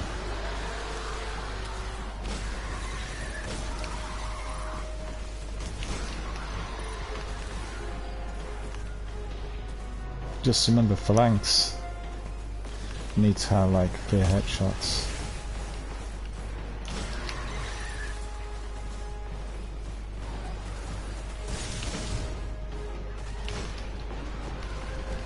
Oh, they're stranded by so many. Look at that. Oh, they got me.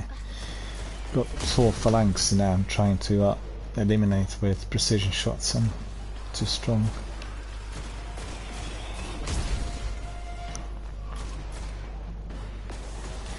If we get to 20k on the second round, the third one will do, I think.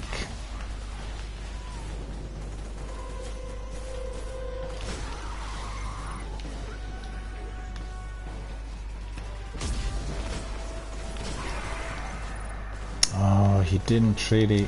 Somebody else must have been firing at him.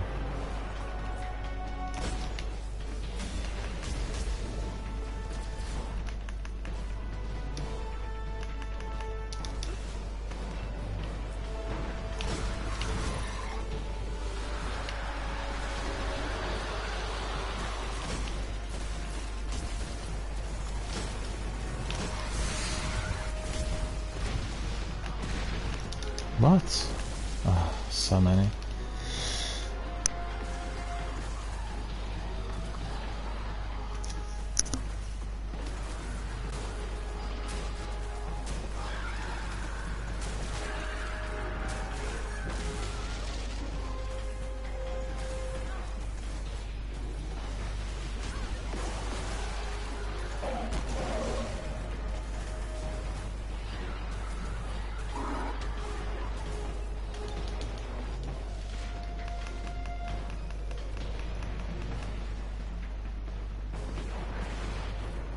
Guardian down.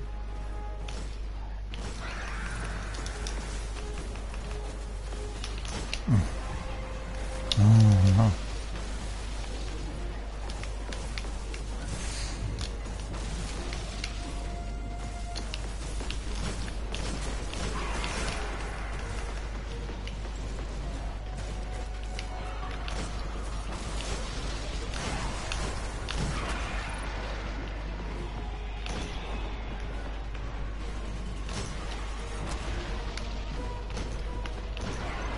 No, no, no, no, no.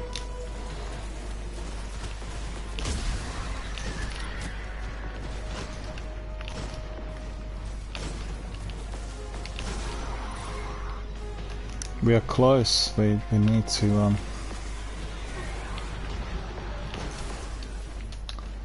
got me.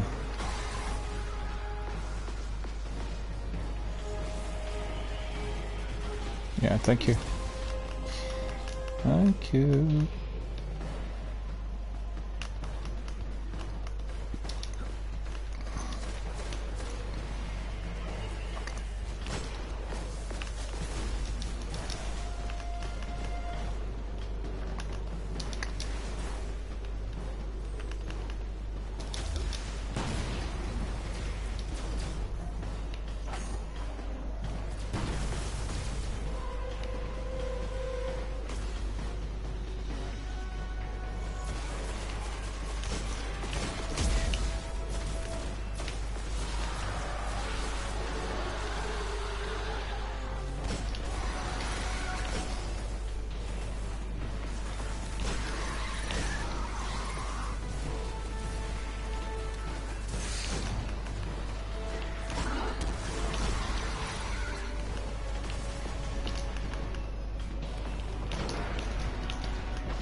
Oh, go away, that's so annoying.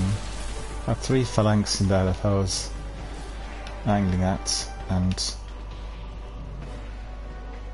looked like the boss got me for some reason.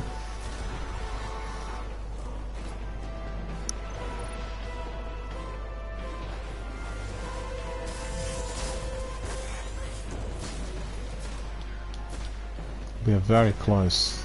Very close we are.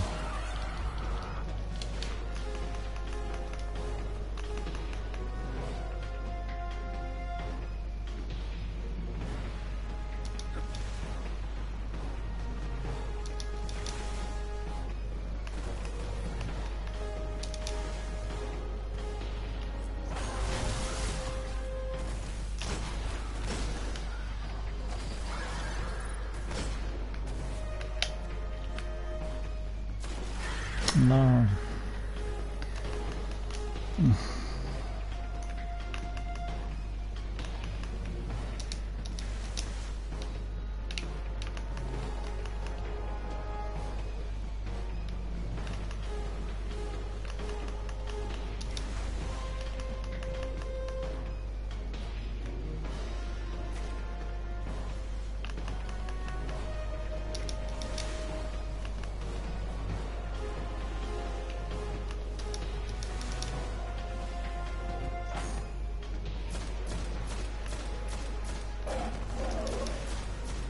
Decreasing our score now.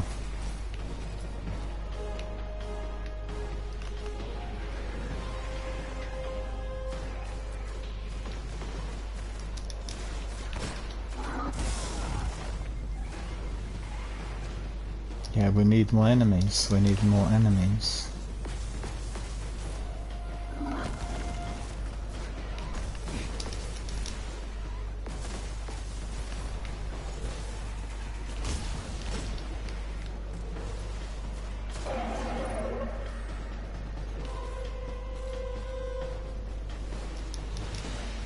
Your victory tells the tale. Short. We've done a bit better by 150. By 150 I've done a bit better.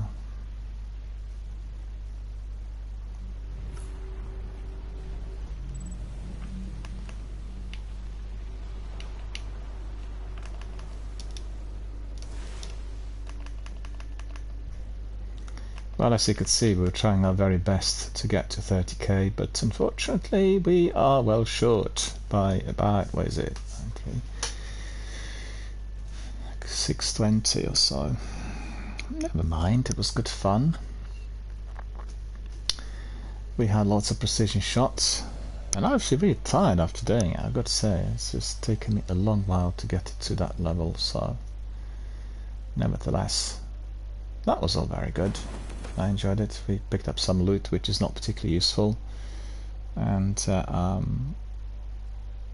think that's probably going to be it for today. I really enjoyed the session, really enjoyed our activities, and I want to thank Zenith and Baba for joining us and doing everything together. It's been really good fun, and then we'll come back on another day with more activities here in Destiny 1. What we've not been doing at all this week is weekly story missions, so that can be completed, I guess, tomorrow and on Friday, depending on when we are going to be entertaining the weekly activities. So I want to thank everyone for watching. I want to thank Zenith and Baba for joining us, Shaba as well. Unfortunately we weren't able to bring in Shaba to do it together with us, but you know, Shaba, there's going to be another time, no worries. We'll bring you in.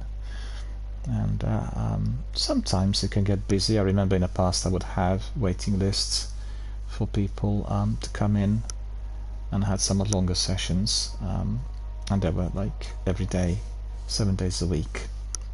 But I think I'm very happy with what we're achieving at the moment with fundraising and various new community members joining us. I think generally the golden oldies, they really are not playing Destiny 1 as much as they used to, and I know for certain Sekapupu, who was there every single day, he's not doing it much, and he comes in just on certain days to do bits and pieces, and all the other friends also have migrated to other games, so that's one of the reasons. But you know, still they come in from time to time, and we have really a lot of fun when they do.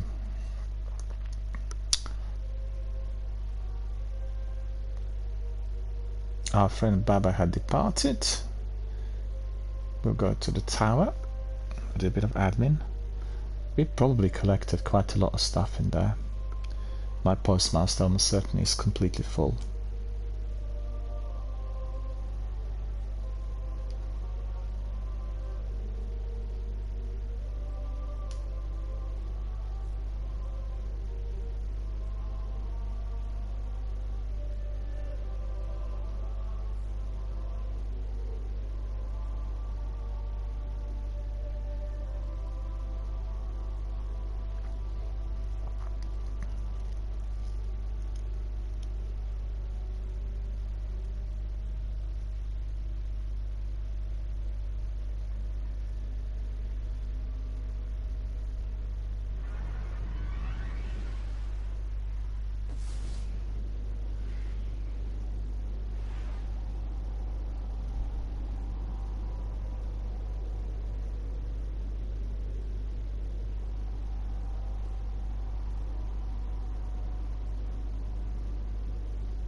So we're going back to tower, a bit of admin, and then we call it a day.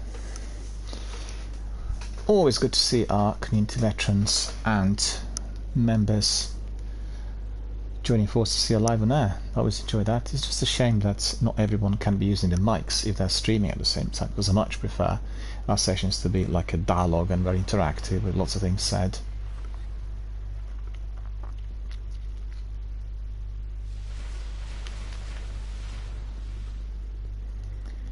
Off we go. So let's see what was picked up. Just like I told you, loads of items. Possibly exotic. Alright. Maybe. That's good. We'll see. Just remember, Prisoner of Elders and Seavers give you a lot of loot, so it's always very important you do regular admin. You don't actually miss out on the items that are collectible.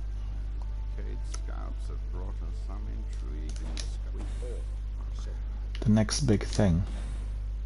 And Raku. I keep getting so many of those Rakus, and they're not necessarily very useful. So that's Exaltation,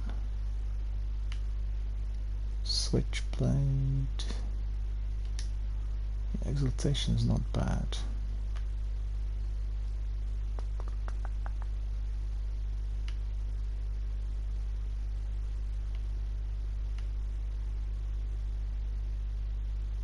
That's Titan.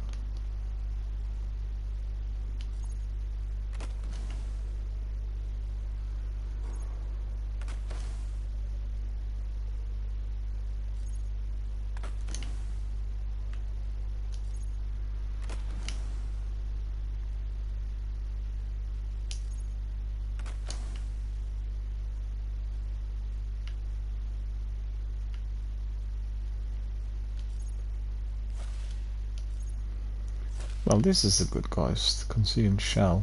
I've not had it for a long while. Cleansing Ritual, that's additional Glimmer. Relic Iron Sensor, and got materials trackers in there. So remember, if you want to be chasing materials, that's the ghost to use. And then the next big thing I have. Okay, so that is reasonably clear. And then go back to our friend Postmaster, pick up some extras. Service normal. Transfer.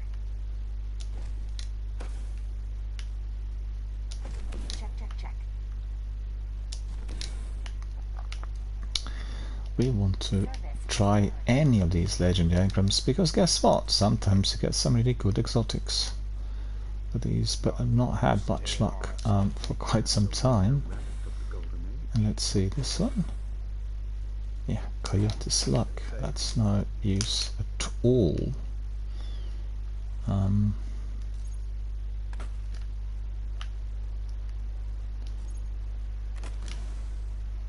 And all of this are just delete. You spend so much time doing the admin, when in fact the items are not useful. Always an interesting conversation, Guardian.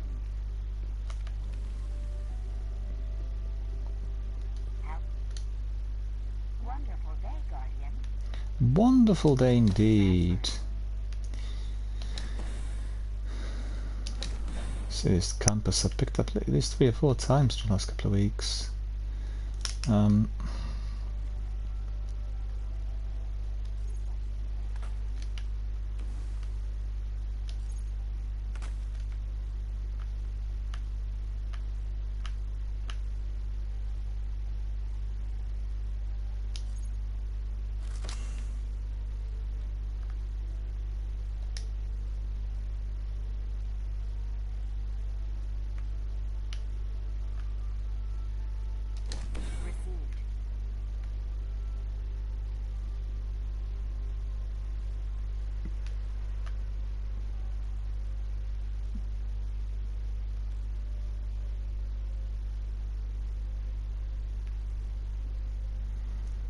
First Citizen.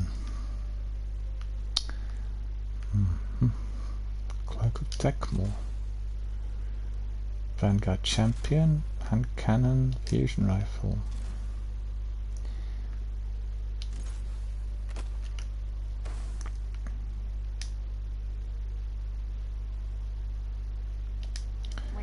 What have I got there with my primary weapons?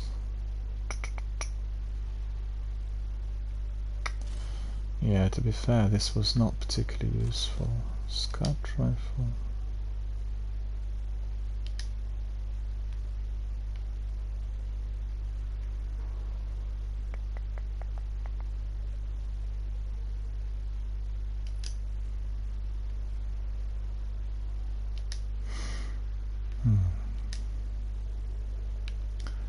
Need to get rid of something.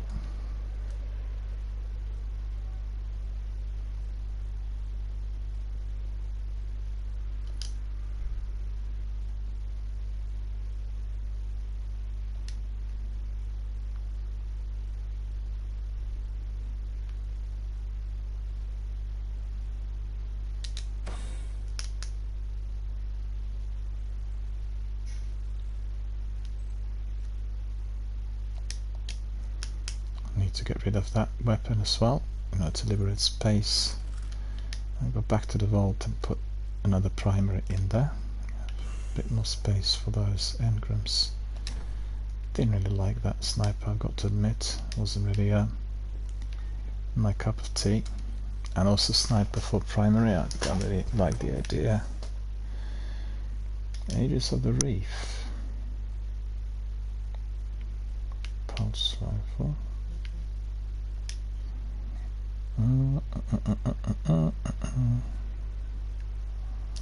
Squawk can go in. This we can get rid of. There's loads of admin, I've got to say. That was like literally full post box.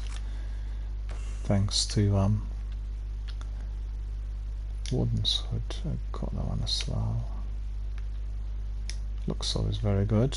Like it. And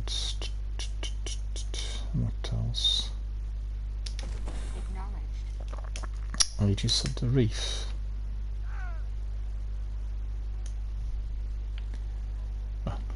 See what perks we get. Hammer Forge Snapshot. And what about the other one?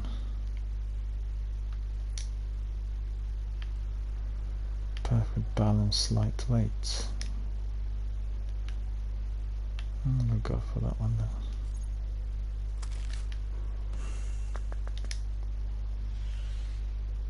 That's a heavy, okay. These ones need to be deleted too.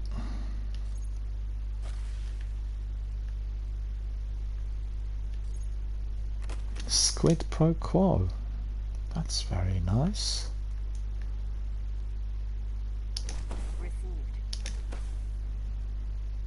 First citizen I have in the vault, unless I deleted it.